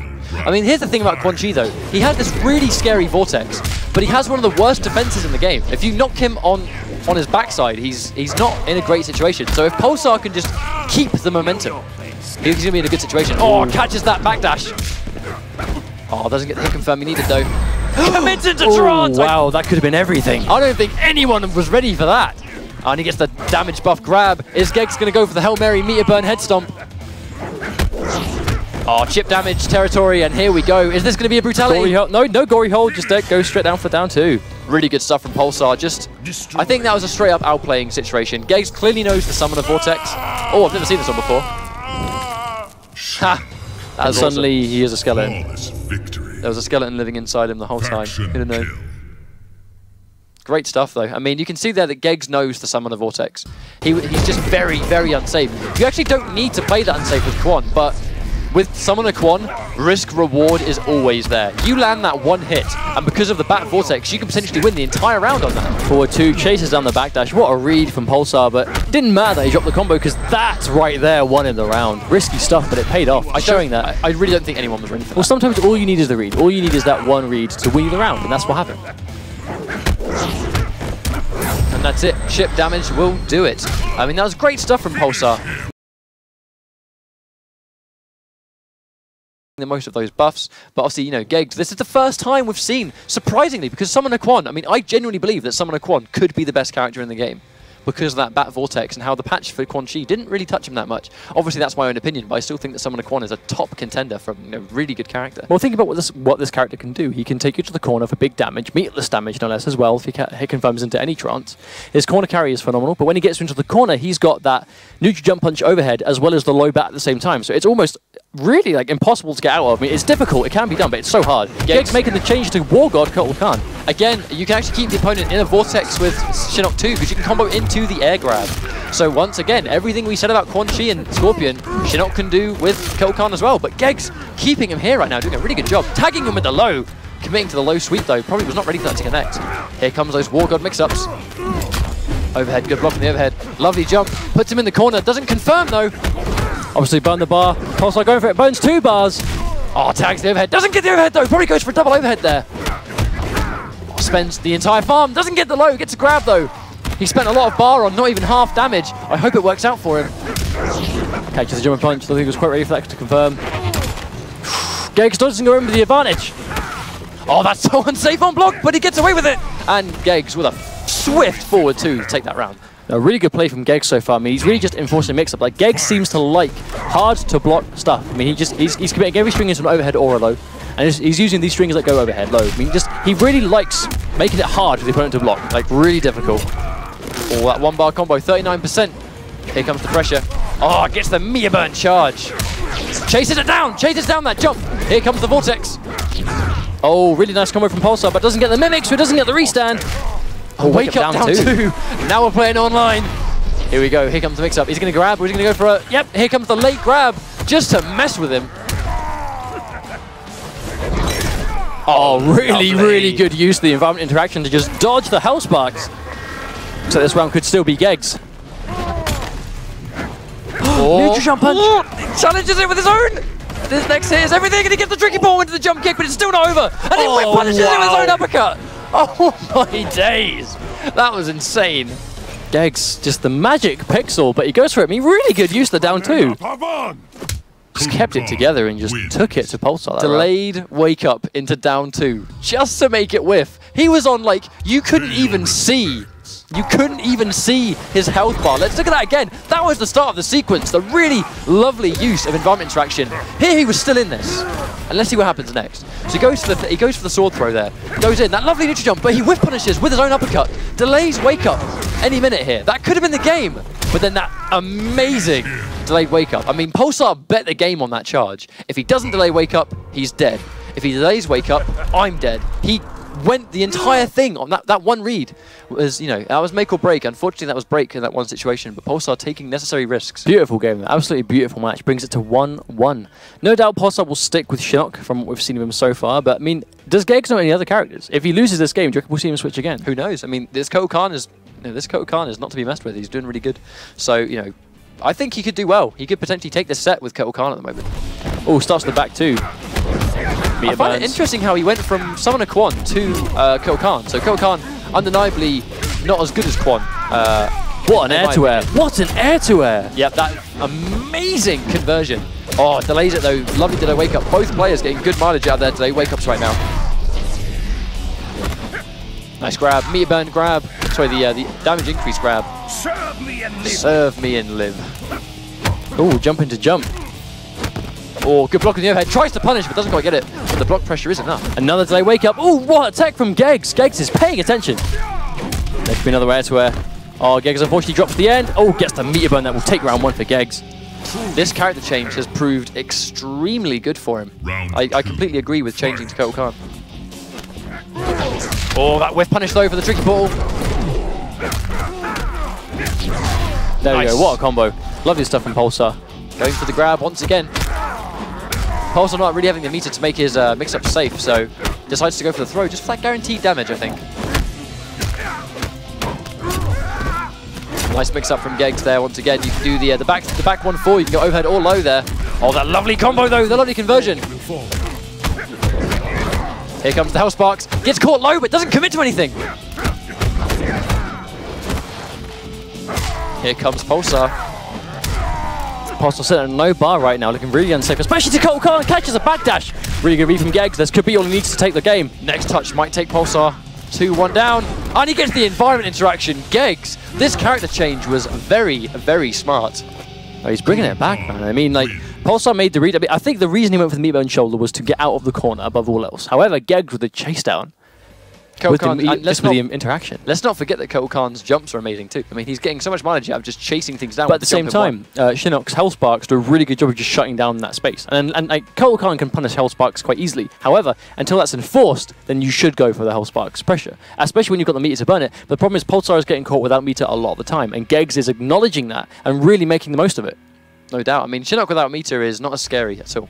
The meter burn Hellsparks are a big deal. If you see something blocked, you can go plus 24 on reaction. But looks like Pulsar is going to be sticking with Imposter Shinnok. We're going to see a straight up run back here. I do think, you know, just adjustments to be made. You know, he's not going for as many of the high-low games. He's going for a lot of grabs, which are fine. But he's losing out on damage by not taking those risks. I just don't think he wants to take those risks at the moment. But to be fair, we haven't seen the overhead be punished a single time. So we talked about risk-reward earlier on. Oh, that just lost it again. What hit confirm for Pulsar. Again, just using the corner carry. And that was a really nice read there. Geggs obviously was going to try and take the grab, and that's why he got away with it, but does drop the combo. Oh, what a whiff punish. But again, drops the combo once again. Pulsar missing out on so much damage right now. I'm not sure if he was too far away to convert off that. Here comes Geggs. Commits the overhead again. Full combo once again, keeping him in the corner. This beautiful 37% damage. Here come the Hellsparks. Gets a grab. Pulsar now going to have a slight life lead in the situation. Geggs though sitting on bar. Oh, what a just tricky ball to avoid it. Anti-air. Geggs is just paying attention with those down twos. And that is match point for Geggs. Pulsar trying to armor shoulder charge, but doesn't have the health to take it. Match point Geggs. He uses the bar in the process as well. Down 4 into Hellsparks, max range, really hard to punish from there. Whiffs the back two. Well, caught jumping out. Good block on all that time. Oh, lovely chase down. This will be a full combo, and he doesn't quite get the combo. Pulsar dropping too many combos, losing out on that mimic mix-up and losing out on damage. And Geggs is bringing this to him right now. Geggs 2 bars a meter. This will be game. And Geggs will win the set 3-1. Unfortunately there for Pulsar, like, he had those hits, but the combo drops, they cost it for him. Really good stuff from Pulsar though, huge congratulations to him. But Geggs will be moving forward, and he will be moving forward into top 4, where he's now won himself at least $250 for minimum of 4th place. I mean, we're now at a point. We're now at a point in this tournament. I'll get the sentence out eventually, I promise. Where every match is a decider between no dollars and 250. So every match here is to get into top 4. The point's different, but the most important thing here is the fact that whoever wins today will get sent to Burbank. So as you can see right here, this is the drop that cost Pulsar a lot of momentum, because he had down 2 for it, but more importantly, if you drop with Shinnok after you've used the move, not only do you not have their move stocked ready to use again, you don't get the restand. And the restand is what you basically pick Imposter for. Absolutely. So if you drop that, then you can't use what you've picked the variation to do. We didn't really see Pulsar go for any Vortex stuff either. I mean, we've mentioned before that Shinnok can go for the air grab just the same way he can do Quan Chi Trance, Scorpion Spear. He can combo into air grab and then end the combo in Mimic once again. We just didn't really see a full rep of that kind of Shinnok mix-up, purely because very little of the time Pulsar had meter. And without meter, it's harder to go for those mix-ups. You know, when you're on block, you can become plus, on hit, confirm into a full combo. We just didn't see Pulsar have enough meter a lot of the time, which was obviously not what he wanted. Very unfortunate there. So moving into the next game, we're going to have LLL Taco versus Mr. Aquari. Mr. Aquari, we haven't seen him play today, but for those of you at home that don't know who he is, he has played a lot in the ESL weeks. He's played consistently well time after time.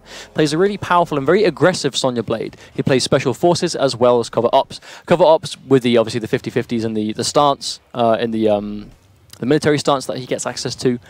We kind of see him dip more to Special Forces in certain matchups. For example, he's going to be coming up against Sub-Zero with Taco, because Taco plays a really powerful Grandmaster sub. We will likely see Special Forces picked for the use of the drone. The fact that the drone can just help trade with the Ice Clone. You can obviously sit behind it really well yourself.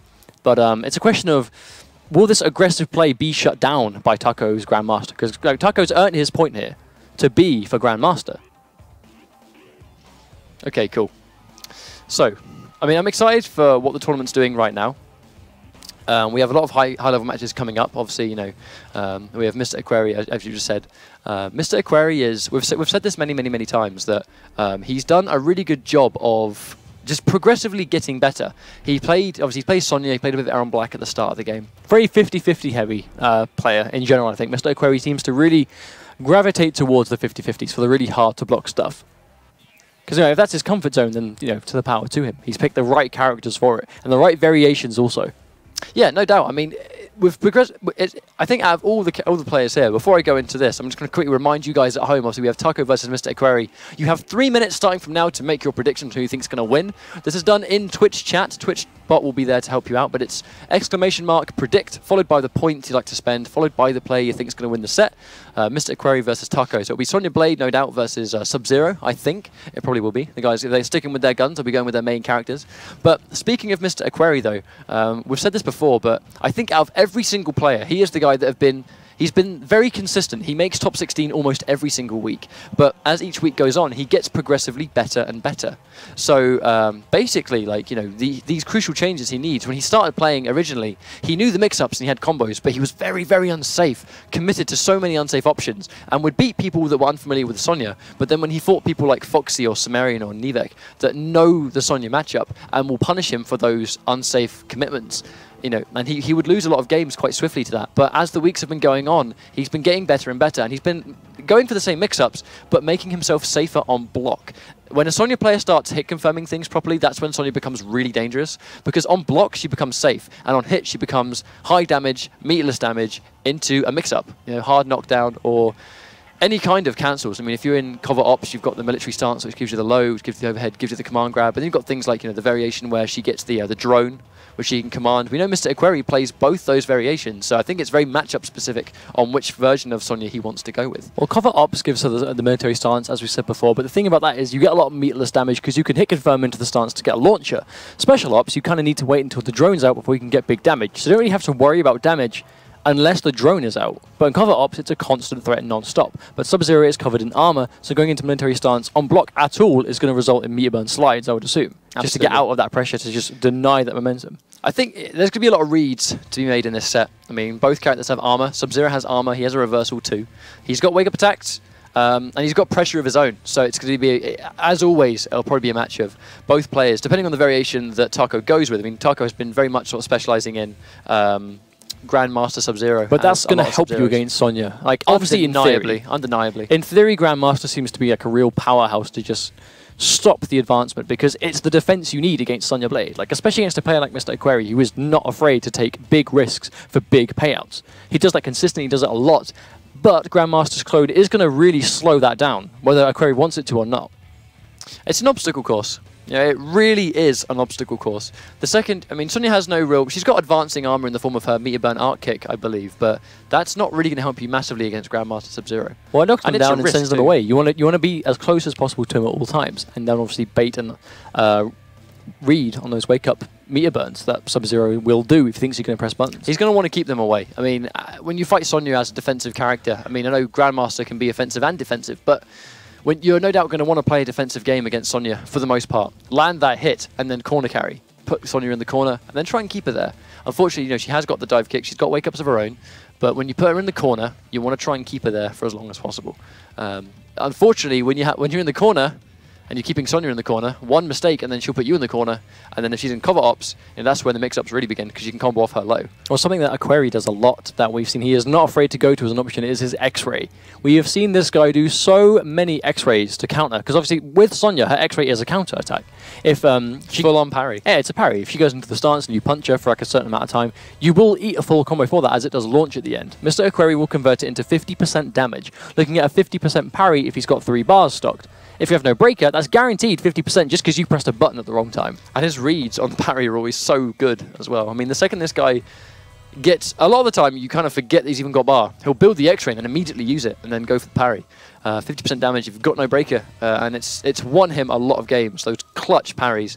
But going here into the character select, it looks like Taco is going to be going with Grandmaster Sub-Zero, and Mr. Aquari is, as expected, going for Sonya Blade. Rocking the Mortal Kombat 1 Sonya Blade. Obviously, Tanya is a new character. She has just come out now, and she's playable for those that own the combat pack. Those that own the combat pack also get the MK1 costumes for Sonya, Liu Kang, and Kano. So if you guys want these costumes, feel free to please pick up the combat pack, get Tanya, get Jason, and get these cool costumes. I love how MK1 Kano looks, the spitting image of Richard Divisio. I love that. I like that. Richard Divisio, man. What a legend. Special Forces versus Lin Kuei? If you wish. I do. Round 1. That's a lot of dead space in that interaction. Absolutely. And here they go.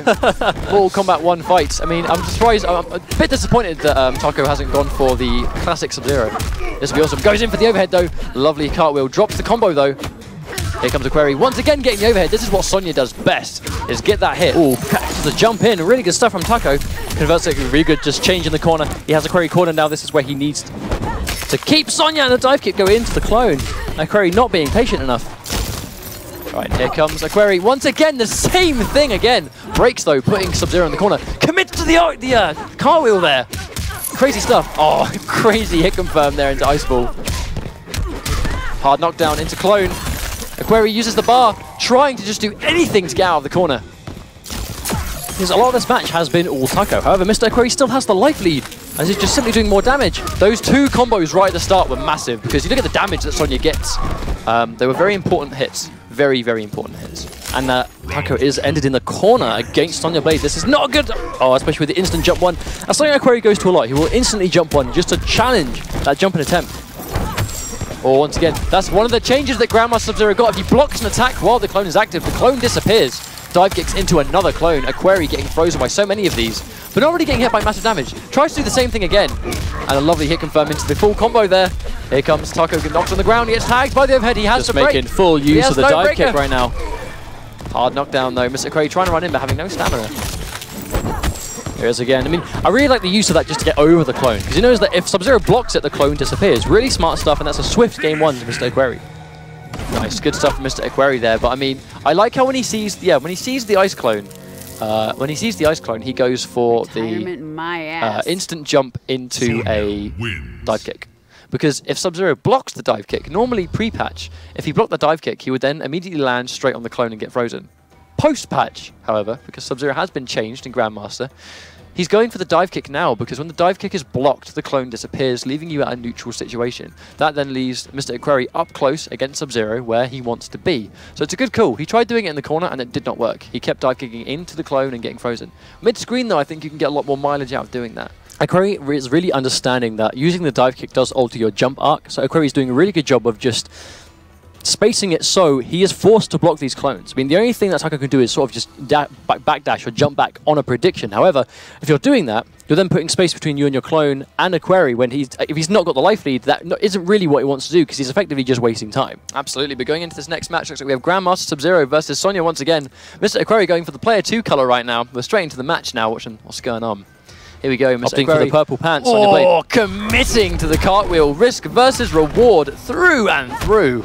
We're yet to see him go into the low option just yet, so as soon as we see that block, I have no doubt he's going to start going into the low instead. Oh, here comes Taco. And once again, as I said, it doesn't really work in the corner. And I love the idea that Taco is walking back to make the dive kick whiff now. Really smart stuff. Caught by the low. Doesn't hit confirm, though.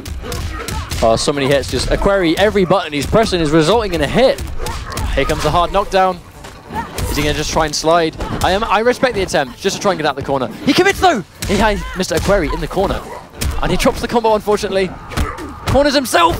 And then hit into the corner. I do not like the idea that he jumped himself into the corner. Mr. Aquari has X-Ray. Uh-oh. This can only mean one thing. He's going to use the X-Ray. You know he's going to wake up X-Ray. He breaks. There we go. Here it goes. Yeah, smart use of meter by Aquari. Just realize that you got to break away, get that space between, because if not, you're eating hard knockdown against Grandmaster Sub. Ooh, just goes straight over the dive kick. Oh, wow. Taco making himself hard to hit, though, with those low profiles. Oh, here comes the cartwheel.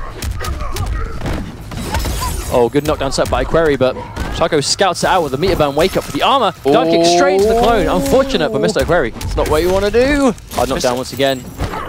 Once again, Aquari doing that a lot. He seems, every time there's a clone, he will seem to commit to that dive kick. Oh, here we go. Caught by the low, that lovely meter burn restand. Having to spend all his meter on that break. Oh, commits to the dive kick. Does it once again. Oh, that lovely, lovely jump in. Showing no fear of the clones whatsoever. Brutality. How about that? Sonya wins. Evidently, you are dismissed. A swift 2-0 to Mr. Aquari. We have to see Taco start just scouting the space of that dive kick, because it's not the 50-50s that are killing him, it's the fact that he's eating a lot of jump-ins from the dive kick. The dive kick is safe on block, I believe, from a lot of ranges, but at the same time, he's minus. Like, just try and press a button, get your things on the go. If Sabahat gets his down 4, that's really good for him, because you're guaranteed that advantage. I mean, at least go for those pokes. But Taco is just getting ran over right now by Mr. Aquari. He's doing well. I mean, you can tell that Taco's trying to convert. It's just that when Aquari gets in and applies those Sonya mix-ups, that's where he struggles. And right there, the lovely meter burn restand, forcing Taco to spend all of his meter. I mean, he has no armored reversal anymore. He's now he kind of has to just take those Sonya mix-ups. And these lovely clutch jumps where Aquari is not scared of the clone. He seems to be finding it really hard to get out of the corner. No, as in to keep the corner. Sorry, my mistake. Oh, we're going straight into this next match now. Both players ready. Oh, it looks like Taco does get the first hit, which is very important. Mr. Aquari showing the whole wardrobe right now. Oh, interesting use of wake-up attack from Aquari. Oh, Taco drops the combo. That is so unfortunate, as he is now cornered and will take damage into a restand. Oh, guess is wrong once again on the 50-50. History repeats itself. Taco opting to save the meter, though, and keeping it for potentially armored reversals. Oh, catches the forward 3-3 to get out of the corner. Oh, Mr. Aquari getting the overhead. Goes for the break. Blanche advantage going straight through the clone. Oh, no stamina to follow up with. You always forget about your stamina meter. That's one thing that people tend to forget about at this point in the game is whether they actually have stamina. Aquari's down on life right now, but... Oh, really good reaction slide by Taco. Let's go watch that dive kick at this point. You know he's looking for it. Catches the jump in, not quite enough. Gets the down 4, goes in for the advantage and manages to take round 1 using it. Sub-Zero's down 3 seem to be a really strong anti-cross-up tool. I think someone's going to cross you up. Just go in for that and then you're in a good position. Absolutely in a good position. Oh, gets the jump in again! Has the nerf that Grandmaster received where if you block and the clone vanishes. Look at that's an interesting freeze right there. Sort of sitting on an invisible chair. Mr. Aquarius, 5 feet above ground. He's jumping a lot. On the right, there we go. And he has no breaker. That's going to be a full 50% parry if Aquari gets the hit. And he's going to find himself in the corner too if Mr. Aquari gets this combo. There we go. 48% meterless. Taco doesn't care though. Goes for the wake-up slide. Wait, was it meterless? Oh, that clutch! That was a 3-bar X-ray combo. That was as far away from meterless as it gets. I did not mean to say meterless. All right, give me a break. He's knocking him on the floor. And now he's got Taco in a good situation. Goes for that clutch. Wake-up slide. He's going to have to convert this. Is this what Taco needs? He has to go all out, but then tagged by a wake-up up kick. Crazy stuff. Mr. Aquario, match point right now. Fight. Oh, does drop the barrel. Taco has to win this round or his tournament life is over this week. Oh, Mr. Aquari whipping those parries just to get the meter. Smart stuff. Drops once again. Oh, he gets tagged by an overhead. This is what Taco needs. And he's low enough to the ground. If he got the clone there, that would have been a full combo. Oh, that dive kick. Just Aquari is spacing out those dive kicks so well right now. And I love how Taco's now walking back because he's not even giving Aquari a chance. Like right there, he's walking back. He's not giving Aquari the chance to block and get rid of the clone. He's keeping it there. And once again, he's doing it again. Aquari does the same thing every time. And Taco is now wise to this. Aquari has a bit of a mountain to climb to bring this round back. He does it again. Unfortunately, I think Mr. Aquari was just too flowchart there. In the sense that every single time there was a clone on the screen, he went for a jump in dive kick. Granted, it helped him win the other 2 games. But because in that last round, Taco he's caught wise to it. He realizes when I have a clone on the screen, Aquari jumps in and dive kicks every single time. The second Taco realized that, he just walked back, let the dive kick whiff, and then let him just get frozen by it, rather than him just sitting there blocking and then getting rid of the clone entirely. Really smart adjustment there. Like I said before, I mean, at the start of the set, Aquari is an aggressive player, really aggressive player, but Grandmaster Sub will shut that down. Early on, he wasn't able to do it because of the dive kicks just getting rid of the clones, but Taco is now walking back, he's making the dive kicks miss, or at the very least he's blocking them, and then he's making the most of the minus frames that he knows Sonya is now at. We're going to hope that we see Aquari manage to make the adjustment. I mean, he's going to have to do something about the clones, because I hope he realizes, because it's fairly obvious what's going on. We can hope that under this tournament pressure, he realizes it as much as we all do. Oh, jumps into the clone though. Looks like he's very much still kind of trying to jump over the clone, but Taco taking the walking back, just to not even let it miss. Is he going to walk back again? Oh, here we go, Mr. Aquari just waiting out the clone. Oh, lovely again, getting the dive kick, but punished by the forward 4 clone. Oh yeah, ice ball, my mistake. Oh, and he has him. Mr. Aquari now trying to zone him out, but that slide makes it kind of hard to zone Sub-Zero. Oh, tries to anti-air with an instant jump 1. Does it slightly too late? Oh, tries to jump over the ice ball, getting frozen. Taco. Aquari trying to dive kick the clone once again, but that's why he hit the...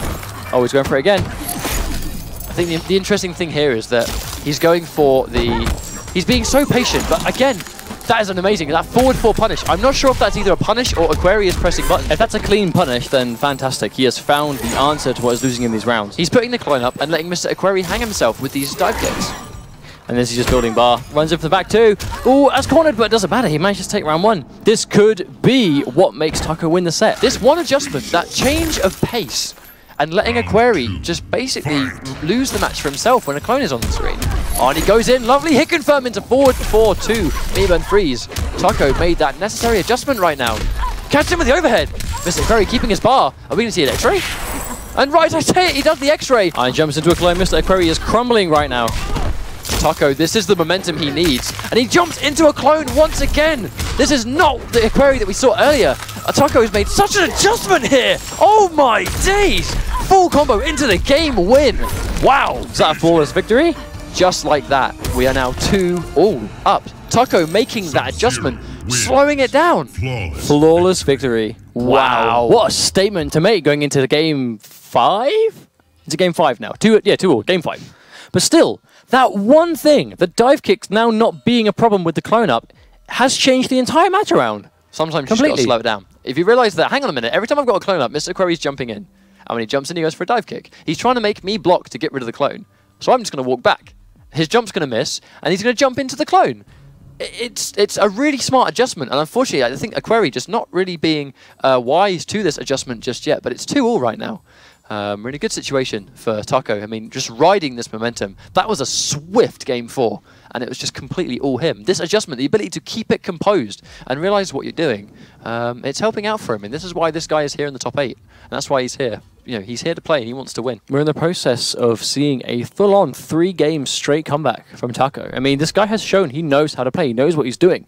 But he was on the ropes. He was against Sonya Blade, getting mixed up to high heaven, guessing wrong every time, eating dive kick after dive kick after dive kick.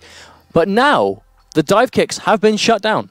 And that is what's winning him the set. He is now 1 game away from making a 3-game comeback, securing himself at least $250. That's one way to earn a bit of money. Absolutely. I mean, we last saw Taco mainly play. Taco was against Sumerian, and he was in the process of 3-straighting Sumerian. Match point against Sumerian. He made a 3-game comeback against Taco, unfortunately. But you know, we've seen that Taco has what it takes to take on the best players in Europe and prove that he himself is a really strong contender for this. And he's here for a reason, playing really well, out of his mind at the moment. These guys the winner of this match will have to fight Geggs in the semi-final. So regardless, they're guaranteed at least someone a Quan Chi or Kotal Khan. Absolutely. I mean, it's hard to call, but I mean, we've got 1 game left of this match right here. Again, Mr. Aquari rocking Sonya, changing to the Special Forces variation, the one where he gets the drone, of which she can control, she can get stuns. Maybe that's what he's trying to do. Maybe he's made the adjustment to a different variation to shut the clone down without having to dive kick in, and goes for the... we no doubt will see a lot of those kind of taser shots, the ones that home in on Sub-Zero just to get rid of that clone, combined with potentially the ring, to just double up on projectiles, get rid of the clone, and then contend and not get that trade. Well, this is a direct attempted counter to the variation and nothing more. We'll see if it will work. I mean, Taco does manage to back himself first hit, but this is what he can do now. Oh, and here we go. This is the reason he's picked this variation, to contest full screen. And just contest that with the drone. Drone has gone, though. Oh, tags him with the overhead. Lovely hit confirm. That's going to be a full freeze. Aquari opts to break, wants none of that corner pressure. Oh, Taco, that's the first drop we've seen in a while. His execution has been so on point in these comeback games.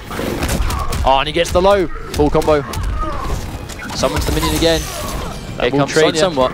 Aquari's still down on life, but really using the drone well. Does not punish the slide, though.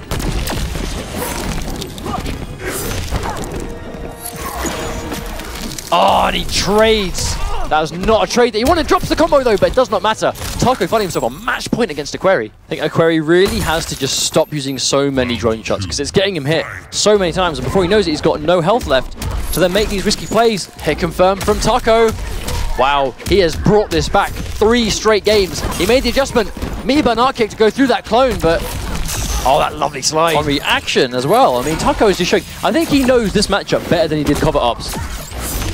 Oh, the wake-up slide to go under that projectile. Is Aquari going to get a chance to use the drone? Here we go. Opting to play the keep away game. I don't think he can. He has to go in here. I don't think the keep away game is going to help him anymore. Aquari is on the ropes. He's got so much of a mountain to climb. Oh, hit by the string! His next hit could do it. Oh, and he tries to X-ray. Unfortunately, that was never really going to work. He jumps into Taco the clone taking as that well. back. Let's talk about that for a second. Taco making a 3 straight comeback. Aquari tries chain variation, but unfortunately does not work out. Aquari going home with a really strong first couple of games, but Taco taking the necessary adjustments to slow it down and then win 3 straight. Like, huge props to him for that play. Like, not anyone can keep that together and win 3 straight games in that situation. I think the issue was, when Taco made the adjustment, it was to player. Like, he adjusted to what Aquari was doing, like, as a player in the game. Aquari's counter was to just change variation, not actually what Taco was doing, if you know what I mean. He wasn't really adjusting to the way that Taco was playing, more so than he just tried to pick a variation which would probably still let him play the same, but just have different tools to get around the clone. Yeah. Whereas, like, I feel like he was completely capable of getting around the clone in cover ops. It's just that the method of which he was getting around the clone was not the correct one anymore because Taco made the adjustment. He could have changed without changing variations. But then Taco was sliding him on reactions to projectiles, on reactions to shooting, the drone shot, like.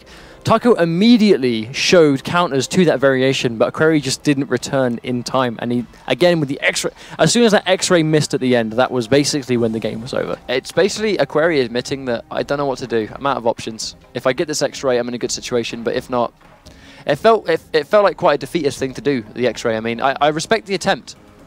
I really do respect the attempt, but unfortunately it was just not what he wanted. But as you can see here, this is why he went for the X-ray.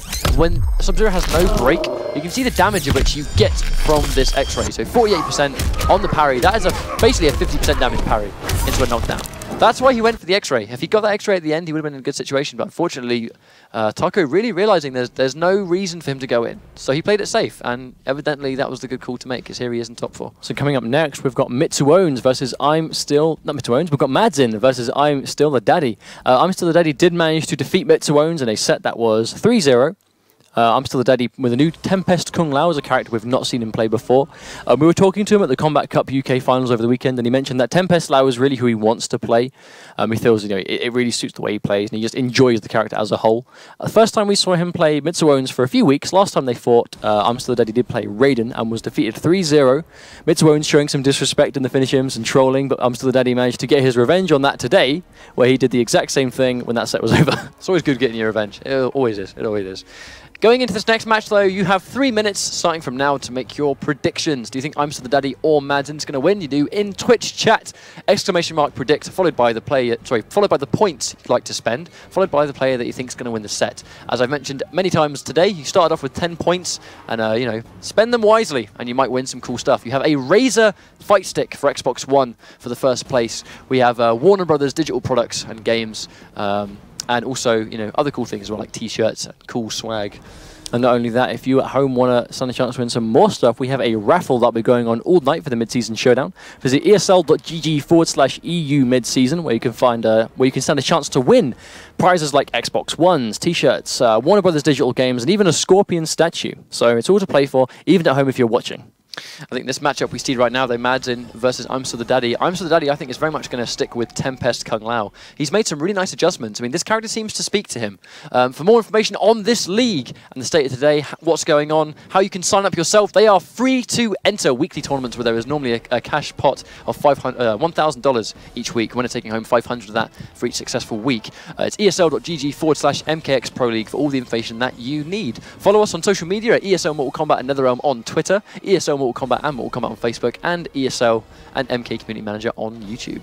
Something I would like to point out for everyone watching at home, if you want to support the competitive ESL scene, but you can't play or you don't want to play, but you'd still like to support the scene and the players you like, the Blue Steel Sub-Zero skin, portions of the profits from that skin will go directly to the prize payout for the tournament. Absolutely. For the ESL Top 16 finals in Burbank on July 11th. So if you want to support the scene, pick up that skin and help the prize pot get really, really Landmark big for the Mortal Kombat community. Hey, look, the reason we've had payouts, the reason we've had 10k pop bonus at Combo Breaker, 10k pop bonus at CEO, you know, the reason we have that is because of you guys at home, for your contribution. You're buying this skin and you are supporting the competitive world of the game that we all love. So a huge thank you to you guys at home, and you know, let's continue the support for the game and keep these tournaments going. So let's talk about Madzin for a second. This guy loves Noob Saibot. This guy really likes Noob Saibot. He was considered the best Noob Saibot in Mortal Kombat 9 by many players, if not all of them.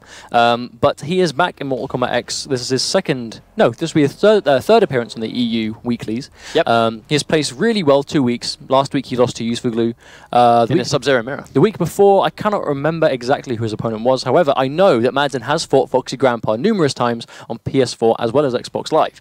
So he's used to fighting Kung Lao, but in Buzzsaw, I don't believe he's played Tempest before. Well, Buzzsaw and Tempest are very similar. The fundamentals of Kung Lao are similar. You're familiar with the strings, you're familiar with the mix-ups. You know when or what to block. But the difference is Buzzsaw gets the low hat, and the low hat is a hard thing for Sub-Zero and other characters because the keep wave factor, it has, you know, it comes back so quickly. You can kind of zone in Buzzsaw. You know, the situations of which you put someone in a counter-poking situation where you block a low hat into meter burn spin, all that kind of stuff, doesn't apply in Tempest. Tempest is more about just honest damage, meterless damage, you know, making things safe or making things comboable from the spinning hat that he gets in Vortex. In Tempest. So going into this matchup, I really don't know how to call this one. I don't know how much experience Madzin has with Tempest, but we at least know that Madzin has fought Foxy using Kung Lao in Buzzsaw multiple times. But we know he also plays like a phenomenal Blood God Kotal Khan, utilizing the new buff that Kotal has received in the latest balance patch. So I'm really interested to see whether we'll see that at any point today. I predict he's going to stick with his guns and go with the Sub-Zero, because we know he plays that the most out of any character in the game. But as well, against Kung Lao, we know he understands the character somewhat, so he knows how to fight against it. But it's going to be how I'm Still the Daddy plays, because I'm Still the Daddy is very centered around the spins. He likes meter burn spin a lot with Tempest Lao, and that's a really powerful tool, especially against Sub-Zero, where meter burn spin will punish the back two every time for free. Absolutely. I mean, you know, Tempest Kung Lao's punishability, you know, the ability to punish so many moves in the game. One of the more consistent punishers in the game, really, with Kung Lao, in all three variations, because, you know, bear in mind, in Hat Trick and Buzzsaw, he moves forward with the meter burn spin, very fast, armored, hitting multiple times. Tempest, although only hitting once, very fast startup, has a vacuum effect to pull the opponent in towards him. So, you know, all three variations, Kung Lao punishes very hard. He gets a full combo of all meter burn spins, into hard knockdowns, into setups. So the question here is that, how much does I'm Still the Daddy know he can interrupt or beat against Sub-Zero? I guess we'll find out in just a few moments. Looks like we're doing our practice game finishing up now, so we'll see Madzin versus I'm Still the Daddy. I really like Madzin's dedication to Noob Saibot, though. I mean, can we just talk about that for a second? About how, like, his game of picture is Noob Saibot. He plays Revenant Sub-Zero, who is as close to Noob Saibot as you'll get in the game. He's got Mortal Kombat 3 card, he has the Mortal Kombat 3 background, and his faction, he doesn't do Sub-Zero fatalities. He does faction kills. Faction kills that look like Noob Saibot faction kills. In the Brotherhood of Shadow, which is Noob Saibot. I mean, like, that's dedication to Noob Saibot. And you can tell, it's obvious. But I like it, I really dig that. That's probably my favourite commitment to a character I've seen in this game so far. I think he's going to go ballistic when he finds out that for 500 ranked wins, you get the Noob Saibot background. Absolutely, I mean, evidently, Madzin hasn't got that yet, otherwise we would very much see him use that, I think. 500 player match. Is it 500 player match? 500 rank match wins, apparently. And 500 player match Shao Kahn. 500 rank wins. Well, that's probably why we're seeing Madzin in so many rank matches. He's trying to grind for that Noob Saibot card. Of course, that's the only reason. I did the same thing. I grinded 50 survivor wins for the Sector card. I mean, it was that must have been difficult. It was quite easy because it was day one, and I'd had 2 days of experience with the game. I had that unfair advantage. But yeah, looks like we're going to go into Kung Lao versus Sub-Zero. I'm Still Daddy, like, contemplating the variation. It'd be very interesting to see him go for Buzzsaw now. I've never seen him play Buzzsaw. Well, he's put so much work into Tempest. It'd be very strange to see him change it up. But I guess we'll see. I definitely think he should go with Tempest, in my opinion. I think Tempest just gives him a good chance. It's clearly the variation he's played the most, and you can punish. I don't know whether he's got the stream on and he's listening to us, or whether he just went for Tempest. Either way, he's going to be going with Tempest. So no doubt it's going to be Tempest Kung Lao versus a Grandmaster Sub-Zero. Let's find out how it's going to go. I can see the clone being a big deal for Kung Lao when he hasn't got the life lead. Oh, he gets the teleport, but does not quite get what he was after. If he went for the overhead slice, that actually would have been a full punish. And here comes the punish. Meter burn spin to punish the ice ball. Could have been meterless, but I guess he's going for what's guaranteed. You cannot take trades like that, unfortunately. And here, after that, he finds himself in the corner.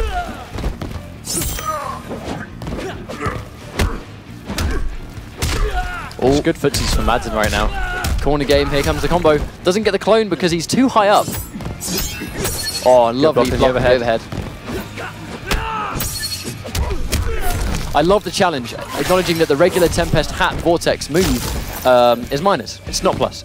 So the second you saw that connected, Madsen went in for the string, just to counter poke. Oh, really good air to air by Madsen. Oh, again, tries to just get him at the height for the clone, but doesn't quite get it. That's another drop. We see Madsen, so unfortunately mistimed that consistently. I'm Still Daddy returns with a meter burn spin to just punish that attempt. Oh, goes into the clone, but only 4% damage. Unfortunately, I'm Still Daddy just kind of being a bit predictable with these wake-up spins at the moment. Oh, tries to backdash, but gets chased down, hit by the string anyway. This game has been very dominant so far. Madsen with a clean game one. That will be 1-0 Madsen. Oh, here comes another noob sidebot fatality. You mean a noob sidebot finish him, right? Oh, I will live that down, I swear. You won't. If I hear that at all on Twitter, then I'll be really upset. What if the first thing I do when this is finished is tweet you on Twitter? What about the finish hims? What's your favourite finish him in the game? Whatever, man. Whatever. Either way, going into this first game, that was a dominant first game, undeniably. Very good stuff for Madsen. I mean, Amsterdam just got cornered. Quite predictable with the wake-up spins and just put in that Grandmaster corner blender, really. Really good stuff. I guess this kind of loss is normally where I'm Still Daddy changes character. We see a lot of the time if he loses a dominant game, he will change to someone else. But this time, yeah. It's gone to Buzzsaw, though, so it's a variation Buzzsaw. change instead of a character swap. Opts to change variation. That's what I like about MKX.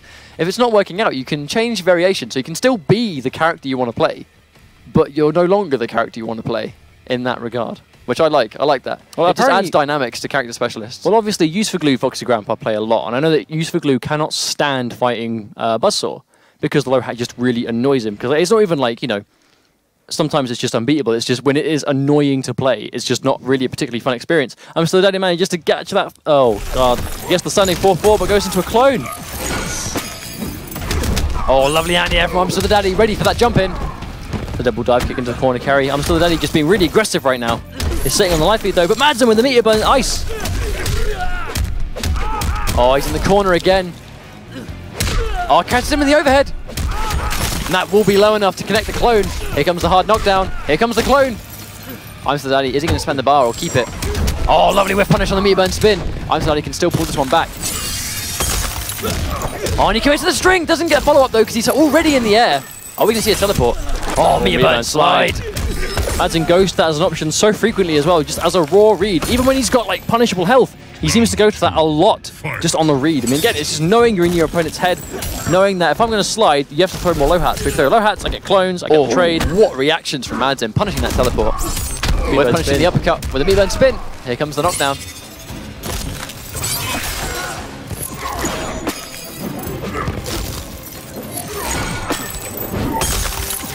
You see that a lot. You see a lot of players block the ice ball rather than just neutral crouch and let it whiff. Interesting stuff. Oh, he is in the corner once again, but he's got a lot of meter. And right again, there's the meter burn spin to blow through that offense. Madsen opting not to break, saves his bar. And obviously when the low hat whiffs, when Kung Lao is this far away from the corner, it takes quite a long time for the hat to come back. He contests it, but gets tagged. That's an important trade for Daddy, so he's still in this. Oh, really good teleport from Still Daddy. Madsen breaking because he realized that combo will kill him. Oh, good trade there from Still Daddy. I'm Still Daddy just trying to really space him out right now. What a meter burn spin! And that will take round one. It's these fundamental, fundamental kind of meter burn spins. Whenever he knows that Madsen's going to press a button, he just goes in. You know, he goes for that meter burn spin, gets tagged by the freeze. This could be quite a crucial freeze for him. Madsen going to have him in the corner, hard knockdown into clone, goes straight into clone there from the back 3-3, full combo. Or does it go for the recapture? Just goes straight for the side just to get just damage on the table into the hard knockdown. Oh, he challenges the down 4 with the down 1. He gets blown up for it. Or goes to the restand. I'm Still Daddy just meter burn spins to just challenge the plus frames. I mean, it's going to be quite hard for Still Daddy to pull this one back, I think. Oh, gets tagged by the string though. Oh, chases it down, catches him in the overhead though. Oh, just chip by chip, he's doing it! What reactions! Reactions from Still Daddy. Gets that jump in, Madsen has to break! Oh, good block on the overhead. The meter burn! He gets hit by another meter burn slide. That was risky. I mean, he could have very much he could have very much have blocked that. That block slide would have actually been the game. Unfortunately, though, tagged by that, you more often than not will not expect the risk to be taken. But Madsen really smart there. Really good stuff. Fatality. That's a 2-0 up to Madsen right now. Again, he's one game away from making semi-finals. Absolutely. I mean, we've said before, this match is the deciding factor between $250 and going home with nothing. You know, we're getting closer and closer to the end of this tournament. The winner of the whole tournament is getting a guaranteed trip to LA for that Burbank Top 16 finals in a few weeks' time. And, you know, Madsen just playing so well right now. I mean, that was Daddy's comeback. He was actually in the process of making the comeback. It's just the back-to-back meter burn slides you probably don't expect. I mean, it's very, very risky. Very risky. But it looks like here that I'm Daddy actually making the change to another character. Goes for Bojutsu Kungjin. He's deciding on what character he wants to play by the look of things. Looks like we'll be going with Bojutsu. I mean, the range on the normals might help him. Who knows? It has easier damage, and obviously the armor is a big deal, but I mean, he kind of play these characters the same way. Like, they've obviously both got dive kicks, they've both got armored, unsafe on block launchers that they can go for. Let's not forget the fact that Sub-Zero, can he slide neutral jump punch? Can he? I don't know for sure, but I'm sure we'll see. If he can do it, I'm sure Madsen knows about it. Oh, and he tries to get the slide. Here comes neutral jump punch. Here comes I'm the Daddy. Accidental execution error. That was not what he was after. Again, I don't understand why so many people crouch these ice balls. I mean, they are highs. You can crouch them. I think it's more of the threat that the slide is going to follow up with it. I'm the Daddy sitting on a life lead right now. Oh, he tries to armor through, but doesn't quite get it. Madsen was already in the air. Madsen just building the bar right now. I mean, you see the amount of meter he builds when you block the trade toss on the ice ball itself. Oh, I didn't have the stamina to run in. Oh, he armors straight through. I'm the Daddy catching that ice ball there. Oh, again, another input error. I'm the Daddy seeming quite flustered right now. Hard knockdown into corner pressure. Oh, tagged by the overhead. Full combo. This is low enough to get the clone. Here comes Madsen. Here comes the combo. Hard knockdown. Oh, he tries to wake up grab. Corners himself, but at least finds himself on match point against I'm the Daddy from the UK. Round 2. Fight. Lovely anti-air there from Madsen. Just blowing up the neutral jump. I'm the Daddy with a raw launcher. Again, meter burns it. Slide, punish, beautiful stuff from Madsen, showing he really understands this matchup. Madsen knows how to play this character, and he knows how to punish Kungjin, evidently. Yes, be careful, he can't take many trades. Oh, and there's a whiff punish with a dive kick. Beautiful stuff, but again, there's 3 for 3 on the input error. Clearly, Daddy can't be happy about that. I think he's doing something too early. He's definitely doing something too early here. Oh, he armors through. Can't drop this combo, needs to get the end here. Gets it this time, 30% damage. He's going to trade the arrows. That's something he can take right now, but the closer he gets to the corner, the harder it's going to be. He tries to, I think he may have gone for the armor interrupt again, but didn't quite have the bar for it. This could be bad for Mr. Daddy. He's going to try and armor. I think he tried to armor, but you cannot armor through that string. Madsen will make the comeback.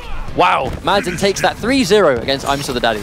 Really good stuff. And no doubt we're probably going to see a noob sidewalk fatality once again. Man, such a beautiful finish him. Stop that. No. I will not. That was a really good finish him. Faction kill. Faction finish him. I think Kungjin's trying to give us a thumbs up on the floor, but he can't quite do it. Like, we can't see it. Just that. That's all good. So 3-0 to Madsen, though. Manages to just bring us I'm the Daddy, but the armored interrupt was a real highlight in this round, though. Just acknowledging that's what he was going to do and just going for the armor to just get in between it. Madsen making the comeback, though. I mean, he commits to the back 3-3 freeze. You can tell Daddy was not expecting that. I don't think he was ready. Knocks him on the ground, and I think I'm the Daddy tried to go for a armored reversal. I think he tried to do something on wake up there.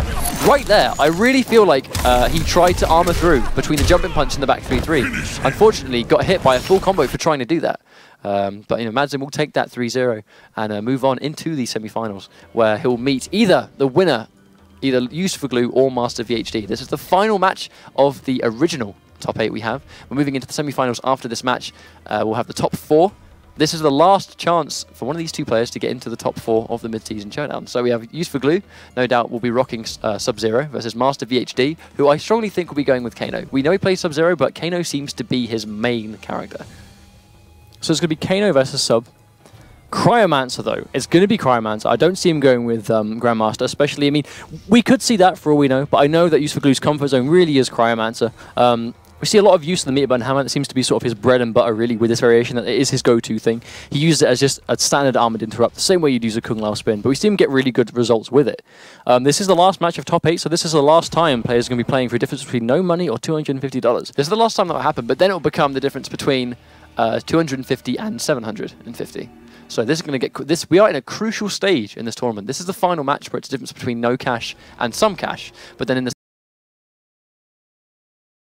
it's not even just that. Like, the thing the players are going for today is that guaranteed spot. Important thing. The guaranteed spot in the top 16 in LA for the July 11th ESL Mortal Kombat Finals, where there'll be the global top 16 players from around the world through this league for CIS, Russia, Europe, and North America. The winner today will be guaranteed a spot in that tournament. Very, very excited for this. We are reaching the final ends of this tournament, and this is not the only tournament tonight. Obviously, immediately after this, we will have the North American mid-season showdown, where you see players like Sonic Fox, Shu Jinky Dink, and Rio all making their return in this North American one to try and prove which one of them is going to be guaranteed that trip. Really high quality play from those guys. We're going to have, Aaron Black, Quan Chi, all these crazy characters that Rio likes to play as well. And obviously we have the Fans' Choice Tournament after that.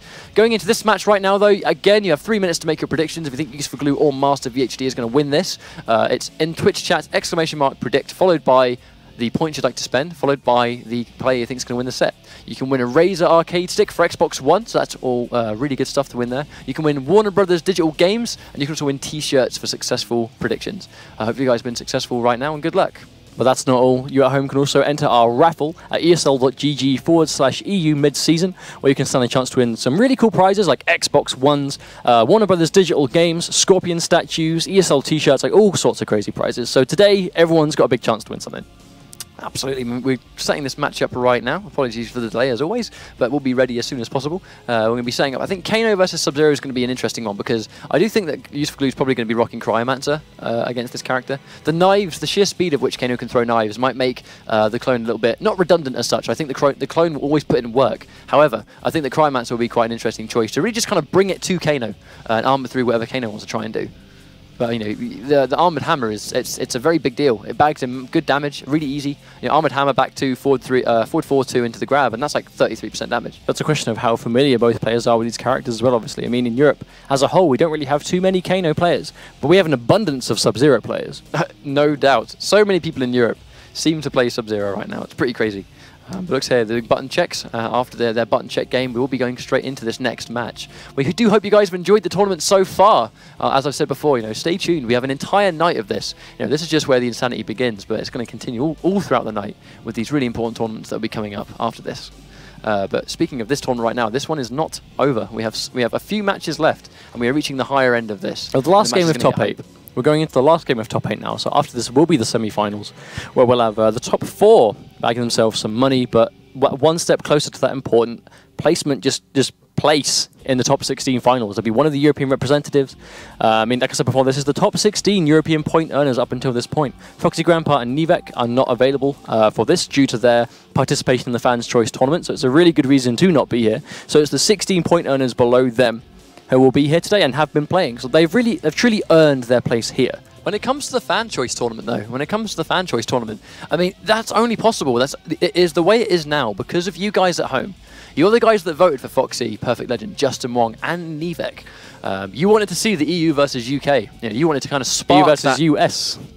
EU versus UK wouldn't be as dramatic, I think. Well, because EU is in the UK, so, that didn't even make any sense. Either way, it's going to be EU versus US, and that's the rivalry that everyone has always wanted to see. There's always been dream matches of who would win between Foxy and Perfect Legend, or Foxy and Sonic Fox, and all that kind of stuff. And now, tonight, we have the chance to really see that. I'm really excited to see what happens. Well, it's like I said before, I mean, Perfect Legend was, without a doubt, considered the best Kung Lao player in Mortal Kombat 9. You can't really argue with his results. Two-time world champ with Kung Lao, He won 2 EVOs with Kung Lao, as well as multiple other tournaments. Foxy Grandpa was always a good player in MK9, but never quite achieved the same stature with his Kung Lao as PL did. However, MKX is a new game, and Foxy has just been running a tear on Europe with his Kung Lao so far, in both Tempest and Buzzsaw. Foxy's won 8 tournaments so far.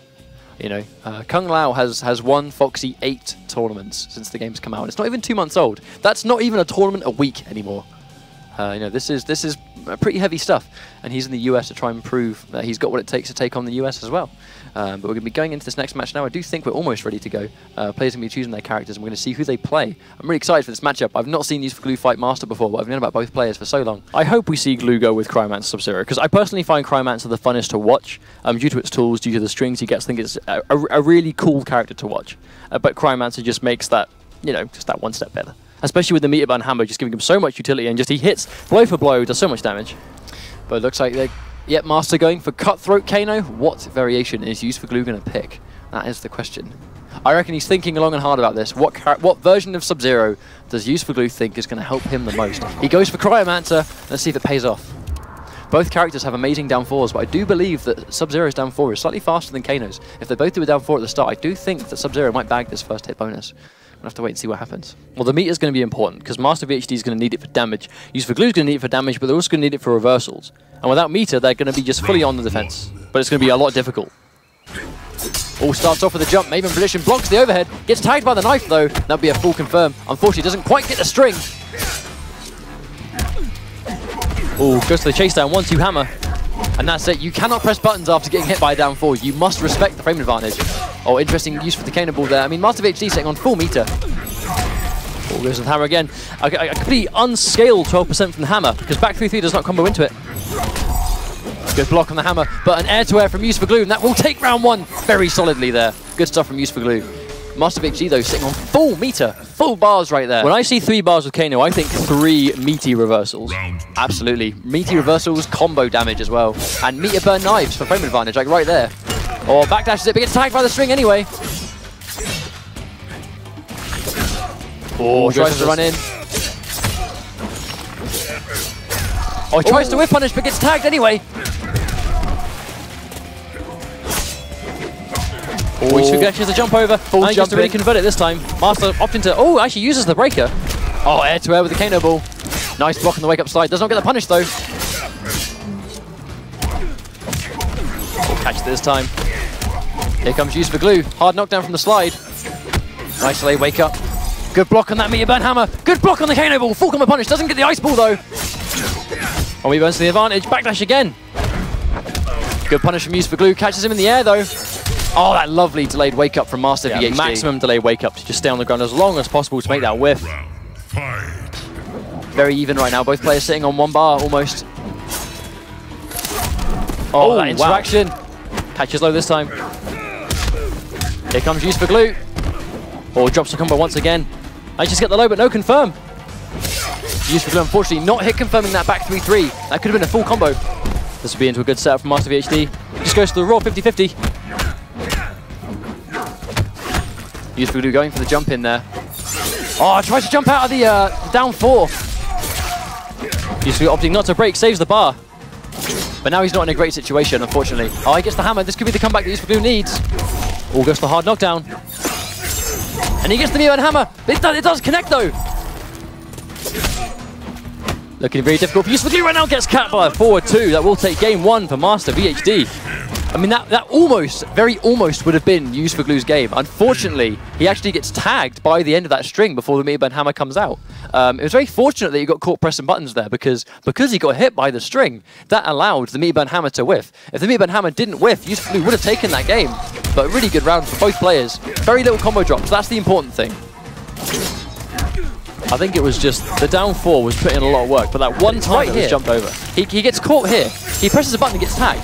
Had he got hit by the Meteor Burn Hammer instead, Use for Glue actually would have got the damage he needed to win that game. Master VHD very fortunate there, but just pulling it through and giving us such a good showing, and that will be just game 1 as well. That was only game 1. We have an entire new set of games to go. Seeing a costume swap, so he's going back to the Tundra skin. Stick with Cryomancer though as well. Absolutely. I mean, I would. I mean, I don't think the variation was the reason he lost. That was a good game from both players. Absolutely. But we're going into this next game now. Master VHD is 1-0 up on Use for Glue right now. But by no means was that game dominant. Both players have what it takes. Going into this next game now. Who's going to get the first hit bonus? Tags him with that Meteor Burn Hammer. It's too low down. Doesn't quite get the combo. Oh, catches the back 3-3, but nothing too much more. Use for Glue doesn't really seem to... Never seems to hit confirm back 3-3 that much.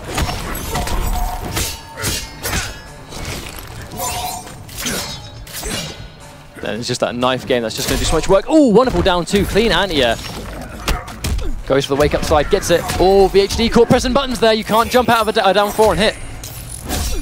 Well, there's down 4 again. Oh, caught pressing buttons once again. Sometimes you've just got to block, but again, you know, Sub-Zero's 50-50s, that's going to be difficult, but Useful with a swift round 1. Oh, that risky cannonball, but he has a bar, so he can afford to. Oh, lovely hit confirmed from Master VHD. Lovely knockdown there. There's Meatbone Knife once again. Down 3 is just something from backdashing, but not too much making the most of the plus frames there. Good blocks there on the Meatbone Hammer. Oh, run straight into an ice ball. Full combo conversion here from Use for Glue. Good block on that overhead though. Oh, good jump kick from Use for Glue, but Master VHD does manage to block in time. Really good timing from Master VHD. Oh, really good Meatbone ball just to get the damage. Throwing him in the corner, that's smart stuff. Tagged by the wake up. Doesn't quite get the combo though. Oh, caught pressing buttons after down 4 again. That's the main thing when people fight Use for Glue. They seem to always get caught. Oh my days! He pressed a button!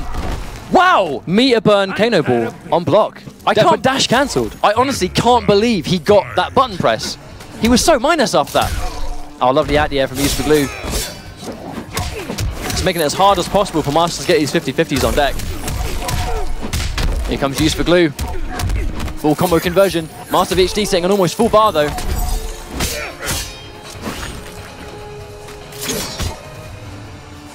A really sort of tense game right now. I mean, both players are setting it around, but again, really good reaction down 2 from Master VHD. Hit confirmed from Master. This will be a good combo. Good situation for Master VHD right now. Oh wow, just use the interactable just to get it out there. Caught sleeping. Here comes the overhead. Does not have the stamina to run cancel. Oh, back 3-3 into the low. Oh, and he gets tagged. That will be a full conversion. Master VHD 2-0 up on Use for Glue right now. Wow.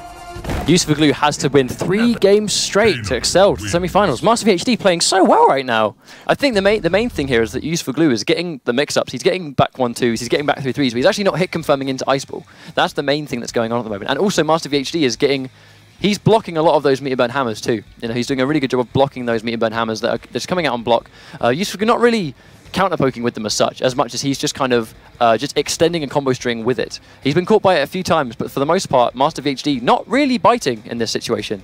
But, you know, the question is he going to go with Cryomancer again? Or he has actually made the change to Grandmaster. This is going to be quite interesting to see what happens. I think he's realised that the hammer isn't really doing too much work in this set in comparison to what he will get from the clone now in Grandmaster. But he's now got 3 games to make this comeback, and he is now stuck to Grandmaster the whole time.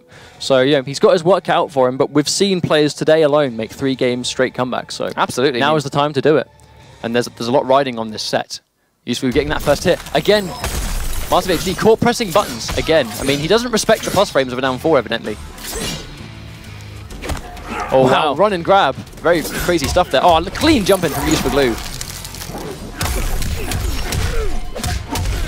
There's the hard knockdown into clone. Use for Glue corners himself again. I do not know why Use for Glue keeps putting himself in the corner. And then the ball goes straight into the clone. Oh, that lovely conversion there, just to change the positioning of the screen. Oh, there's Meter Burn Knife once again. Goes to the back 1 instead. Use for Glue manages to jump out. No confirming to Ice Ball, but does go for the clone instead. Interesting how Use for Glue is opting to keep to get rid of the clone immediately. Oh, and there's the trade he needs. He runs in though! He had the health to sit on the life lead, but opts to run in anyway. Master VHD goes for a down 2, but does get stuffed by the jump in. Use for Glue manages to bring a round out, but again Master VHD looking at 3 bars of meter. It seems like Use for Glue very often wins the first round, but Master just gets the bar that he needs. Oh, Use for Glue not respecting the plus range of a down 4 now.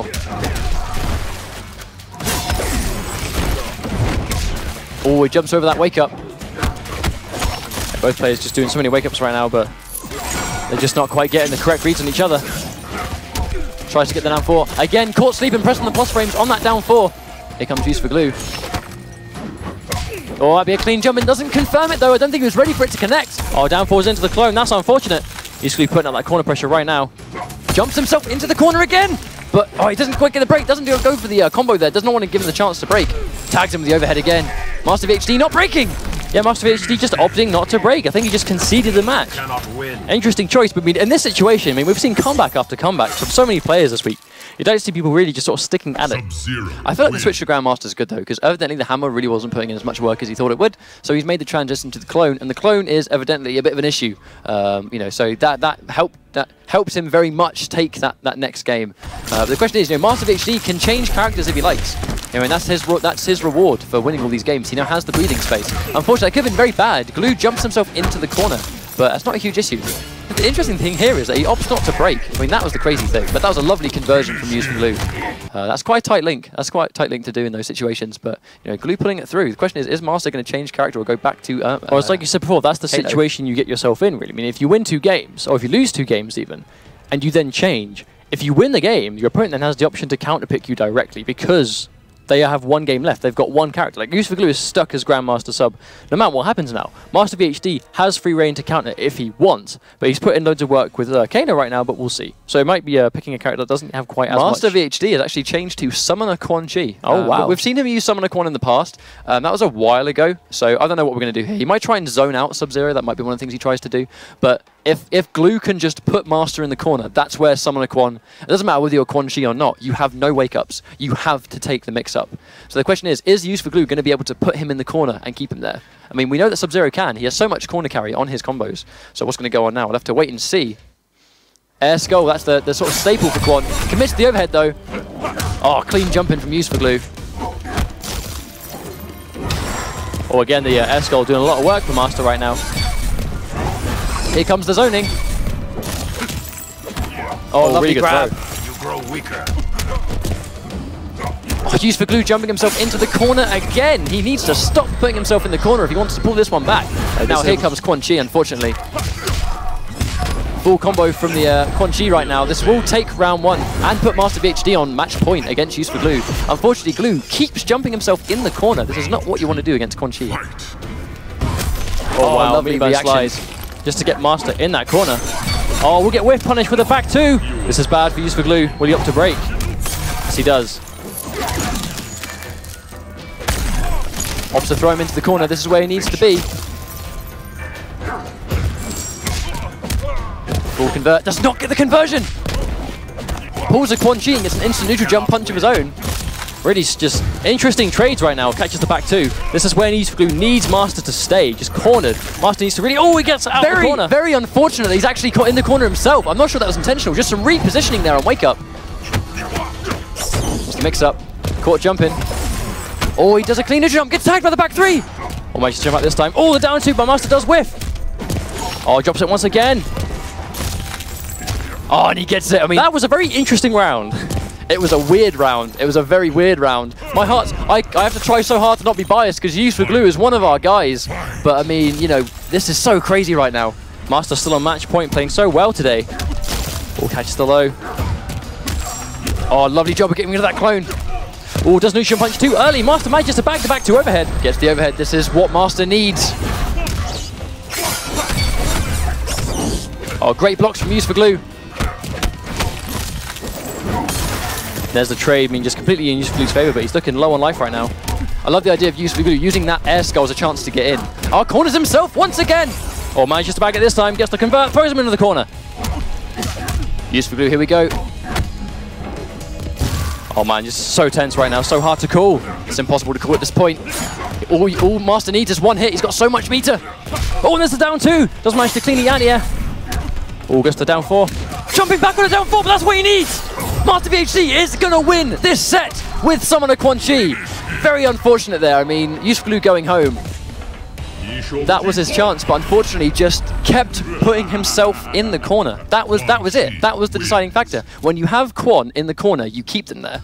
Like, that is how you beat Quan Chi. You put them in the corner and you keep them there. Unfortunately, when you jump into the corner, all you're doing is giving Quan Chi the game. You're putting yourself in a situation where you jump into the... Like, right, no doubt we'll see it here. Look, goes for the jump in and jumps himself into the corner. Repositions once again, which is really good. But then, as you can see here, I do believe.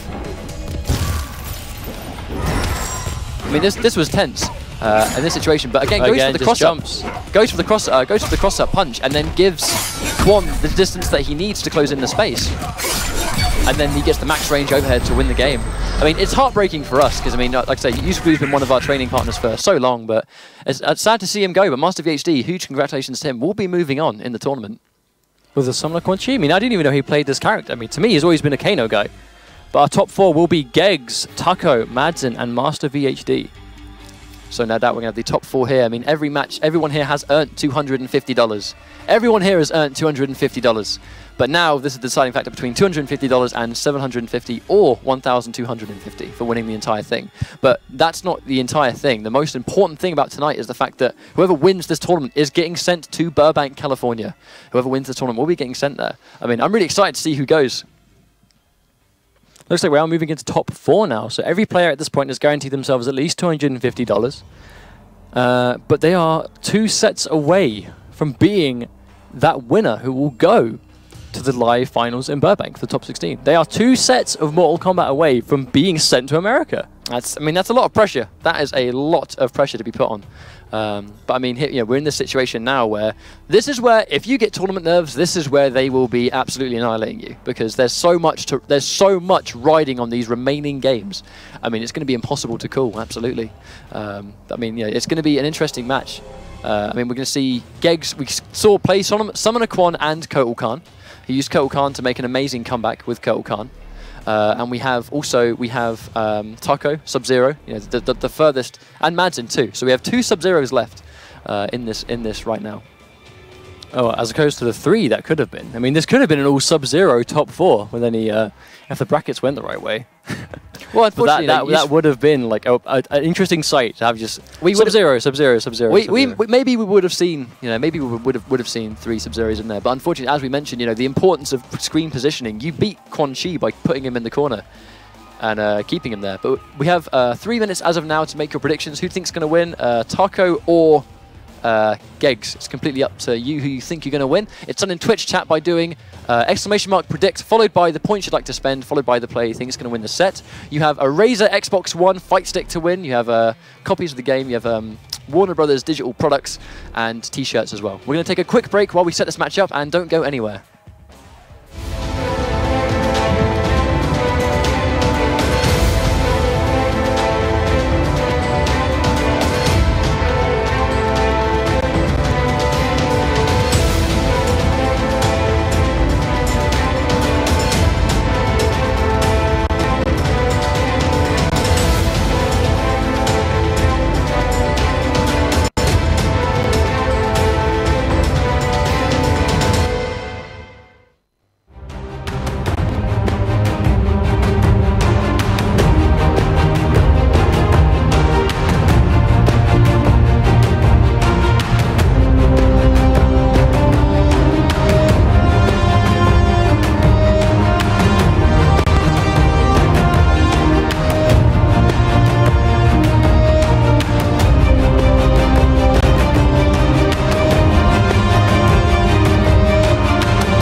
Good evening, everyone, and welcome back to the EU Top 4 for the Mortal Kombat X ESL Mid-Season Showdown presented by Xbox. We are moving into the semis now, so we've got 4 players left. We have Geggs, Madsen. Who else do we have today? We have Geggs, Madsen, Taco, and Master VHD. So, we have potentially Summoner Quan Chi and Kotal Khan player, Summoner Quan Chi and a Kano player with Master VHD.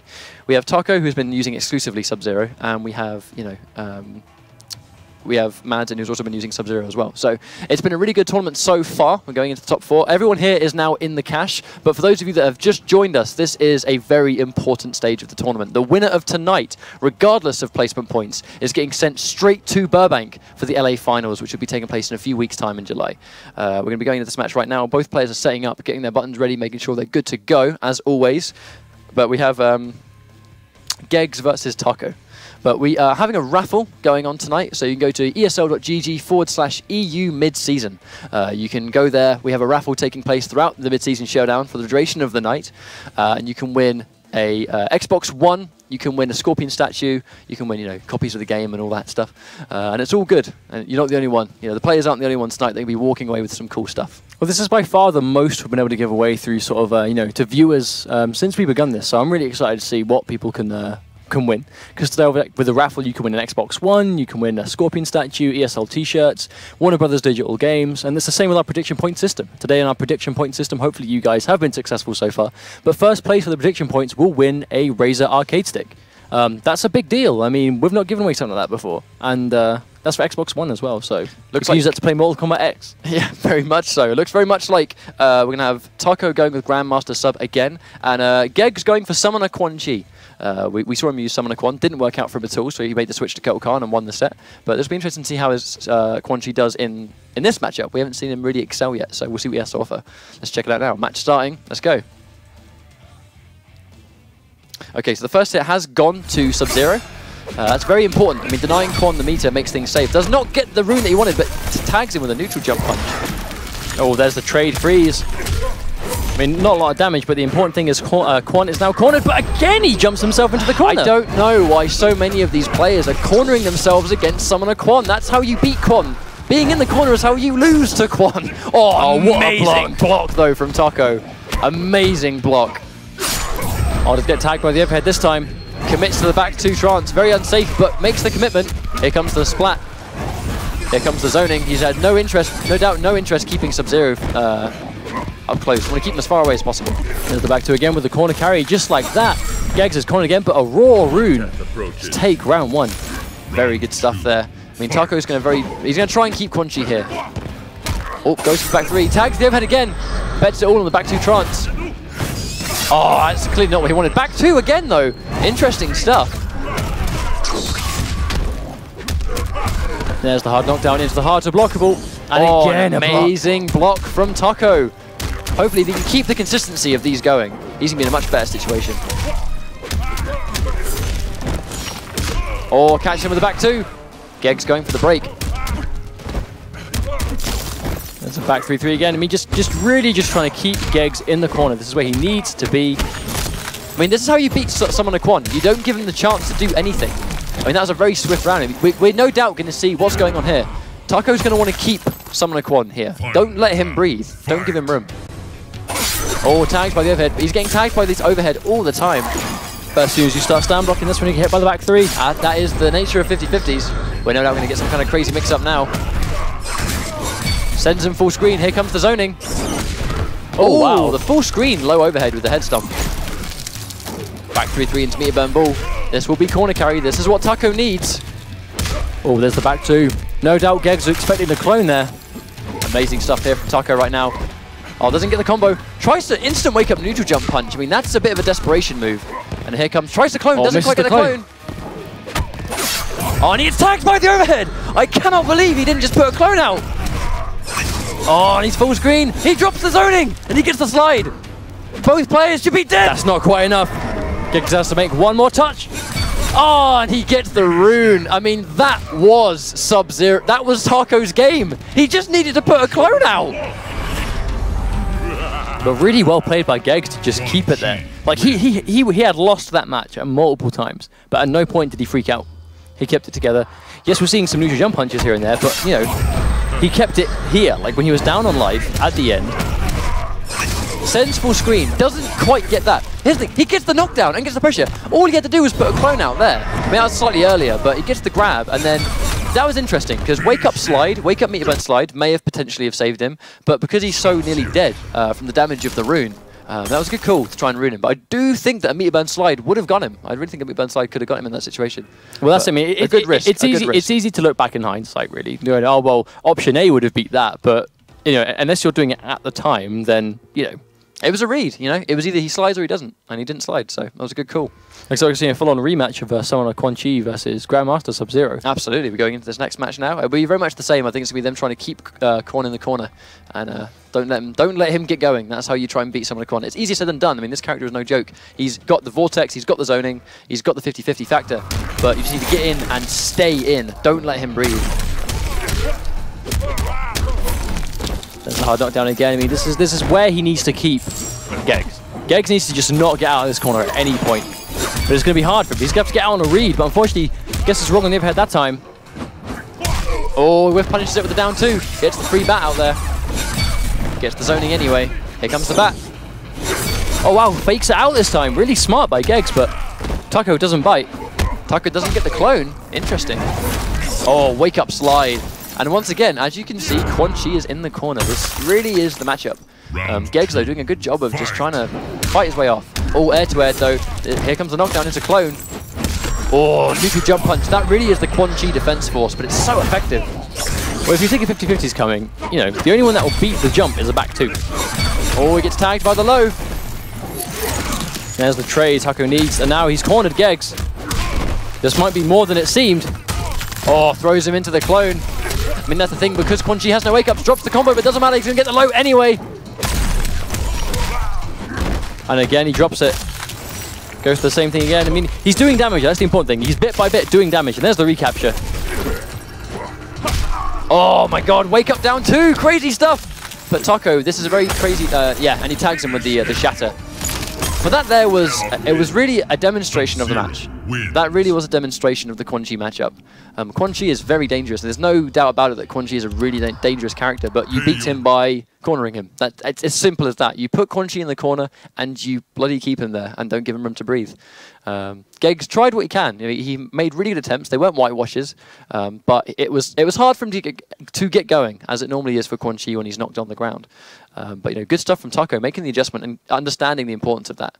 Looks like Geggs, is he going to go to Kotal Khan? It looks like last time he is going to be making the switch to Kotal Khan. We saw him do this beforehand, where he managed to make a really good comeback in games with Kotal. So we'll see if he can do the same thing now. It is War God Kotal Khan, which we see used against Sub-Zero quite frequently, especially in the ESL weeklies with Mads and Shuffles and all these other players we have. But we'll have to see. I mean, this is the match for grand finals. I mean, if either player wins here, they are bagging themselves a minimum of $750 and a grand final spot, which means they have to win one more set from that point to be the winner tonight for the European spot in the top 16 in Burbank. It's really adding up now. There are 2 more games. These guys that are in top 4 have 2 more games to get into, like, you know, to potentially be in LA. And that's a big deal to these guys. I mean, we're going into this 1-1 for both players. Geggs, I mean, this is going to be a different matchup. I think Taco going to probably try and potentially be a bit more defensive, because you can really put up the obstacle course of the clone. But it depends on what's going on here. As we can see here, yeah, Taco playing that defensive game. Running in, though. Interesting stuff, running in and contending with the footsie range of Kotal Khan. Ooh. Something I've noticed about Geggs is he really plays Kotal on the mix-ups from the sword. Absolutely. Like, he seems to get a lot of his damage that way. Oh, that'll be a nice air-to-air there. Forward 4-2 slide. Hard knockdown. Jumps into the clone. Normally the jumping 1 of Kotal Khan is so strong you can get away with the jumping 1, but oh wow, the range of the sword manages to catch Taco. That was a lovely read though on the wake-up neutral jump from Sub-Zero. Down 4 into clone just to be safe. Meteor Burn Ice again just to save himself. Oh, that air-to-air, that will... Oh, the slide would have taken round 1. Oh, he's still alive. Has to break. This is difficult. This is going to be hard for Geggs. Oh, he gets the trade, but will that win? Oh, he didn't have the sprint, but it did not matter. That would have chipped regardless. That was a crazy round. Round 2, fight. Geggs just trying to fight his way out of the corner right now. Raw overhead, not quite enough. Taco just seems so good at keeping the opponent in the corner. I mean, this, if you're going to play Grandmaster Sub, you work on your corner game. It's as simple as that. But that being said, he is just keeping the control the entire time. Held the back 2 once again. Oh, wow. Lovely low sword from Geggs. Oh, puts himself in the corner. I don't think that was intentional. And there's the overhead end again. Interesting attempt there. I'm not sure if that was an attempt to try and get him out of the air. Yeah, Geggs decides to break, realizes he would be thrown in the corner from that, but again, they will no doubt end in the corner here. Oh, that'll be it. That will be it. 2-1 to Taco. I mean, I think the change... I personally don't agree changing to Kotal Khan. If you can play Summon a Quan and Kotal Khan, I thoroughly recommend playing Summon a Quan, because I mean, I know when you're knocked on the ground you have no wake-ups, but you do a much better job of keeping Sub-Zero far away. Summon a Quan, you've got to get 1 trance and you can win the match. That's just the way the character works right now. Kotal Khan, you have to work a lot harder with. Absolutely. Undeniably. You have to work a lot harder, but especially against Grandmaster Sub, where you have to face the clone keep away as Kotal. I mean, you don't really have to deal with that as much. And Geg's acknowledging that, going straight back into Summoner Quan Chi. I do think that Summoner Quan is a better option in this matchup. You just need to work on the fact that, you know, if you can get going, it doesn't matter whether he's Grandmaster sub, it doesn't matter if he's got corner pressure, you can win the round on one touch in Summoner. That's just how the character is. But we saw Taco doing some really good blocks in these hard-to-blockable corner sets. His blocks have been immaculate against Let's see if he can bring that out for another game, because he might just be one game away from bagging himself a big amount of money. Oh, I love the attempt there. Oh, lovely air to air. You can tell Geggs was a bit reluctant to go for neutral jump punch. Here we go. He's in the corner. Oh, this is all Taco right now. Oh, and he down threes the clone. Taco just keeping him there. Oh, that was risky stuff. So punishable, but a lovely read. Back to Trans. That unsafe stuff, but it's working out for him. I'm not sure what Geggs tried to do there, but he didn't have the stamina for whatever his option was. Oh, the grab. Wow, match point. Taco already. What a swift set. This is a dominant game. Round 2, fight. Jumps into the clone. Oh, they wake up to the back two, but opposite down three again. Oh, and he tries to go for a rune, but gets tagged. That's one of the things about trying to do meter burn rune. If you do a rune and then instantly try and block, you do accidentally sometimes get meter burn rune, which I'm no doubt that was what Geggs got right there. Jump punch that Geggs needs. Oh, that crazy cross-up does not get back to Trance, though. Oh, lovely neutral jump punch. Here comes Geggs. Summoner Quan in the corner. This could be the round if he gets it.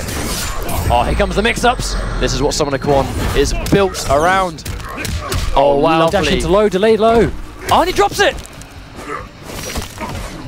Meter burns the throat. Wow, Geggs is flustered right now. I'm certain that was a mistake. This is his round. His round has already been won. Hard knockdown. This move bad. He hasn't got the meter to wake up either. Opts to make it safe. Oh no, Taco drops the combo. Taco is dead to right. And he goes for the environment interaction, does not get it. And that's it. Wow. No doubt Geggs is kicking himself for that one. No doubt about it. 3-1 to Taco. Such good play from Taco, but Geggs just dropping the confirm in the corner.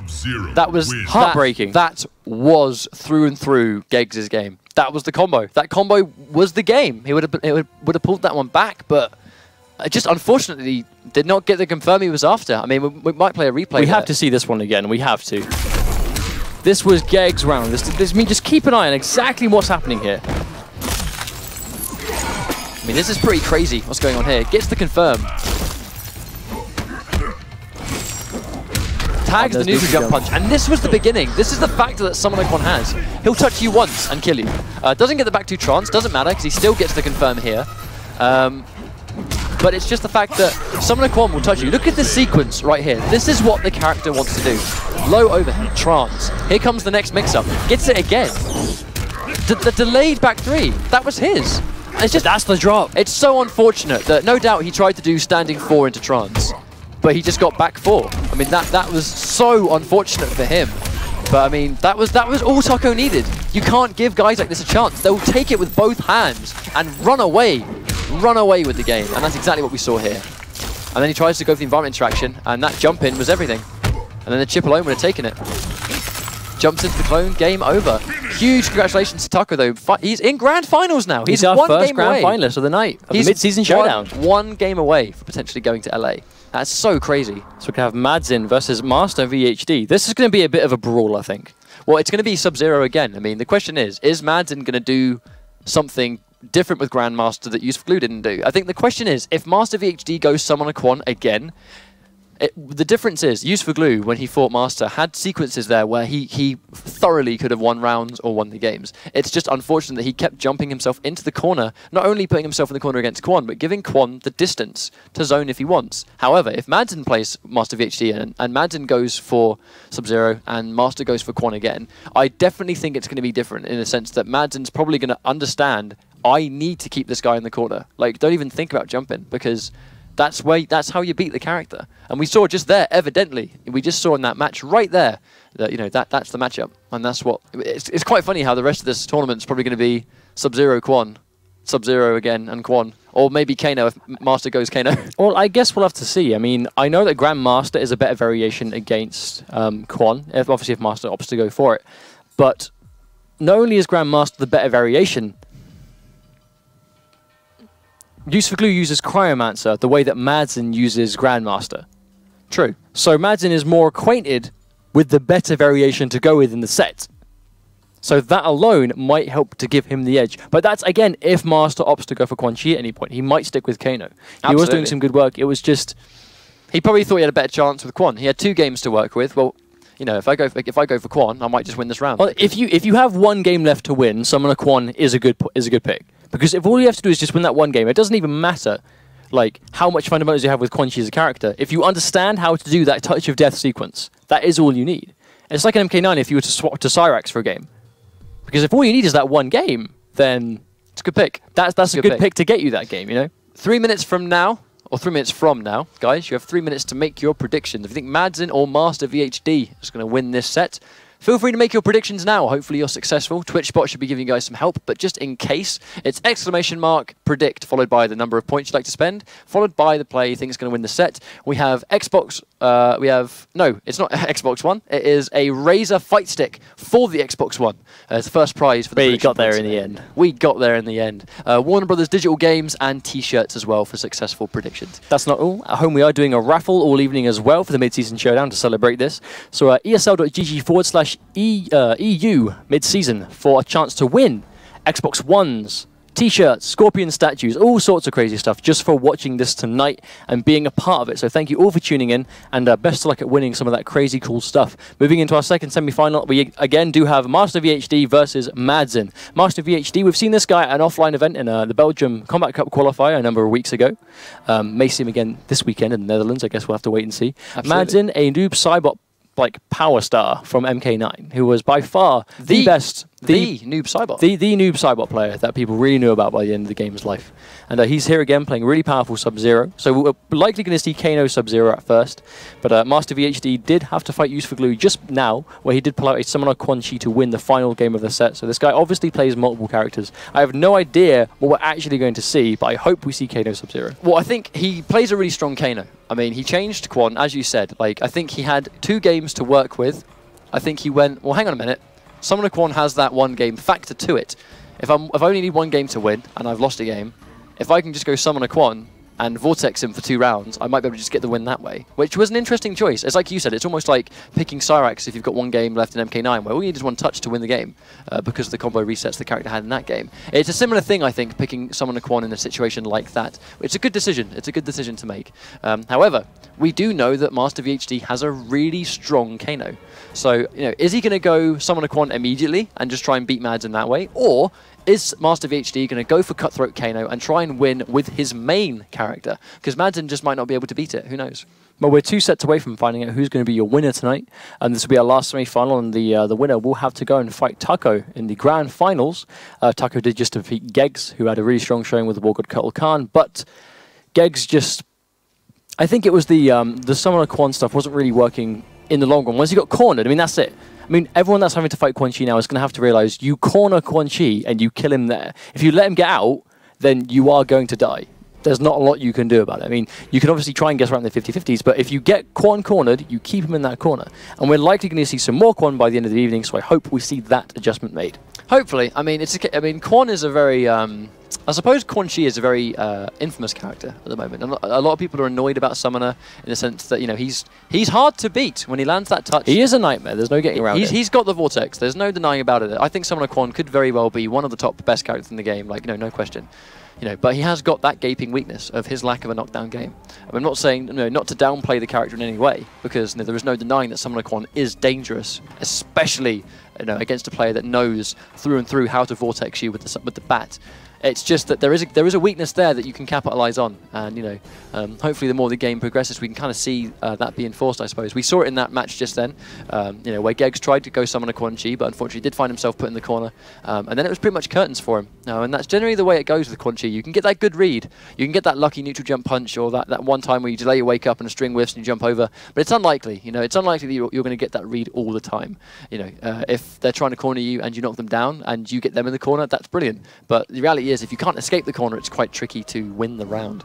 But it depends entirely on whether we'll see that if Master VHD picks Summoner Quan. But they're both players in this lobby now. They've got their practice game on the go. Master VHD going with Kano in the practice game, but that doesn't obviously necessarily mean that he's going to go with Kano in the actual tournament match. Those of you at home that want to stay up to date on this ESL Mortal Kombat League, visit esl.gg/MKX Pro League to find out how you can get involved in these tournaments. They are open to sign up for anybody for Xbox One. Please visit that website to find out how you can get involved. We are now approaching just over the halfway mark, really, of this the first season of the online league. And that's why we're seeing here today. The 16 players that have competed today have earned their spot to be here. They have earned these points, and they are here to play. So these 3 players left have been in this top 16 multiple times. We've seen them numerous weeks, like, even if it's not been for a while, like, we haven't seen Master VHD for quite some time, but his early placings has got him here, and it's got him a minimum of 3rd place. As you can see today, we have a $2,500 prize pool in total cash prize today, which is more, it's 5 times more than we normally give away on these weekly tournaments. First place will take home $1,250, second place $750, and 3rd and 4th will take home $250 as well. So it's all to play for today, but the most important thing is the winner today will get a guaranteed spot in the LA Burbank Top 16 Global ESL Finals on July 11th. So there are 3 people left in this tournament that can get that spot, and they all want it. And by the end of this online league as well, let's not forget that there will then be 4 other European players joining whoever gets sent here. So we have whoever wins today will be going straight to Burbank, but that very much means that there'll be 4 other players joining them, so they can still play and try and place as high as they can, but this is their best shot at getting there straight away. That's 2 for 2. Master VHD has started the sets with a jumping punch. I imagine it's on prediction of a down 4. I very much think that's on prediction of a down 4. Here comes, keeping him in the corner. That lovely down 3. And there's the clone again, just putting in so much work. I mean, this is Grandmaster. Just corner him and don't let him out. Oh, down 4 challenge. Really good back 2 as well for Mazin. One thing Master VHD does a lot. Oh, corners himself, but doesn't get the jump in. One thing that Master VHD does a lot, seemingly, is not respecting the plus frames of a down 4. A lot of the time, we're seeing Master get hit by a down 4 and then getting tagged by the follow-up because he's just not blocking. He's trying to jump or he's trying to press a button, and he just can't. He gets tagged by the back 2 once again. Seems like an all-Mazin. Really good break from Master VHD just to get out of that situation, but the raw slide just to give him the hard knockdown once again. Master VHD with no stamina either. Defensive options are limited right now, but he has got a bar. Mazin playing so on point. Whoa, that was a really interestingly strange jump in there. Gives the neutral jump. Wow. Again, opting not to break. Master VHD just concedes that flawless victory by Mazin. Really well played. That was very strong there. Is this where we see the change to Quan Chi? I don't know, because he got cornered.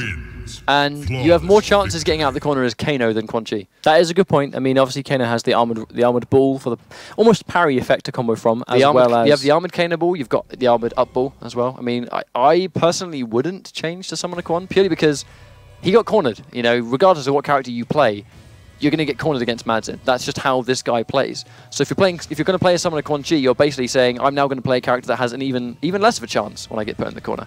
He is going to make the change to Summoner, though. He is going to change to Summoner Quan Chi, so we'll have to... I am very prepared to eat my words here. Well, it worked for him against Use for Glue, so we'll have to see if he can do something similar now. Absolutely, absolutely. He just has to avoid the corner at all costs. Grandmaster Sub-Zero will destroy you if he gets you in the corner. He gets that clone up, and it's so hard to get out of it. Especially with no wake-ups. So, hopefully Master keeps this together and just doesn't let Sub-Zero get going. Gets hit by the down 4, though. Oh, wow, really good jumping by Master. That's a good trade of Mazin's favor. He just does so much more damage. Good block on the down 4 this time, though. Oh, really good use of the air skull to make these ice balls whiff. Oh, tagged. Overhead meets overhead, and Sub-Zero's is faster. Oh, what a chase down. What a chase down by Mazin. No confirm, though. Goes to the ice. Lovely neutral jump punch. He's going to try and put himself out the corner. Gets the hit. I don't think Master VHD was ready. Commits to the low. You're normally supposed to hit confirm that string. Unfortunately, gets whiff punished for his troubles. Oh, hits the ice. Down forward. Restand. Go to hit confirm. Mazin corners himself again as well. Does the meaty burn slide just to get out of dodge. Oh, and there's interactable. This round is looking all Mazin right now. This could be all Mazin. That delayed wake up. Oh, Master. Slippery. Slaps him on his bald head. I mean, round 1. He has a chance there. I mean, a bunch of weird misses happen there. But unfortunately, gets tagged anyway. Or tagged by the neutral jump. Master, I don't think he's ready for any of these to connect. I don't feel like his head's in the game at the moment. He needs to capitalize on every touch. That's the threat of Summoner. Oh, and there's that back 3-3 into back 2. Really cheeky stuff from Mazin right now. Get your blocking low, then do high. Crazy stuff from Mazin at the moment. And he cross up standing 1. Mazin is just on point right now. And there's the 1-2 into meet by nice. Oh, no confirm. My days. I don't think they were expecting that. A lot of hits here that I don't think either player are actually ready for. Oh, that lovely confirm into trance. Here comes Summoner. Catches the low this time. Oh, drops the confirm. Oh, he tags the rune though. Here comes the zoning. Don't let him in. Risky air skull right up there. It's actually full combo punishable on landing. That will be the game. Confirm into the X-ray. Brilliant stuff from Madsen. That's something we see Madsen do more than any other Sub-Zero player, is whiff slide to close space. He sees Quan Chi enter the air, he knows, okay, right, now he's in the air, he can either portal stomp, which is unlikely in this situation, or he can air skull, which I will go under with the slide, or he can do nothing and I'll at least cover the distance. Really good use of the whiff slide just to cover that ground. Absolutely. Obviously the cost of no stamina either. We'll see it right here, I'm sure we're just about to see it. I mean, here's the thing, he gets the really amazing, the confirm into the trance, gets the low, but drops the confirm. I'm not sure what he tried to do there, but then gets the rune, so he's capable here of zoning, but Madden goes for the slide. There you go, sees him jump, slides, gets hit by the skull, but at least he's point blank, that's where he needs to be. That hit confirm though, hit confirm into X-ray was very, very solid. And that was, gave him the damage that he needed. 2-0 Madsen, he is one game away from bringing it to Grand Finals, where we'll see a Sub-Zero mirror match. Sub-Zero mirror match for the EU Showdown. That's going to be interesting. Chris, what does Master do in this situation, though? Because is Kano lost? Because he got cornered, and there was nothing he could do about it. Because he just guessed wrong on the 50-50s. However, then his Quan Chi fared no better. Because of the same weaknesses in the corner. But I'd like to say the main reason his Quan Chi struggled there was because of every confirm. A lot of those hits that you normally should be looking out for, he wasn't looking out for. Like, he was doing, like, the runes, he would catch air-to-airs and stuff, and although he saw it, he could have confirmed the trance, none of them were trances. I think it was just a case of just not expecting it to hit in that situation, because sometimes it's just not likely, so you can't be ready for it. Jumps into a clone, this ain't a good start, now you're put in the corner. Oh, Master VHD, this is not where you want to be. He has to fight his way out. Oh, really good use of the chip damage and meter build for Madsen. Oh, goes to the anti-cross up down 2, but eats the jump in for it. This will be a full combo. This is not where you want to be as Quan Chi. 38% meterless damage. Such a cheeky combo. Oh, and he jumps over, corners himself. This could be the chance he needs, but he does armored reversal anyway. Match point, Madsen. Wow. Unfortunately, because he actually cornered himself, he's given Master VHD all this screen to work with. Oh, what a neutral jump punch from Master. That is Quan Chi all over. Really good stuff. Here comes Summoner. Goes for the low. Into a low again. Gets the overhead. Does not get the trance, though. Oh, I guess at this time, this could be it. Master could bring the comeback right here, right now. He's got 3 games in a round to come back from. Good break from Madsen just to deny that corner pressure. Oh, doesn't punish it fully, though. That could have been a trance. Oh, goes to wake up neutral jump punch again. Madsen not quite ready for it. I think Master is in a good situation to win this round. Yeah, that neutral jump's pretty much taken it. Really good read. I don't think Madsen's going to break. I mean, it's interesting there. Don't give him the chance to break, but I don't think Madsen was going to break anyway. The Master is still in the corner, though. This might be difficult. If he gets out of the corner early, this round is his. If he gets stuck here, it's going to be really hard for him. Absolutely. There's the trade. That was not what he wanted. That's going to be a full combo hard knockdown. Here comes the clone. Oh, there's a back jump. Oh, that lovely jump. Oh, he does it too early. He does it too late, though. He doesn't quite get the confirm. Here comes the confirm, though, from Madsen. Again, whiffs the jumping punch. I don't think he was ready for it to not auto-correct like that. I'm beginning to think that might be an elaborate setup. Because he's done that 2 for 2 and got the throw twice. Almost like fooling the opponent into thinking you've dropped it. Oh, what a confirm from Madsen. Beautiful stuff. Whiffs the uppercut. Wow. Fantastic stuff. And he's going to close it out with a noob Cybot. Finish him. What play from Madsen, though. Looks like we have Taco versus Madsen again in Grand Finals. Sub-Zero mirror match. We're going to have Taco versus Madsen. 2 Sub-Zeros, and they're both going to be in the Grand Finals now, where one of them is playing out for that spot to get to LA. But there's the hit confirm after multiple confirms. I'm not sure about the setup. I guess that's... I really think that might be a setup. Just for the opponent to think you've dropped it, so they're not expecting the throw. Because he did it twice in the exact same way. Unless that was just a muscle instinct, but that confirm. And he gets the grab. Really good stuff, though, from Madsen. Master VHD will be going home, but getting top 4. Huge congratulations for bagging himself 4th place today. Absolutely. Really well played, and obviously congratulations on your $250 as well. Absolutely. Moving into Grand Finals, we have LLL Taco versus Madsen. 2 Sub-Zero players, Sub-Zero specialists by the looks of things, in tournament at the very least. Good records in the ESL Online League behind them, and this is no doubt their greatest achievement yet. No, absolutely no doubt about that. Taco and Madzin, both amazing players. Here they are now in Grand Finals. One of these guys is going to be sent to the LA Finals in Burbank, California in a few weeks' time, where they'll join 15 other of the world's best Mortal Kombat players coming together for that minimum, you know, $50,000 pot. I mean, that's nuts. Really good stuff. So today, we have 2 players left. One will walk away with $750, which is not a bad thing by any definition. The other one will walk away with $1,250 and a spot in the finals. So there is so much riding on this match. It is unbelievable. I can't imagine the pressure that the players must be under right now. I hope they're not watching the stream and listening to what we're saying, because that probably isn't going to help it. Because I wouldn't want to hear something. Oh, yeah, I know I should have done that. All right, I'm going to turn that down now. It's all right, mute you. I'm pretty sure people mute you anyway. Yeah, of course. I would, if I was watching you at home. I don't know what to say about that. Going into the Grand Finals now, though. Sub-Zero mirror match. Both players play Grandmaster as well. Both players, you know, they only use Grandmaster. I've never seen them use another variation. We have the prediction points. This is the final chance of the night you guys can make your predictions on these EU competitors. Obviously, we have North America afterwards, which will have prediction points also. But this is done in Twitch chat. Twitch bot should help you guys out. But one last chance just before, if not. You do ! predict, followed by the points you'd like to spend, followed by the player you think is going to win the set. It's going to be hard to call. I mean, they both play Sub-Zero. They both play in the mirror.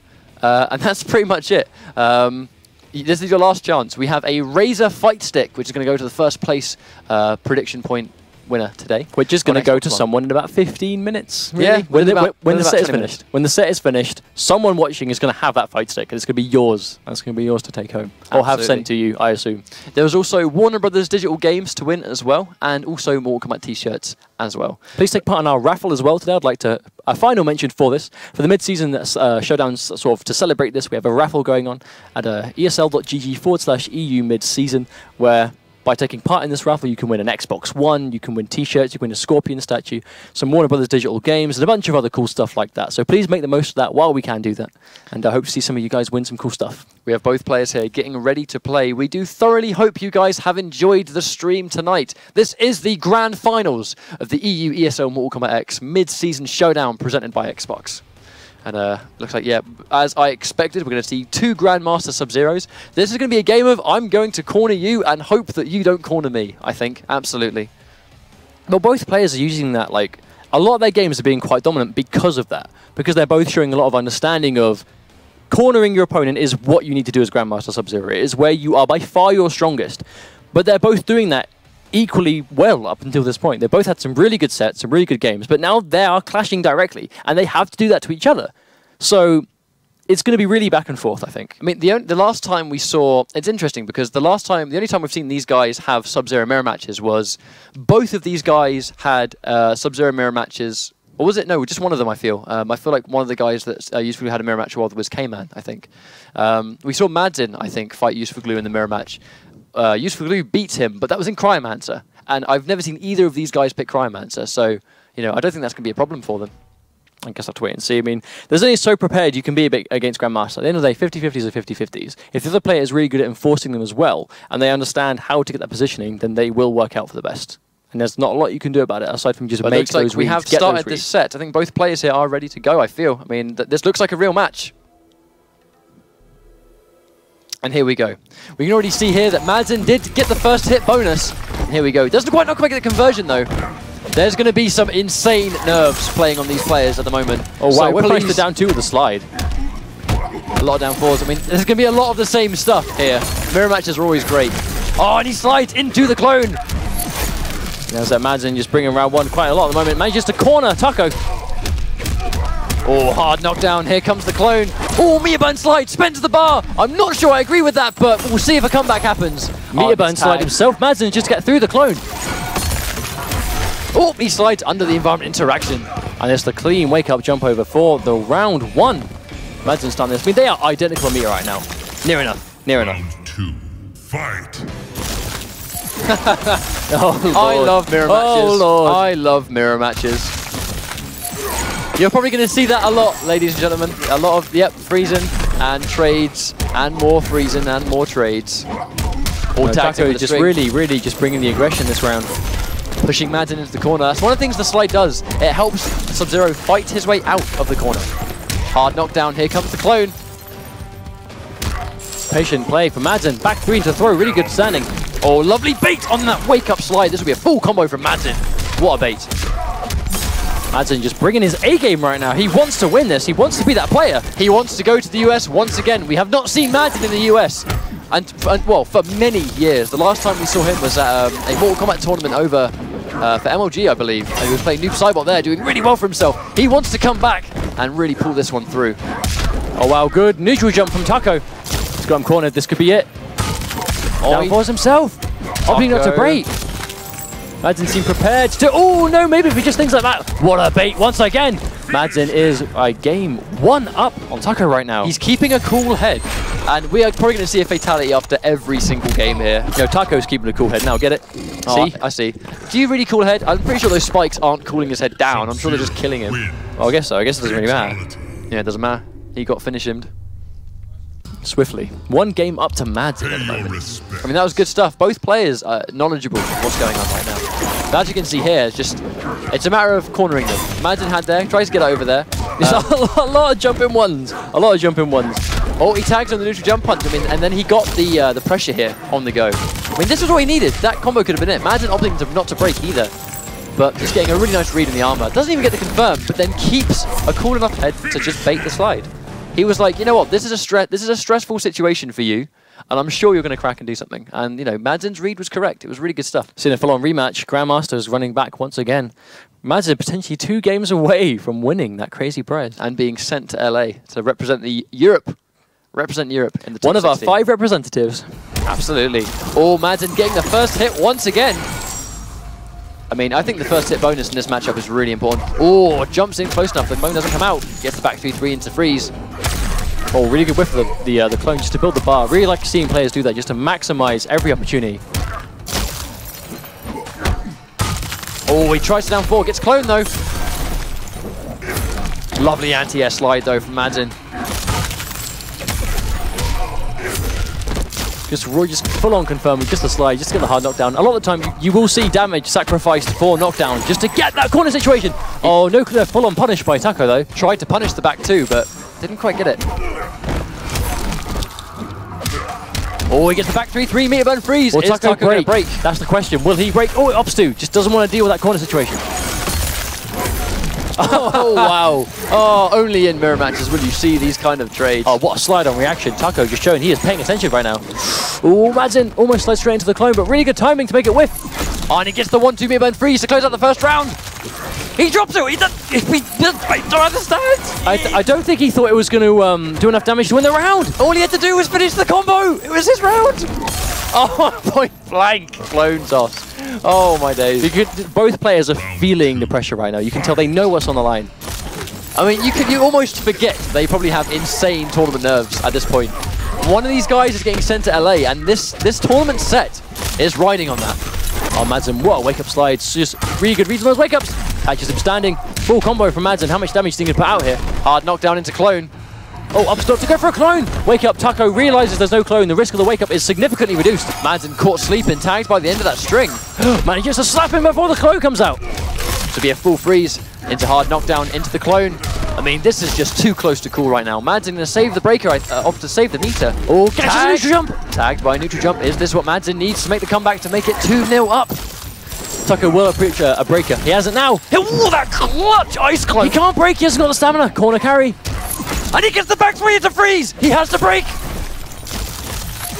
Just looking really tough right now. Taco is biding time to get his stamina back. Just sitting behind the clone. Getting the stamina. Oh, that meter burn slide. The clutchness of the meter burn slide. He's pulled it all the way back. This next hit, I can't call it. He's going to get the back 3-3. Wow. It's a slide. This was the worst. It was the worst thing to watch because I hate being this pressured. Oh, Madsen, he can't be happy with that. This is amazing. This is what you want in a grand final. So close. Mirror match as well. You can't call this. Here comes Taco's corner pressure. Good block on the back 3-3. Oh, use a clean jump over. Meter burn slide on reaction. Wonderful play from Taco. Clean punish. Clean punish on that ice clone. Hard knockdown mid-screen now. This is now no longer a game of the corner. This is who's going to get that. Madsen not sitting in the life lead. He can't play lame. He has to go in and get the damage.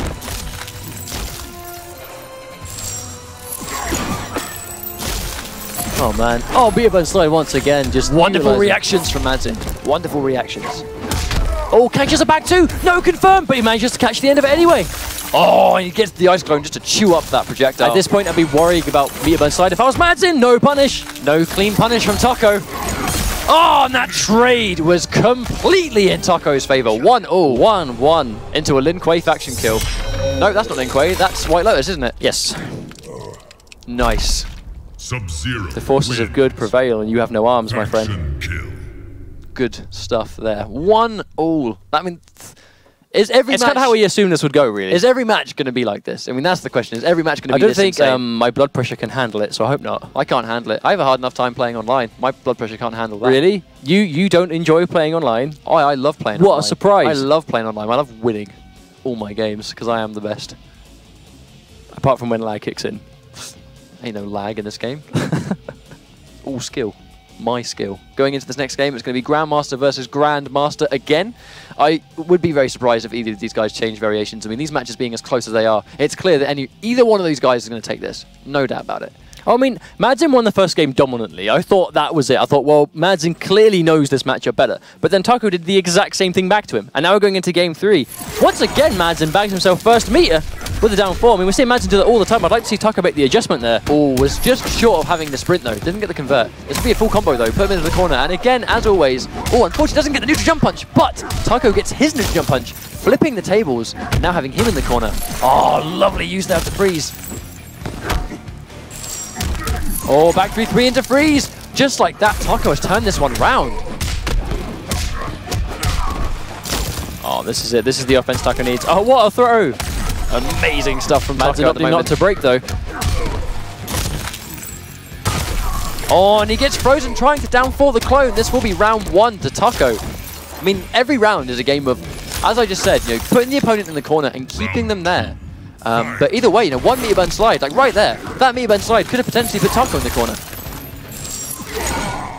Oh, good jump from Taco, not quite in range to punish it. Oh, wow. Oh, so much ice, and Madzin gets frozen. Here comes the combo into corner carry, just like that. He's pretty much carried from one side of the screen to the other. The corner carry on Sub-Zero is so strong. Oh, and he tries to back 2, gets frozen. No doubt that was a clone attempt. Oh, good bait. Wow, and just like that, now Taco is in Madzin's head, baiting those slides. They've gone from literally point A to point B, like corner 1, corner 2, in just like 2 hits. And here we are. Still not afraid. Madzin's still not afraid to go for those. Oh, good down 4. I mean, they're just trading blow for blow right now. Good block on the down 2. Oh, back 2 even. Down 4 trades and sweep. Madzin still getting knocked down. Lovely slide. Oh, has to be a full confirm. And some jumping force to break Madzin. Good idea.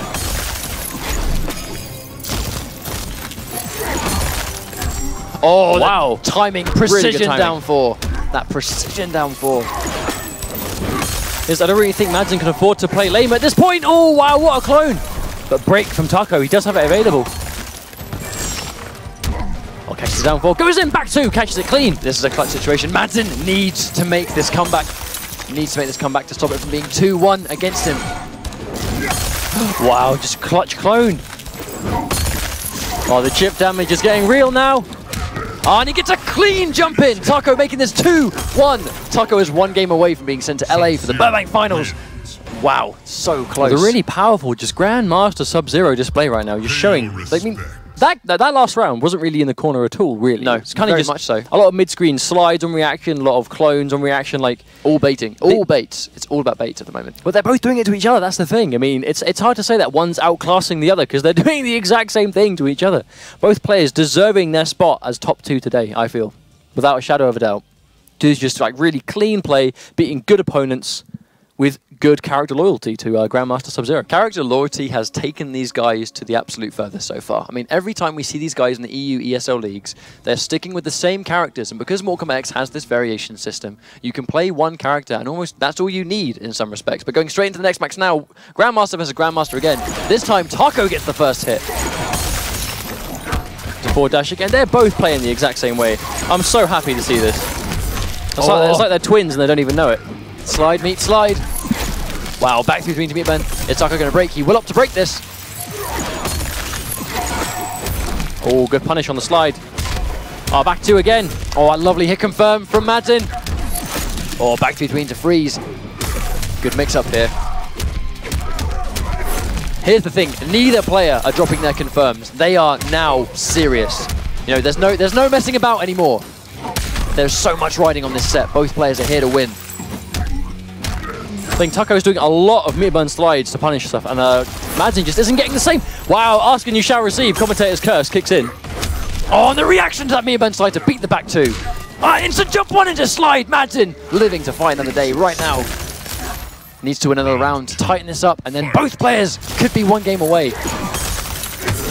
Oh, punished on the slide, not quite. Nah, 7% just isn't going to do in that situation. Oh, tries to trip guard with the downfall, doesn't get it, back two, hit by Taco. Interesting how they didn't freeze. I guess he was just too far away. Interesting freeze here. Here comes the hard knockdown into clone. Madsen using the armored reversal. Oh, wow. Lovely slide just to catch that limb.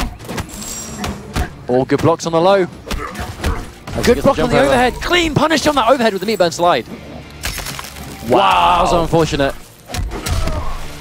Clone once again. I think Madsen's going to save the bar here. Absolutely. Match point, Taco. Tournament point. If Taco wins this round, he is going to LA for that Burbank final, so he will represent the EU. He is down on 2 bars, but Madsen is cornered. It's so hard to call at this point. Madsen's going to fight for his life here, and he goes for the slide. Oh wow, just reaction. Meter burn slide, Madsen in his corner, this could be big. Oh, that delayed meter burn slide, just a beta button press there. Back to the clone, but gets caught by the ice, and he freezes him himself with his own clone. Oh, Madsen has the corner, this is what he needs. Tucker with no meter available. And he catches him. Oh, no confirm, but he manages to build a bar in time. Oh, he gets tagged by the remaining back 3-3. Madsen will build a breaker. Tucker doesn't have enough health either, though, for a breaker.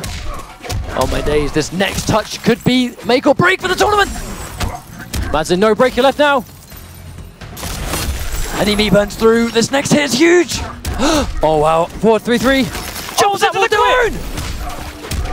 Madsen tightening this one up, 2-2. We have 1 game left. Both these players need to win 1 more game to get sent to LA. I can't imagine like being in Taco's head right now, thinking like so many points in that match. This is my game, this is my game, this is my game. Okay, I need one touch. Catching that forward 3-3. But then finishing the string instead. Then Madsen going, uh-oh, I'm 1 hit away from dying. 1 hit away from losing and not going to LA. And then just getting it back. I mean, things like that. Madsen was blocking in that situation. All it took was a slightly more delayed throw to throw him into the clone and win the game. And he jumps into the clone. I'm so happy this is as close as it is. And it would be a mirror match. If Madsen was any closer and he did the clone wouldn't have come out and he probably would have got hit by the jumping punch.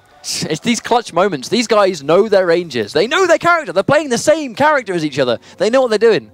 I mean, that's why they're there. That's why they are both in grand finals. Full-on rematch in the snow forest. I love the choice of stage. I mean, these guys, they are through and through fans of Mortal Kombat. You know, they're not just players. They're fans of the game. They love all this, you know, this really artistic-y stuff. You know, it doesn't even really to do with the competitive side of the game. Oh, here we go. Madsen finds himself in the corner. Oh, beat the wake up. This could be huge. Madsen opts the break. Doesn't want to deal with any of the corner spike pressure. Oh, slide doesn't quite do it. No punish. You're not ready for that. No doubt. That seemed like a max range slide, though. I think Taco may have even bet on it whiffing so he could just close the space. Really nice punish there from Taco. That'll be a full combo. I mean, look how even this health will become. Taco sitting on a bar of meter, though. Hard knockdown. Just put the slide up there. Oh, he jumps into the clone once again. This is what Madsen needs. And now he has Taco in the corner. Oh, Up's not going to hard knockdown. Corners himself. That was so risky. Oh, what a confirm into me by ice. This will take it. So close to round 1. He must break. And he slides under the ice ball. Really nice read there from Taco. Oh, back-to-back slides. Madsen so close, but getting tagged by that string. All right, Taco is chipped away from death right now. And he gets tagged by the low, but does not confirm. That was Taco's round. Oh, the anti-air slide. Oh my god, Taco is on tournament point once again. Madsen back to the corner. 2, fight. Just risky interactable. Eliminate it from play. Gets a good down. Gets a good slide there. Oh, catches the low meter burn ice. These players are on point at the moment. Both of these guys want to go to America right now. And here comes the full punish. Ooh, Ooh, again, Obstacle doesn't go into the ice, just wants to get raw damage, 32%. Hard knockdown. That's good air to F. Taco does drop the confirm. Taco can still pull this one back. Here comes the freeze. That's, you know, shades of MK9.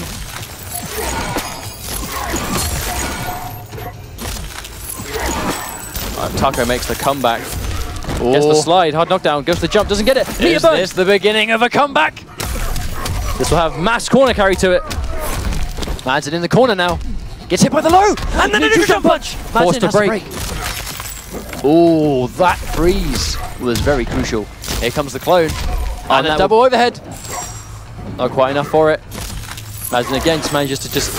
oh, wow, this could be him cornered. And he jumps over, doesn't quite get it. Tries to go for the string, tries to reposition him, but does not work out for him.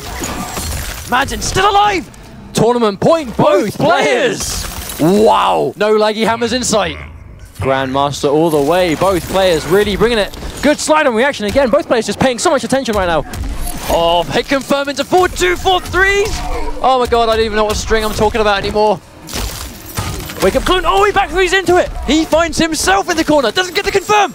Oh my god, almost gets frozen, but gets that jumping punch. What a confirm from Madsen. Wow, the positioning. Opts not to finish it though. Oh, goes for the B-bird slide. This is the sequence that Madsen needs to win. This next touch could potentially kill Taco and send him out of the tournament, sending Madsen to the US. Catches the load! Oh, no confirm! And that will take Madsen in the game! Madsen from Germany, the best noob cyber at Mortal Kombat 9.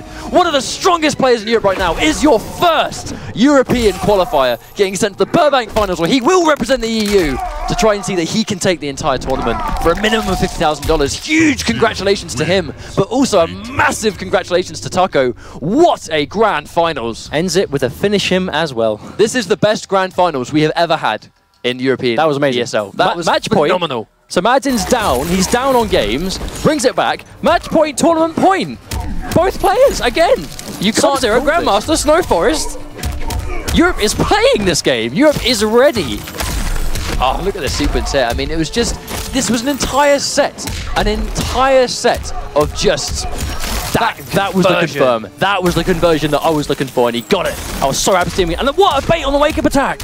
And now he puts him in a situation. This is does not drop a single combo here. Gets the hard knockdown, gets the clone, gets the low, doesn't get the confirm there, but gets the jump in anyway to supply up the down one. And Madsen taking the entire tournament on that one round. What a tournament we've had this time. And this is just the start. We have North America afterwards, and then the Viewer's Choice tournament as well. I mean, this is insane. What a tournament we have had today. 3-2 grand finals, last round, last game. Oh, I'm so happy for Madsen that this guy put in work. In Mortal Kombat 9, he played Noob Cybot, right? Specifically Noob Cybot. He played online tournaments, went to MLG. Playing Noob Cybot was a hard character to play, and he was beating really good players with really good characters with Noob Cybot. His reward is Sub-Zero Mortal Kombat X, and he is really just making the most of this character. Like, that is optimum Grandmaster play. Amazing confirms, amazing reactions with the slide, brilliant reads on wake-ups. Wow. That is all I can say about that set. Wow. And wow. Taco doing so well as well, bringing it so close. Two players we've seen it a couple of times in the top 16. Neither player, admittedly, has got very far up until this point. This is the best we have ever seen either of these guys play, and what a tournament to make it count. Huge congratulations to the both. Huge congratulations to everyone today that made top 8. You know, this was a brilliant showing of you guys. I'm really glad that everyone pulled this one through, gave us all some really good games, and just gave us the best, arguably, I think, the best grand finals that we have ever had in the ESL Pro League. I think that one tops Foxy Sumerian. I really think that tops it, because that was mirror match. There was no excuses, no matchup complaints. That was it. It was just me versus you. We're using the same things. Let's have a go at it. All right, this will conclude the European Mid-Season Showdown for the ESL MKX Pro League presented by Xbox.